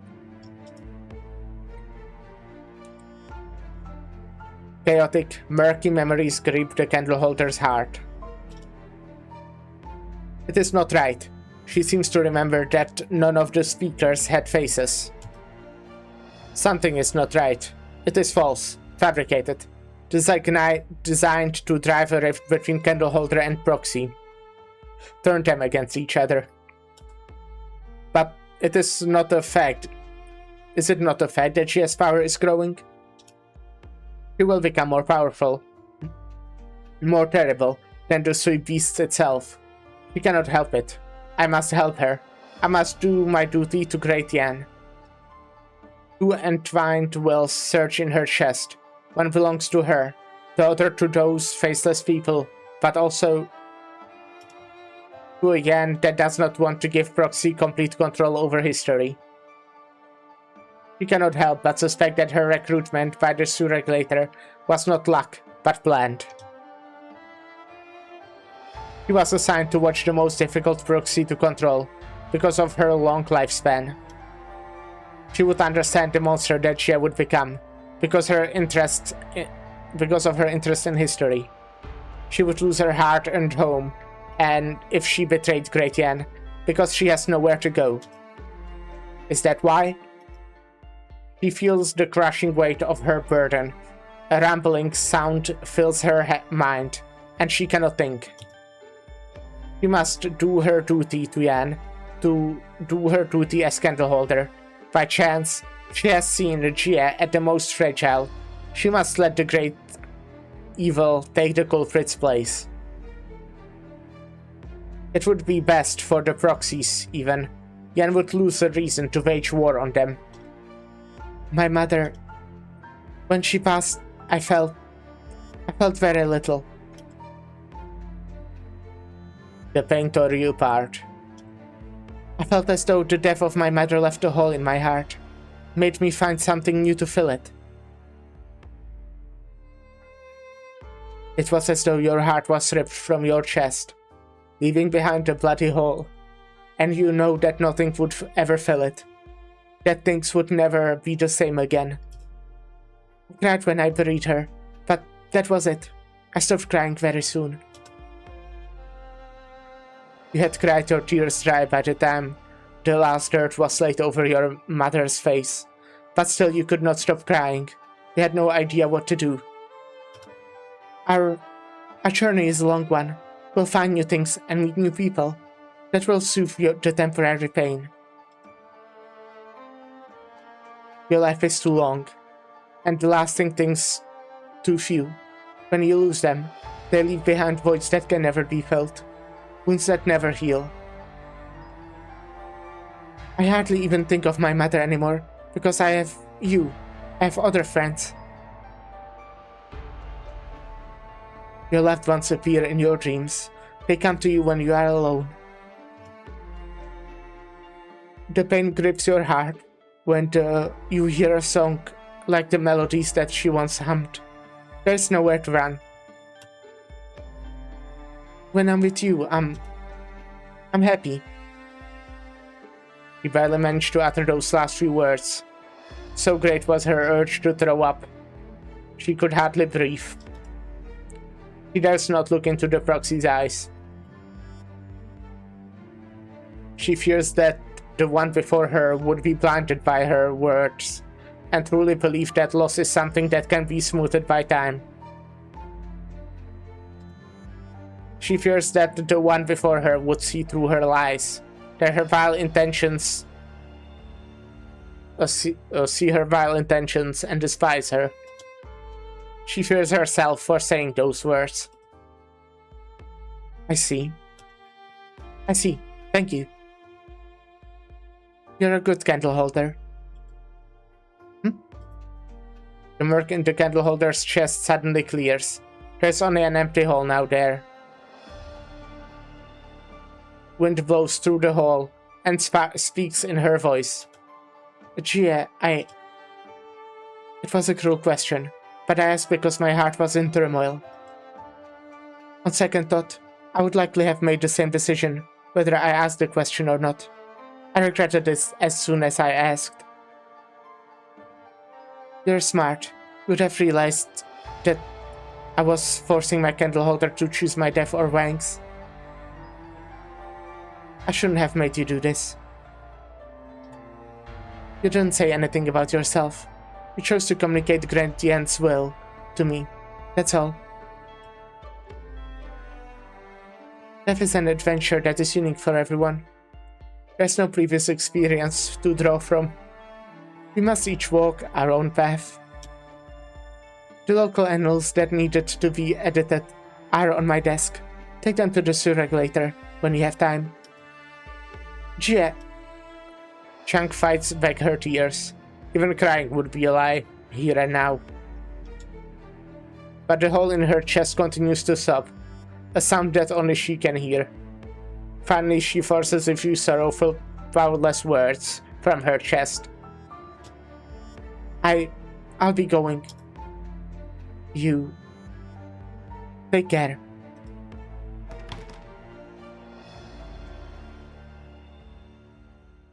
Well, that's interesting.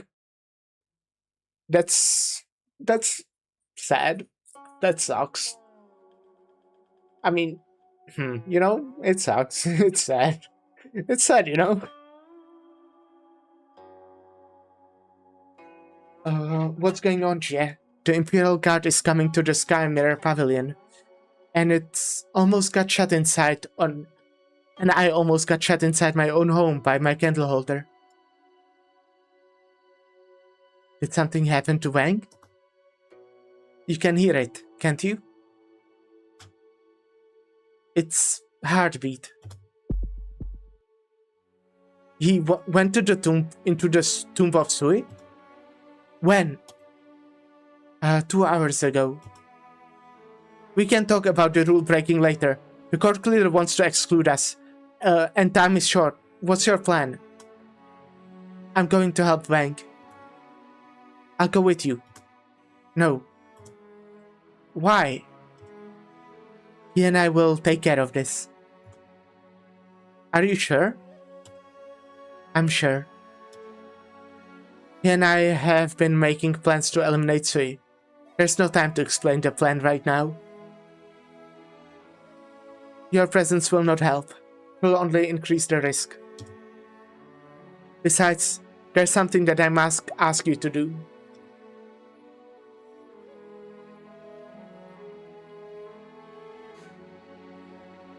Nice art. Take care of this writing knife. Your power should be able to preserve it. What are you planning? How bad have things gotten? It will not awaken, not yet. I can promise you this, and so can Wang. But you... Something will come back. Someone will come back. Either you or him? I'm coming with you. No, Yun. I truly mean no offense. I need to entrust this writing knife to the keeping of someone who is absolutely just and impartial. If someone with ill intent gets their hands on it, it will do far more damage than the death of a single proxy. I thought about destroying it. In the end, I felt that it was worth preserving. The wrongs of the past should be righted, though I do not know at what price. Perhaps the writing knife will be of help to you, or to Yan. Until the day comes when no one can use it anymore.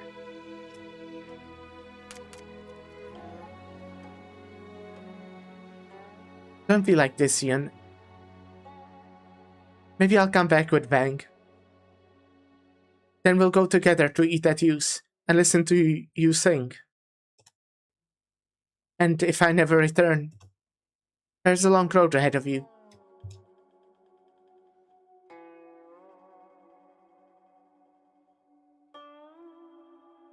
Nice art.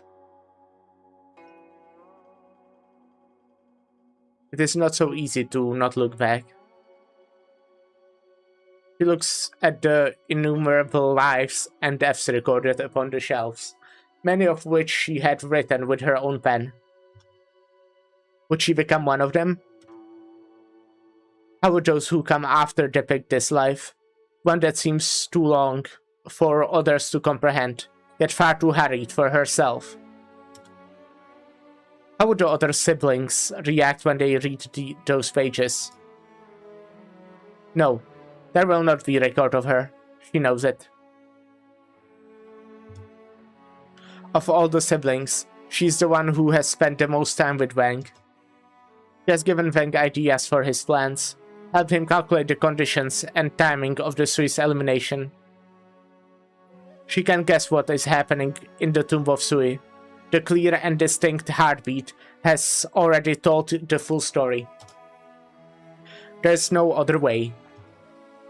She must use her powers to erase the name. She has spent much more time in the mortal realm than ordinary people. Everyone dies. It is precisely the cycle of life and death that made possible the innumerable ways of life that has fascinated her, as well as her siblings. But if death is such an unremarkable thing, like a wisp of smoke in the wind, what is living truly? Light from the setting sun pours into the room, upon the countless history tomes, as though relentlessly pouring through traces of the past. Every word in these scrolls was written with tears of blood, but the only thing written on the last page is the word regret.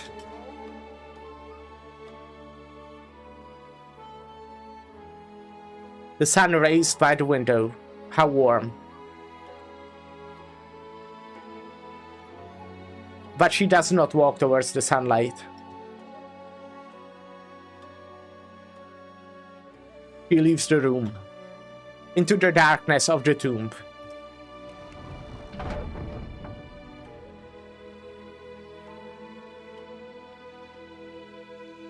No words need to be said.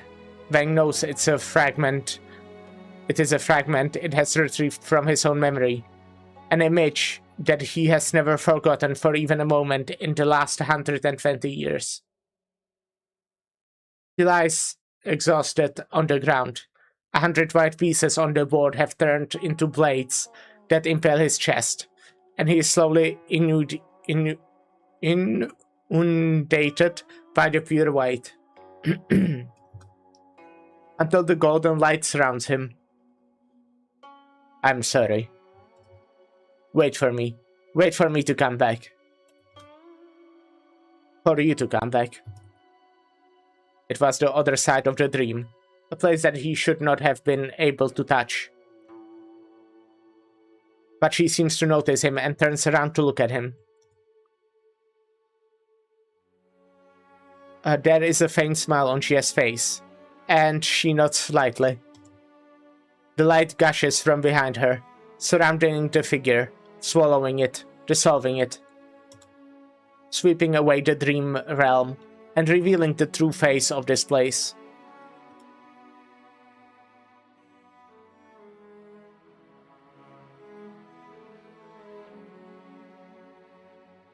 Well, that was Slice them up like a millefeuille. How do you like it? You know, I really like this side story. I know I said it like fucking 5 times at this point. But fuck, I did that like... That was cool. Like, mostly, you know, the conversation between Shun and Jie. That was interesting.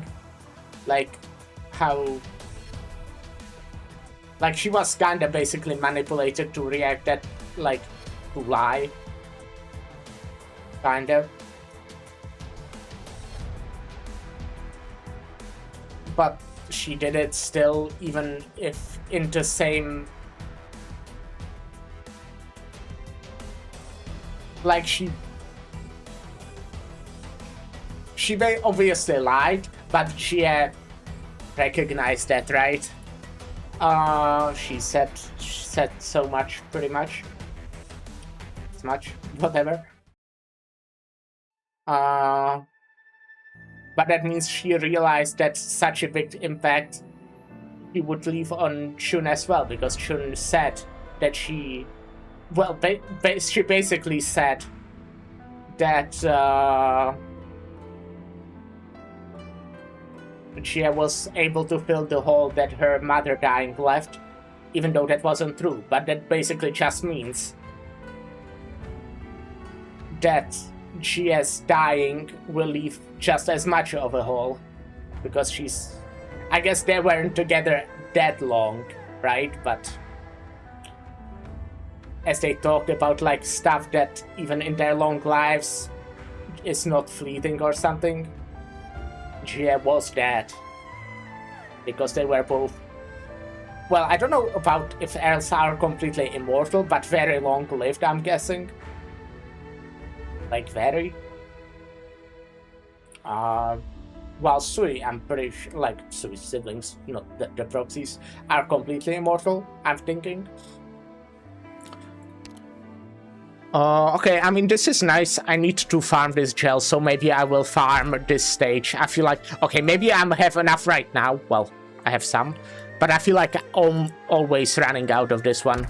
So, that will be like a farming stage. Give me a sec, I'm gonna just check what was that. I'll have to play ads in a little bit as well, but let's start at least.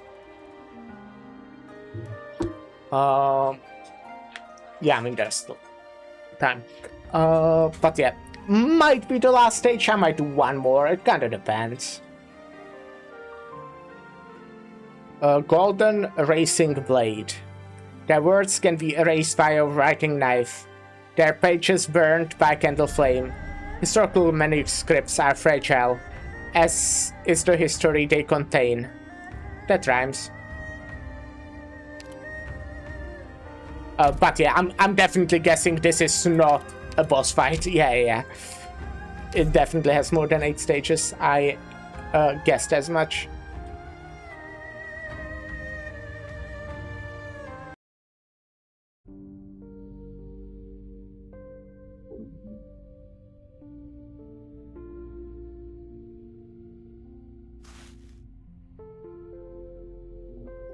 There's like some really fucking loud car outside. I hate cars. Your uniform suits you. Supervisor, surely reporting. At ease. No need to be too uptight your first day on the job. Better that you maintain your youthful energy. Understood, Supervisor. Do you know where we are, surely? Upon the peaks was the beast cornered and killed. This is the battlefield where we killed Ferran during the Great Hunt. But Jolie pauses, unsure if he can continue, until he sees the patient gaze in the supervisor. of the supervisor. This was also where countless soldiers and civilians lost their lives, where living, breathing people faded into a graveyard of lines of cold numbers between the pages. You have realized something that many candle holders older than you do not. Carry the fire that drives out the shadow of the Feralmut and travel amongst the people to learn their troubles. It was the first candle holder holding the torch that discovered the existence of the Feralmuts. That made possible the war with the gods which secured Yan's future. Even today, the existence of Feralmuts is only known to a select few, which makes it all the more important that the candle holder's fire remains brightly lit when shadows fall. I will do my utmost to protect the people. I'm glad to see your resolve, but let me ask you again. What are the Feralmuts in your eyes? What are the proxies who live amongst us within the season, on whom we keep a constant watch? The hearts of people are fickle, the hearts of beasts even more so. Perhaps some amongst them have once aided Yan, be it out of a whim or true sincerity. But weighing the pros and cons, ultimately, they are different from us. They are enemies. Enemies, you say? Enemies. I have no enemies.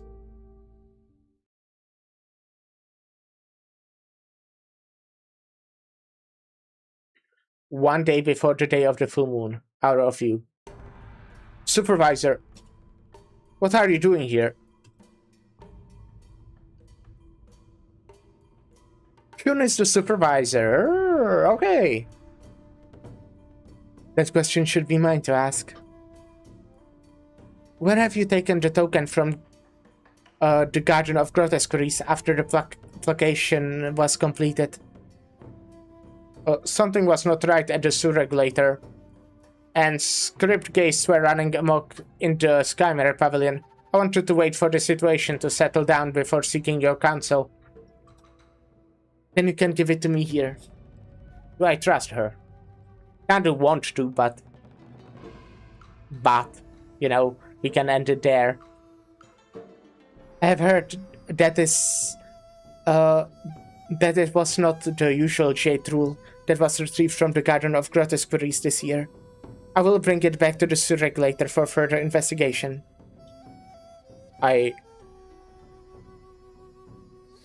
Acting on a subconscious instinct, Jolie finds himself taking a step back from the familiar superior. My, did I not think there would come a day when Candleholder Jolie defied his orders? Cut the crap. You're Chun, head of sewer regulator? A Shanghai Zong member, in the Sky Mirror Pavilion, a highly ranked one too.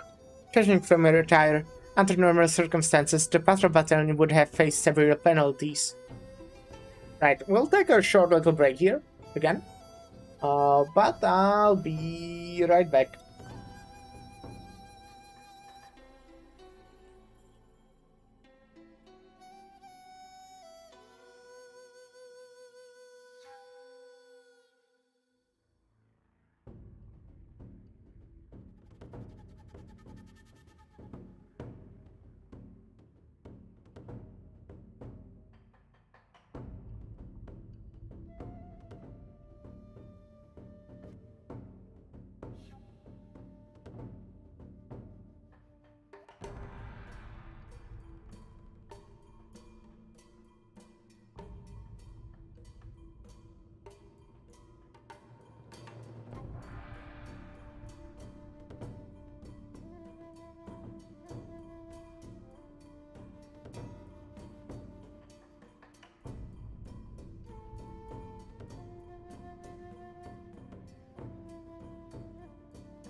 Oh, hello, I'm back again. And this is Lady Chen? You're Joalie's boss? Though I'm unworthy of this position, it is my duty. What are you doing here? Waiting for us to walk into a trap? Unfortunately, it is not you that I'm waiting for. Hand over the token, Jolie, and you may leave with your friends. We can discuss your association with undesirable elements later. I thought you would tell him to take me in on the spot to make up for his transgressions. We are in the Count's course of Yan, not some bandit camp. Fine enough for you to say. Who was it who encouraged Jie to enter the Tomb of Sui, so that the more dangerous proxy for Yan would die in Vang's place, catapulting her own career into process? Yan would be ashamed to have a descendant like you. Moi, the supervisor is not like that. Well, I mean, she did do that.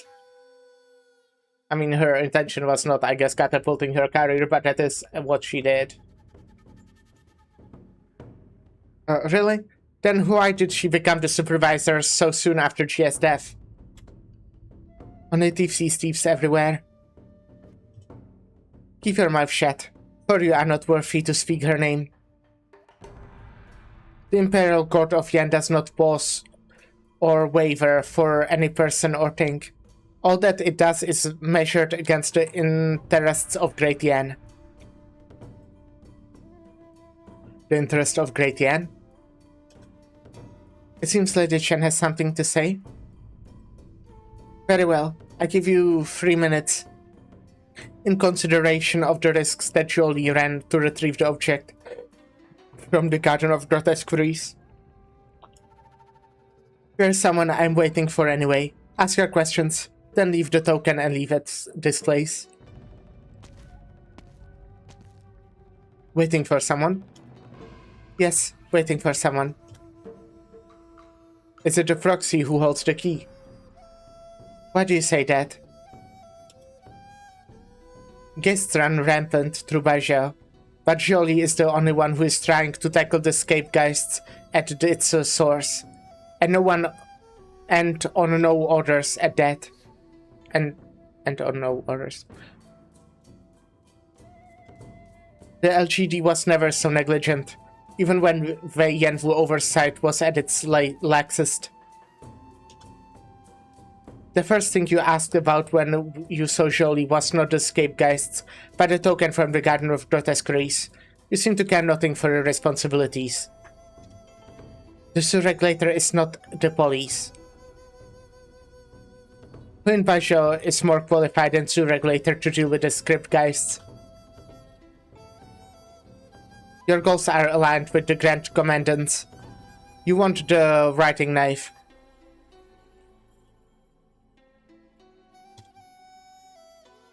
And if Moi is telling the truth, no one in Bajau is closer to the writing knife than Jun. You do the LGD proud, Superintendent. Why are you assisting the Grand Commandant's plot? What do you plan to do with Wei Yanwu? Or have you already joined forces with him? What? You may have been an excellent officer of the law, Lady Chen, but it is not your place to intervene in matters of national interest. I've been to places and seen things. There's no need for grandiose words. If your plot is indeed in the interest of the nation, you should feel no shame in saying it out loud. Only those involved in political squabbles would keep bringing up national interest when questioned, beating around the bush and deflecting the question. You should be careful with your words, Lady Chen. The matters of state are complex and interconnected, and it is not unusual for officials to have different views. Your words insult all who serve the state. For 1,000 years, the Su Regulator has had one mission, and one alone: to do what is best for Yan in matters pertaining to Ferranmouth. Nothing else matters to us. Even if the Grand Commandant's actions are indeed drastic, extraordinary times call for extraordinary measures. The use of the writing knife does not constitute treason. Then what is he planning? At this point, I doubt this damned old elf is gonna talk, so I'll do the talking for her. Just as I suspected, the Grand Commandant wants to rewrite history with the writing knife and completely eliminate the bestial sway. The price is the true Lang's life. Huh? But why? What does the true Lang's life have to do with destroying the Ferranmouth? We are just talking about it, before we were interrupted. 1,000 years ago, the Grandmaster discovered a piece of Originium that he presented to the true Lang, as a weapon that can end the Great Hunt. Realizing its importance, the true Lang had it Fang Shi perform a ritual that linked it to the true Lang's bloodline. Henceforth, the power of the Originium may only be harnessed by the reigning true Lang. That true Lang had a bit of conscience, at least, and he set a condition to the ritual, probably to prevent his descendants from abusing it.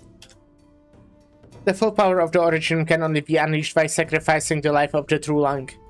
Hence it was giving the name Bufan, no rebellion. But does the true Lang's life to be sacrificed still have to be the Emperor's? Why did the Grand Commandant go to such painstaking lengths to obtain this writing knife if his goal was merely a coup? You mean the Grand Commandant wants to use the writing knife to change the records of who the current true Lang is? The Grand Preceptors incited the Prince to regicide. What is the truth of what happened that night? Who sent the Yulin guards away? Who actually entered the Emperor's chambers? These things are not specified in the records. Therefore, the records of what happened that night can still be rewritten using the writing knife. If the history books of Bufan recognize Lord Wei as the reigning true Lang, then the life of the true Lang obviously refers to Lord Wei's life. Oh, I see. Oh, I see.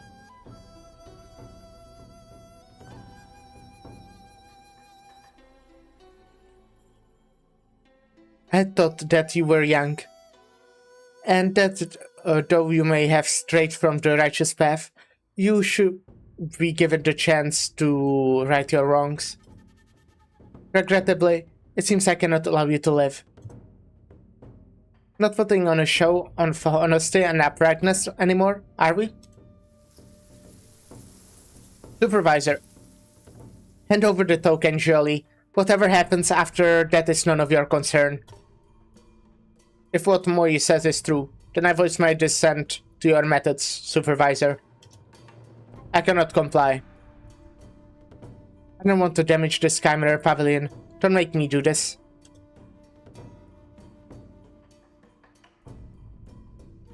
You're talking to the wrong person. I have the token. Chen's vision is obstructed by several maple leaves. The lamplight sways slightly. Chen steps back and prepares to engage, only for Mori to step forward and block Chen's attack. So the supervisor of the sewer regulator is not above sneak attacks, like a thief. One can be stable and reserved with words, but actions must be decisive and without hesitation. It is as true as Veichi as it is with all things in life. Supervisor. I've read about the writing knife in the past, and she has hands. It can indeed alter history and greatly influence events. But we are not proxies. out-tempered historical records will never endure for long. An instant is all it takes to activate Bufan. Besides, after this, there will no longer be disgraced deposited Crown Prince in Yen. Only a pure true Lang, whose legitimacy is beyond question. Is that right? That is not the Su regulator's concern. Since her death, Great Yan's history is already in tatters. One more change will hardly make a difference. How can you be so sure that we cannot record history truthfully? Chao Chen, Magistrate of Water for the Sky Mirror Pavilion. I wanted to ask you as well, Supervisor. For many years, you assisted Jia in compiling history in her office. Why is it that you have now turned on tampering with history? The records of Yen are classified into 4 parts: classics, history, philosophy, and literature.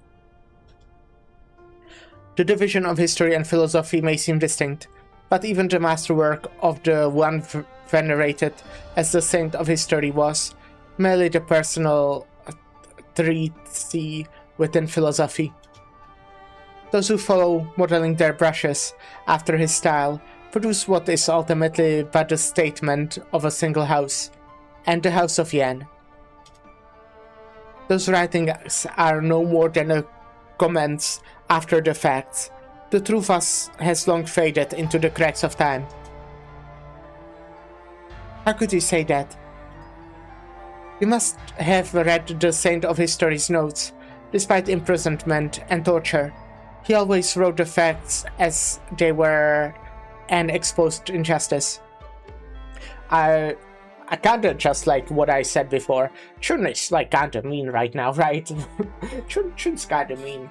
Well, I think she was pretty nice in the past. I'm guessing, obviously don't know. I think it's pretty much what I said after the last stage, right? But then death of GM must have been quite impactful for her. They were together. I don't know how long, but they were together for quite a while. I'm thinking.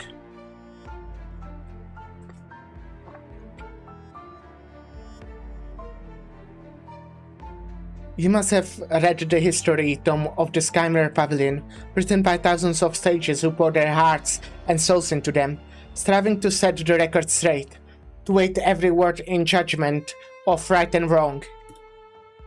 You must have heard the unofficial historians meticulously investigating and analyzing their sources, coveting not the court's wealth and rank, but striving only to uphold justice for the common people.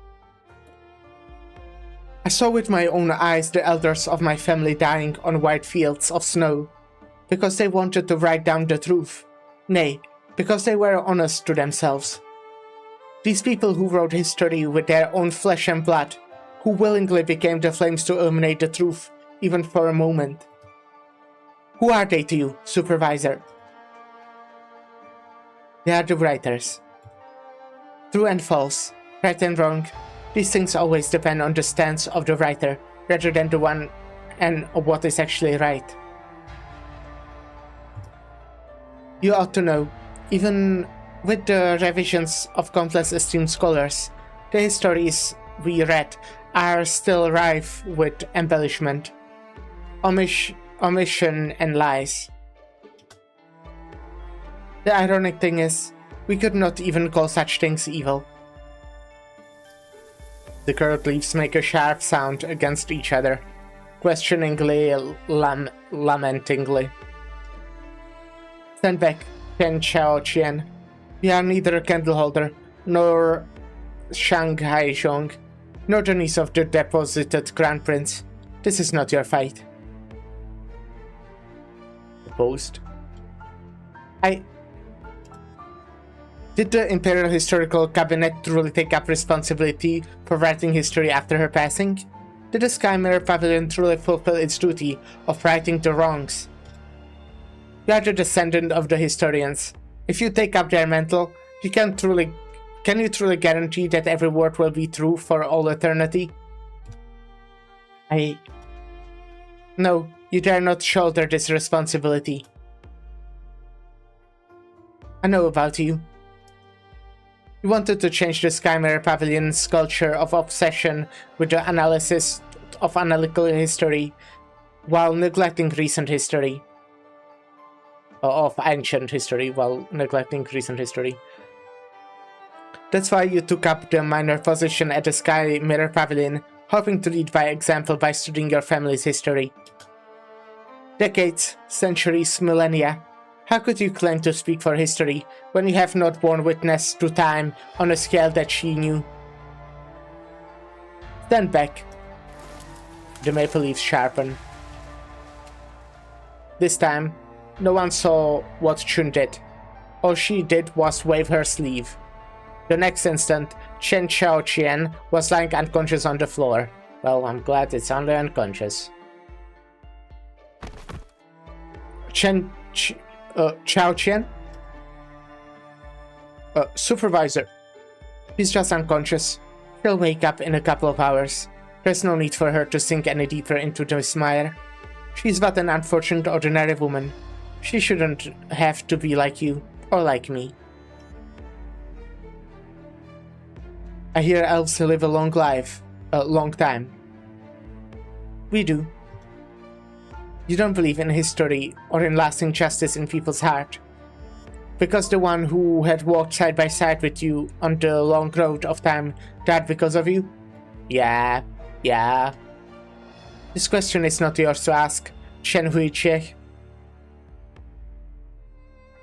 As an elf, you don't know where you came from, whether there's any of your kind left. There is. Or whether there will ever be a home for you. My past, present, and future, I guess not her, like, subclass of elves, belong to Yan. And that involves tossing your fellows into the abyss? Having her die in Wang's place was the appropriate decision under the circumstances. This is beyond all doubt. Compiling history, recording the passage of time, have you any idea of the power of these years? The power of time? The beast walks with the generous earth. She had gone one step further. Her power was rooted in words and lived in history. As long as the records of Yan continued, her power would continue to grow without end. If left unchecked, what sort of monster would it be crafted by in the end? It would be something even more powerful, even more terrible than Sui itself. He was my mentor, my confidant, my friend, but I could not endanger Great Yan. Seen people like you, people who abandon their friends, but long to see them again in dreams, in order to beg for forgiveness.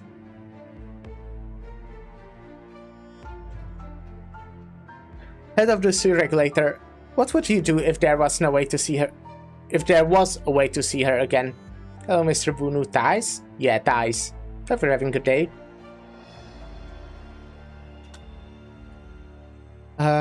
I warn you to not play games with the lives of millions or the fantasies of a madman. Wang did not go into the tomb of Sui for the sole purpose of eliminating Sui. I'm sick? Ah, that sucks. Hope that gets better soon.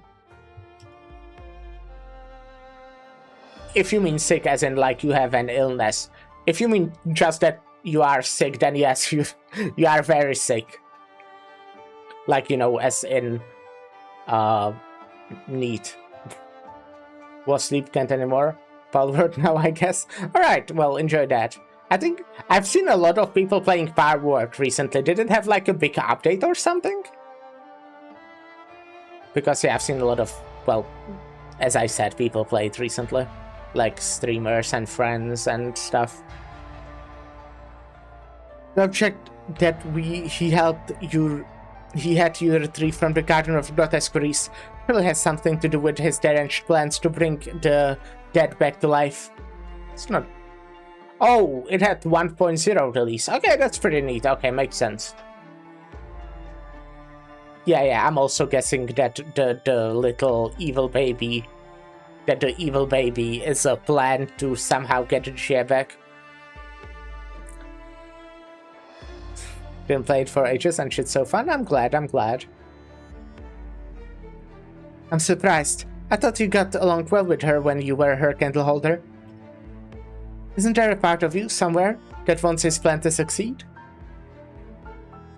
He already failed 120 years ago. He will fail again. Allowing him to continue on his reckless path will only lead to more disaster. Okay, that's cool. Why is there no sound? Why did we get no sound effect? Is streamer bot not working?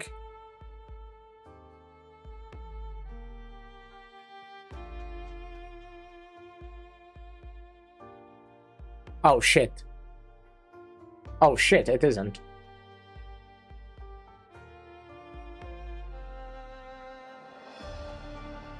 Just a sec. I'll do your push-ups and squat right away.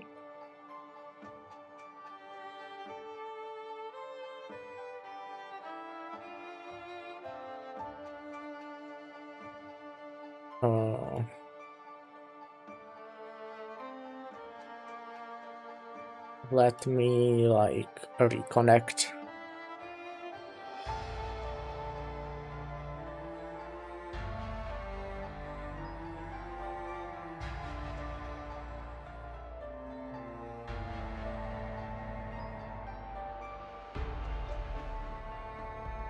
Connect, maybe? Thoughts on connecting? StreamRod? Alright, I'll be right back. Well, I'll be on the ground, to be specific. I won't be on my back. That's not how you do push-ups. That's maybe if I was doing back sit-ups or something.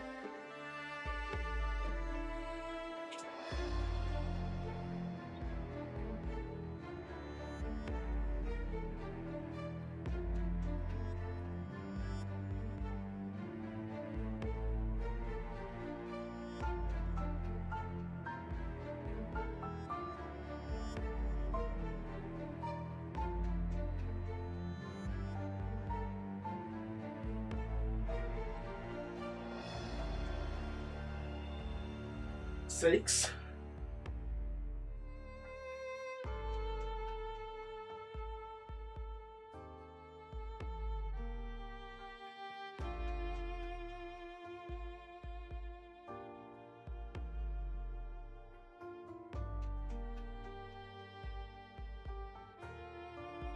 And 7.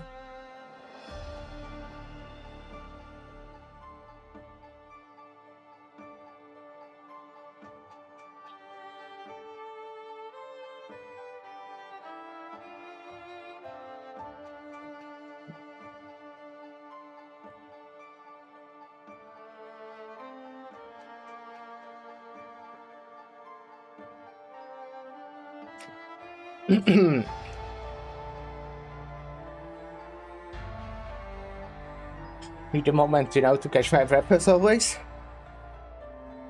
Before we can return to reading.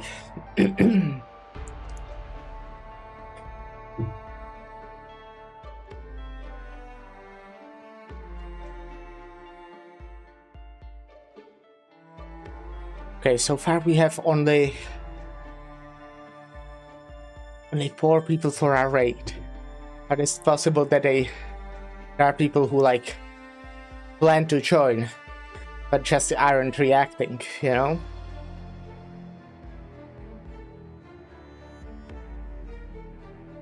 Because they do that sometimes.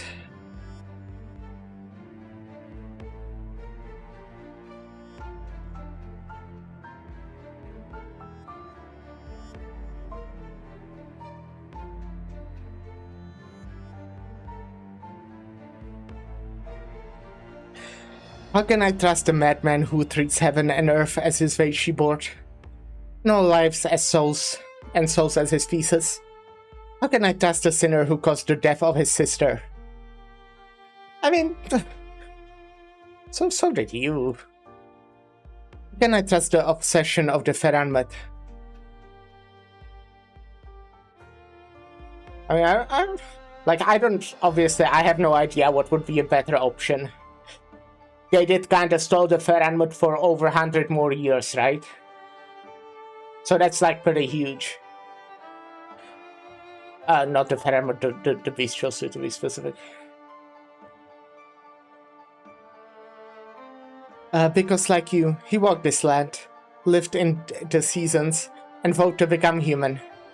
To become part of this land and those who live upon it. Human? Humans are humans because they live and die. This is why they shine, as the candle's fleeting glow. He has lived, and she has died. Wang seeks to disturb the slumber of the dead, in defiance of the laws of heaven. Even if his delusion somehow came true, how can you be sure that it is the departed herself who has returned and not a geist, a hollow puppet that can, that only carries her image? You just don't want to believe. Things seldom go the way people want them to. The outcome may not be exactly what we want, but to be shackled by regret and not even have the courage to take a single step, that is nothing but cowardice. She's angry. You have your way with words, Shen Huiche, but I don't see how you intend to carry out the justice you speak of. The token and the key, I'm only here for them.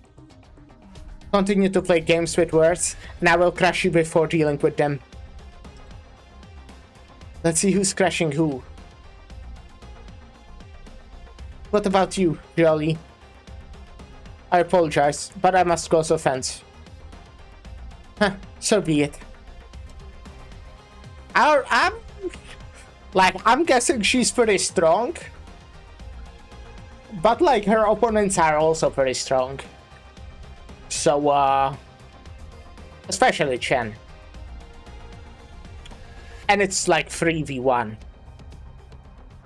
I haven't really seen her fight except, you know, doing shit with leaves. I mean, it did kind of make the other Chen go unconscious basically immediately, but hard to say how good that is against someone who can actually fight. Those who stay near ink get stained. Have made some good friends, Candleholder. Do your worst. Yeah, we're fighting.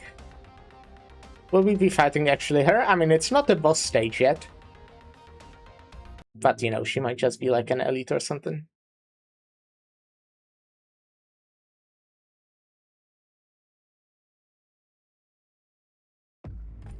What do we have as a stage? Let me pause immediately. We'll be back with the best results yet. As always, I don't remember which one is which. Is this the one that teleports you?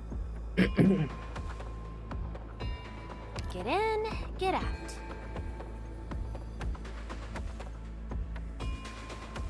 Draw swords. Yeah, it's Chun. The elf who wanders 1,000 realms. The fire that illuminates the long night. The visitor lost in the past. The lingerer who reminisces on the departed.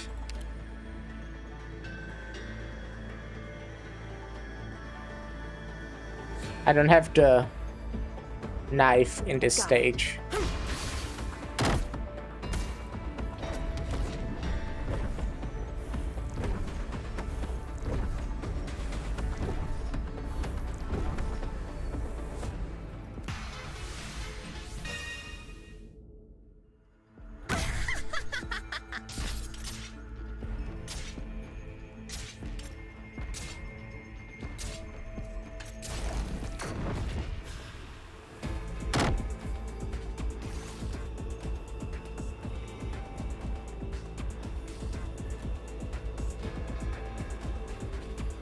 Nice weather today.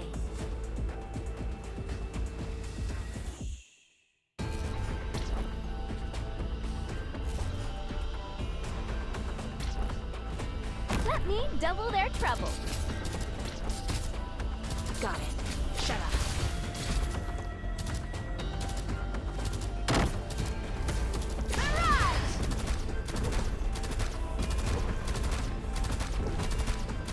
Oh no. I see. Kinda.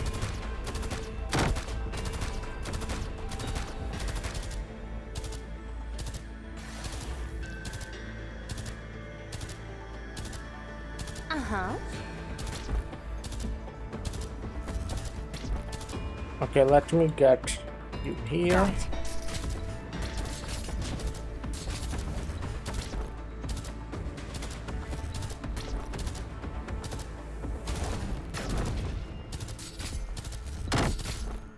You'll have to try harder than that. Got it. Cut them to pieces.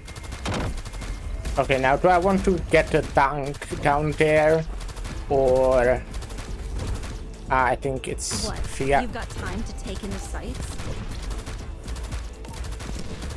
What would you like me to do?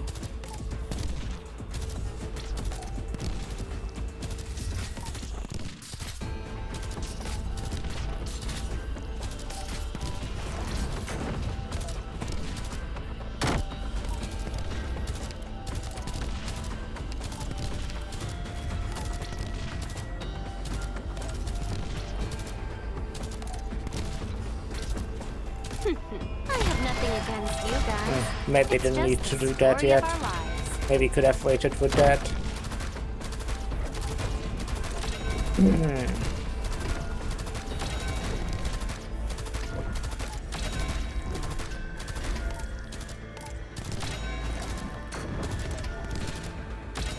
Sights locked. Could have done this earlier.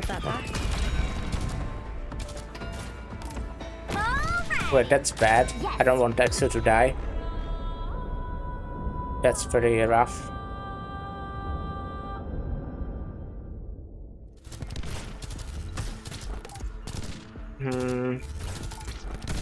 I need someone Awaiting orders. Cut them to who pieces. can take the aggro that's like in range. If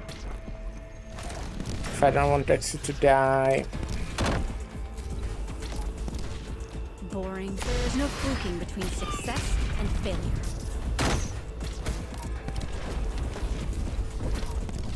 There's like a lot of guys. There's like a lot of guys here. Understood. Everywhere around. You'll have to try harder than that.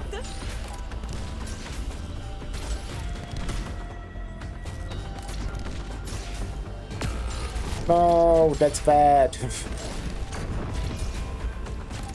What gonna do? You ain't get through me. If most of my dice there, then that's bad. Is it my turn? Okay. We managed to let Mustima survive, and she will be able to get her skill, right? She'll be able to get her skill this way? No fluking between success. Okay, maybe not. Damn it. I have nothing against you guys. No, okay, she Just was. the story of our lives.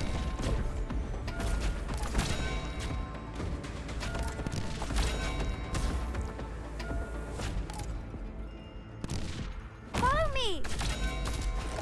Sights locked. I don't like damage. End of the road.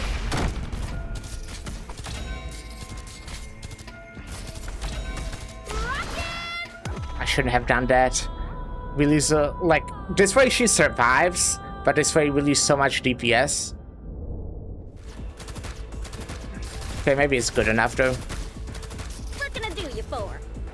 We still need to keep someone in the bottom, unfortunately. But we got it. Oh wait, no, we don't. Fuck. There's a second fucking phase. I see. Well, that's bad. Got it. Let's begin. Oh no. Oh no. There's no fluking Oh no. between success and failure. Fuck. When did this get here? Awaiting orders. Cut them to pieces. What can I do you for? That's really bad. Yes, I can handle this. Is it my turn? I think this one's leaking, and we can't really do anything with it. What's up? Well, we can. Do it. Is this one leaking? No, okay, good.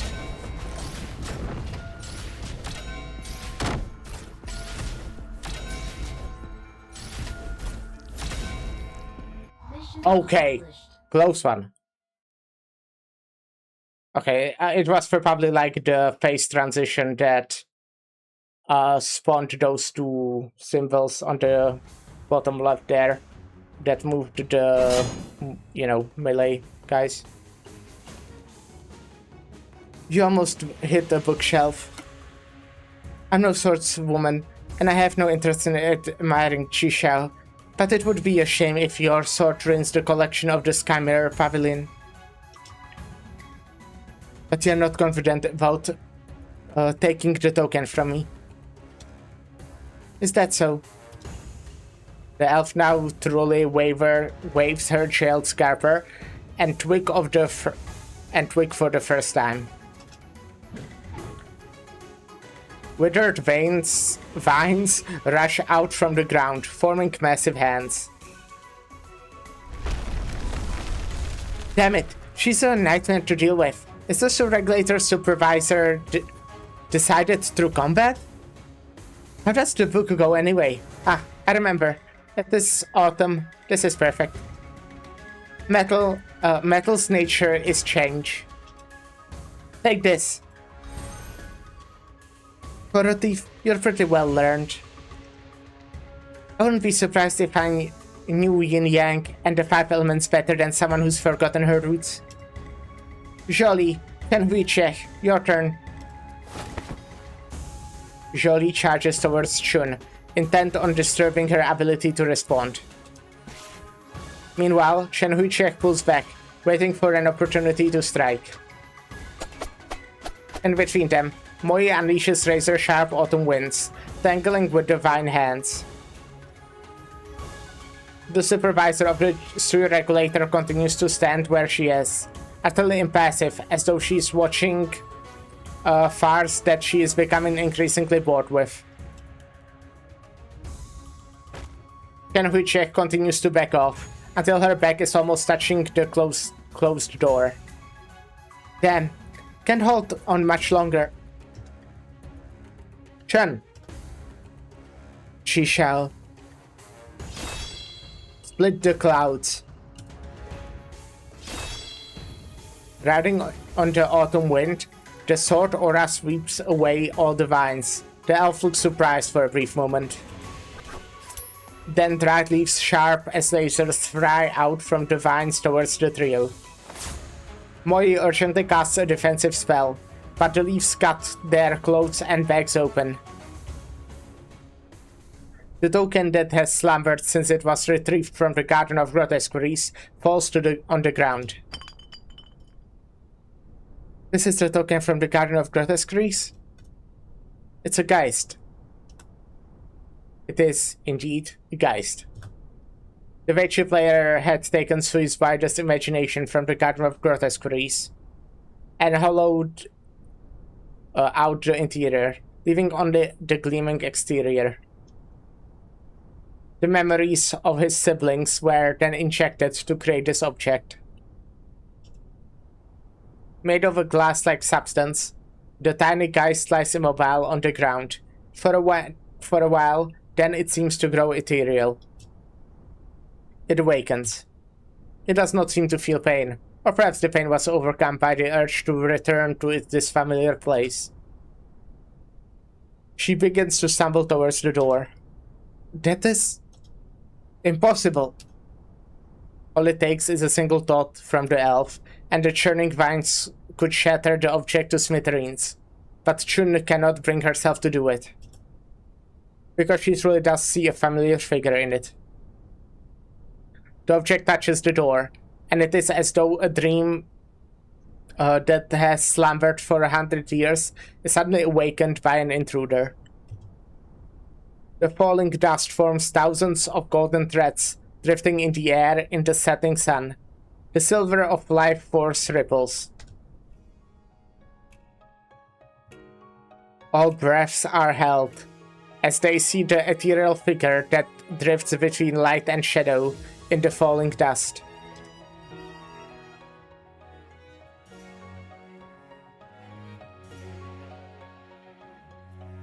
Well, nice.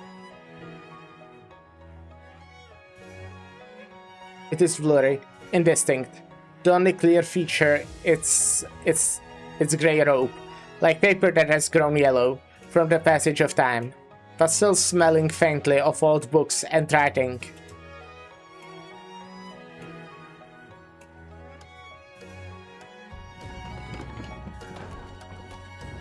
The door opens slowly.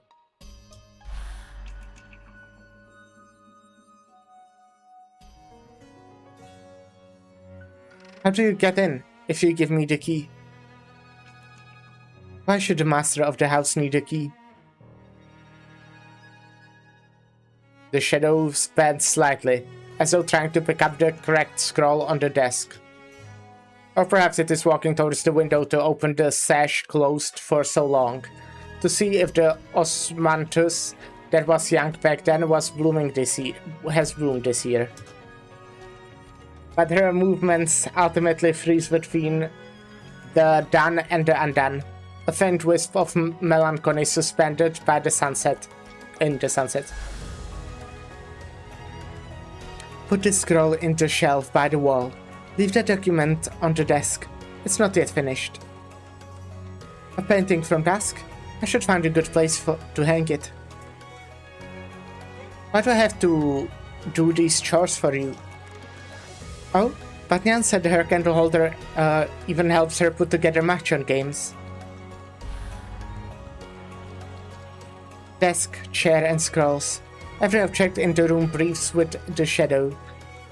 They are her old friends, and she is the reason they never left. A gust of wind blows through the room.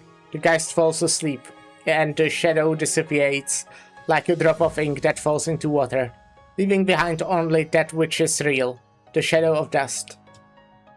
And the sun, shining into an empty room. It's her. No, she was a little taller, her hair a little blacker. She was thin, but not like that. She would not accept, that there is a single question that she could never answer.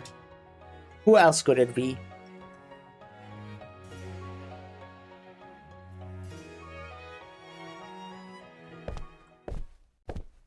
Who else could it be? The stunned elf does not even notice the appearance of the proxy, one who is very much flesh and blood. She continues to stand at the same spot, staring in the direction where the shadow disappeared. I came as you asked. But it seems you no longer have anything to say to me. It's her. It's really her. I didn't think there was any trace of her existence left. There is no doubt about it.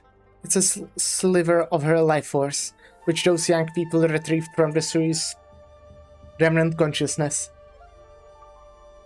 Yeah, I guess we did. As for traces of her existence, they are in the books of the Sky Mare's Pavilion.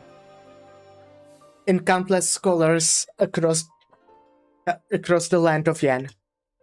Now, do you still believe that everything we siblings have done since Jia's disappearance is futile, Candleholder Chun? If you can still find a trace of her somewhere, tell her. The long-lived candleholder chokes on her own words. She gazes wordlessly at the study, the interior of which has not changed for a century.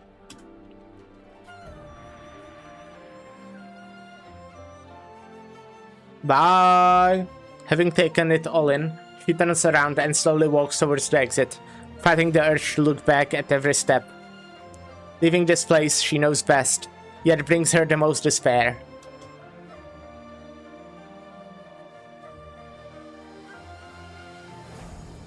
I did not know what Vang's obsession was. That Vang's obsession was this paranoid, yet so deep. I saw you at the city gates. And we meet again. You are Jun? Thank you for protecting her token. Lady Jun, no, Master Jun. I heard you were a close friend of the Grandmaster's, and I have long heard your name spoken of with reference. It is an honor to meet you. Don't try to curry favor with me. I'm not even sure if I had been born at the time of your old carpenter's death.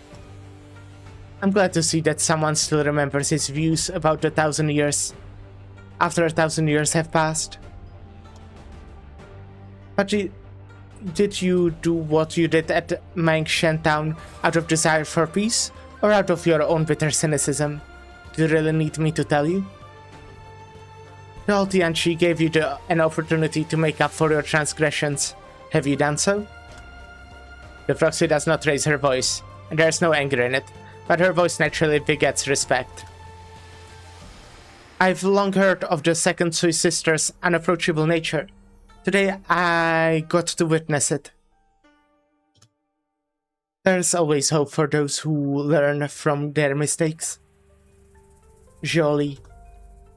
Academician Jun. Words cannot express my gratitude for you bringing back this sliver of GS life. Horse from the Garden of Grotesqueries. Our family will remember the favor and repay it when the time is right. I'm simply doing my duty as a candle holder. The supervisor lost her composure, but the candle of the Su regulator remains lit. She was trapped between the greater good and personal desire, and was eventually crushed by her own obsession. You must not repeat her mistakes, when the time comes for you to take on great responsibility. Me? Now though, it is more useful for you to go outside than to stay here and look at relics of the past. Take this girl too, and put her somewhere safe downstairs. It is late autumn, and the floor is cold. I trust you will handle the matter of writing knife properly, Academician Jun. Of course. One more request, if I may. Jun turns around and picks up the Geist from the ground. She has turned back into a small, quiet doll, perhaps exhausted from the action she just performed. You know that this Geist was formed by the last specs of GS Life Force. Wong drew you into the game and had you retrieve this object so that you could deliver it here and allow it to recuperate in preparations for her return. But consider it a burst of sentimentality from a reunion with someone long thought lost. Please deliver it to the tomb of Sui. The future is yet unsettled. Our family will gather outside the tomb. I do not know if the day will come when Jie returns, but if Wang sees it as Jie's foundation, he should be there for this meeting. Wang is in the tomb, and I must help him. There will be a battle. Carrying this object would be unsafe, and perhaps cause a delay. Leave it to me. The Shanghai Zhong snatches the token from the woman's hands before the candle holder can react. I will see it done. In the name of Zushi. The dignified woman bows deeply to the two youngsters. Thank you.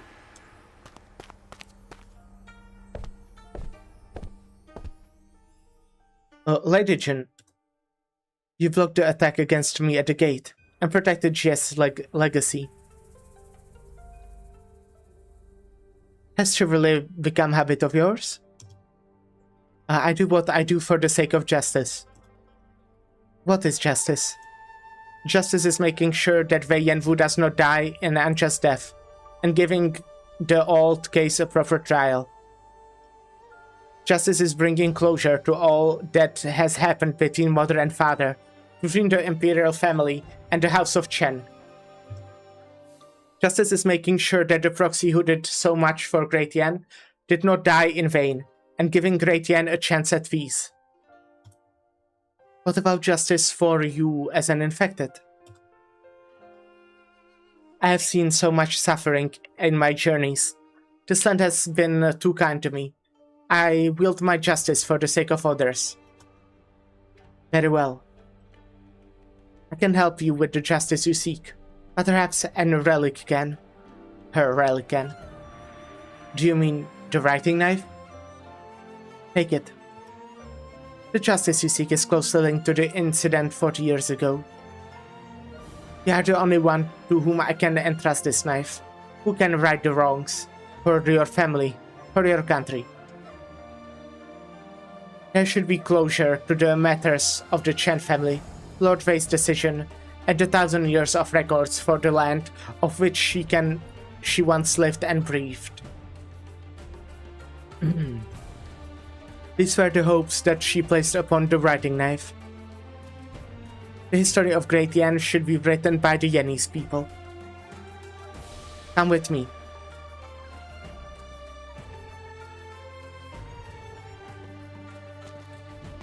They walk into the room. Like revisiting a scene from an old play, Jun slowly walks through the room that has not changed one bit in the past century. Everything is familiar. No one has touched it for hundreds of years. It's been a while. The writing knife has resurfaced, but it is no longer in your hands. If I have entrusted it to the wrong person, I will shoulder the responsibility for any consequences on your behalf. Nice art. Shen palms closes around the knife. Her fingertip trembles, as if the weight of the 1,000 books is upon her heart. She has given her all wholeheartedly, and sacrificed herself selflessly. Now, everything has come together as appointed. She clutches the writing knife. In her eyes, something sings, and something else burns bright. It is the weight of an era, and a reunion that the knife has long awaited. Give me a sec.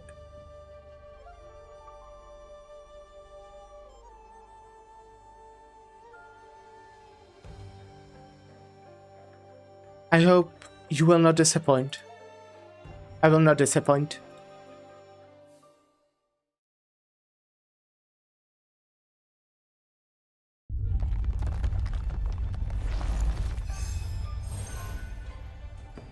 What's going on?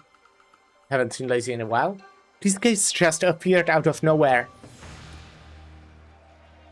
The annals of Mangshan Town records that similar scenes of rampaging guests were spotted during the turmoil caused by Sui 120 years ago. Is the beast Shosu awakening? What a headache. Guess it's happened after all. Number 2, you fool. Why are you dilly-dallying? How many times do I have to bail you out? Link Qingyan. What are your instructions? This is where the guys are most rampant. They must not be allowed to enter Baijiao. You and I will guard this pass. Do not let a single geist through. Yes, master. I can't hear you, girl. Look lively. Treat this as your entrance exam. Pass the test, and I'll make you as my student. Then you can make your old teacher call you master. I wouldn't dare. Is there anything I can help with? Help? What could you do? Mean. Watch my moves and record them. Then you can show them to your teacher and see who's better. The fire rises.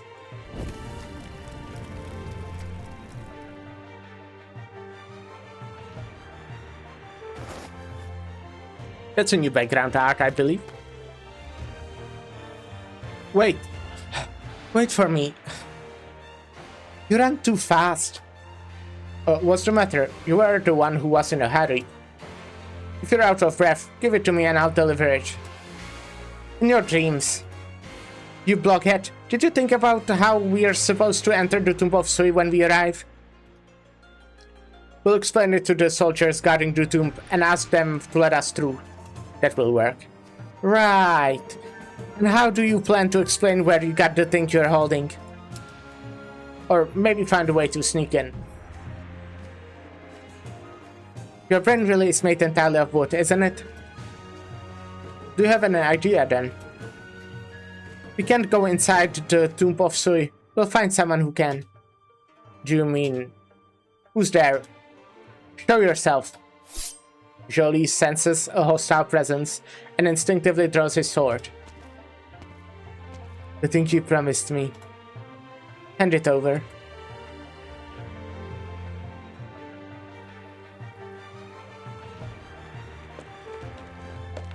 The Forbidden City is just ahead. It should be heavily guarded.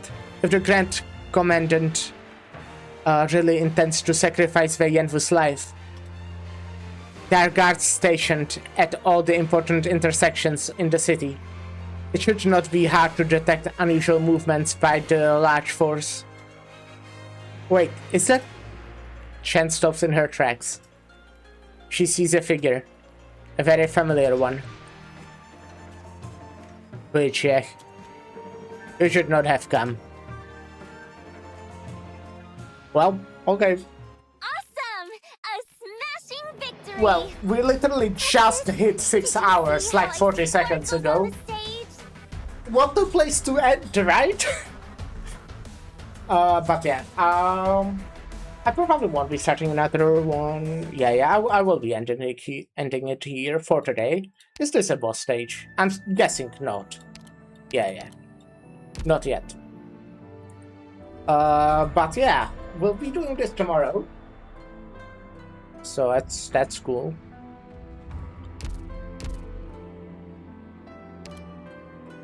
Is it cool? It's cool, right?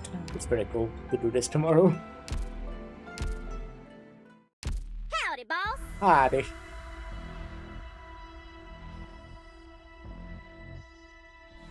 Okay, well.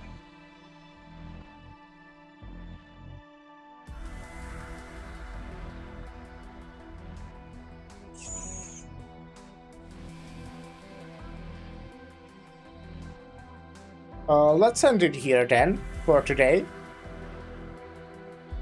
We'll rate Olsey. Olsey and Lyra are streaming together. But you know, I like never get a chance to rate Olsey. Well, I rate Lyra all the time.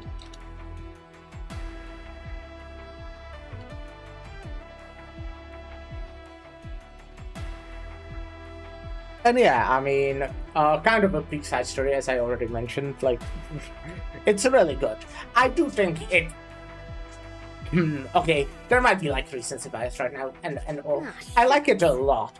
Okay, I don't know if I would give it S tier, but it's like high A tier. It might be the top of A tier, but obviously we haven't finished yet, so we'll see. That's just like my thoughts right now. I really like it. Like it as a whole, pretty much.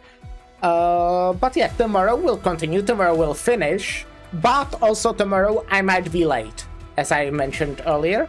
I will like tweet or something when I'm sure, but just know that tomorrow I might just not be on time. I'll definitely stream though. Might be like 2 hours later or something. But maybe I'll make it on time. We'll see. So yeah, that will be everything for today. Thank you everyone for stopping by. And bye!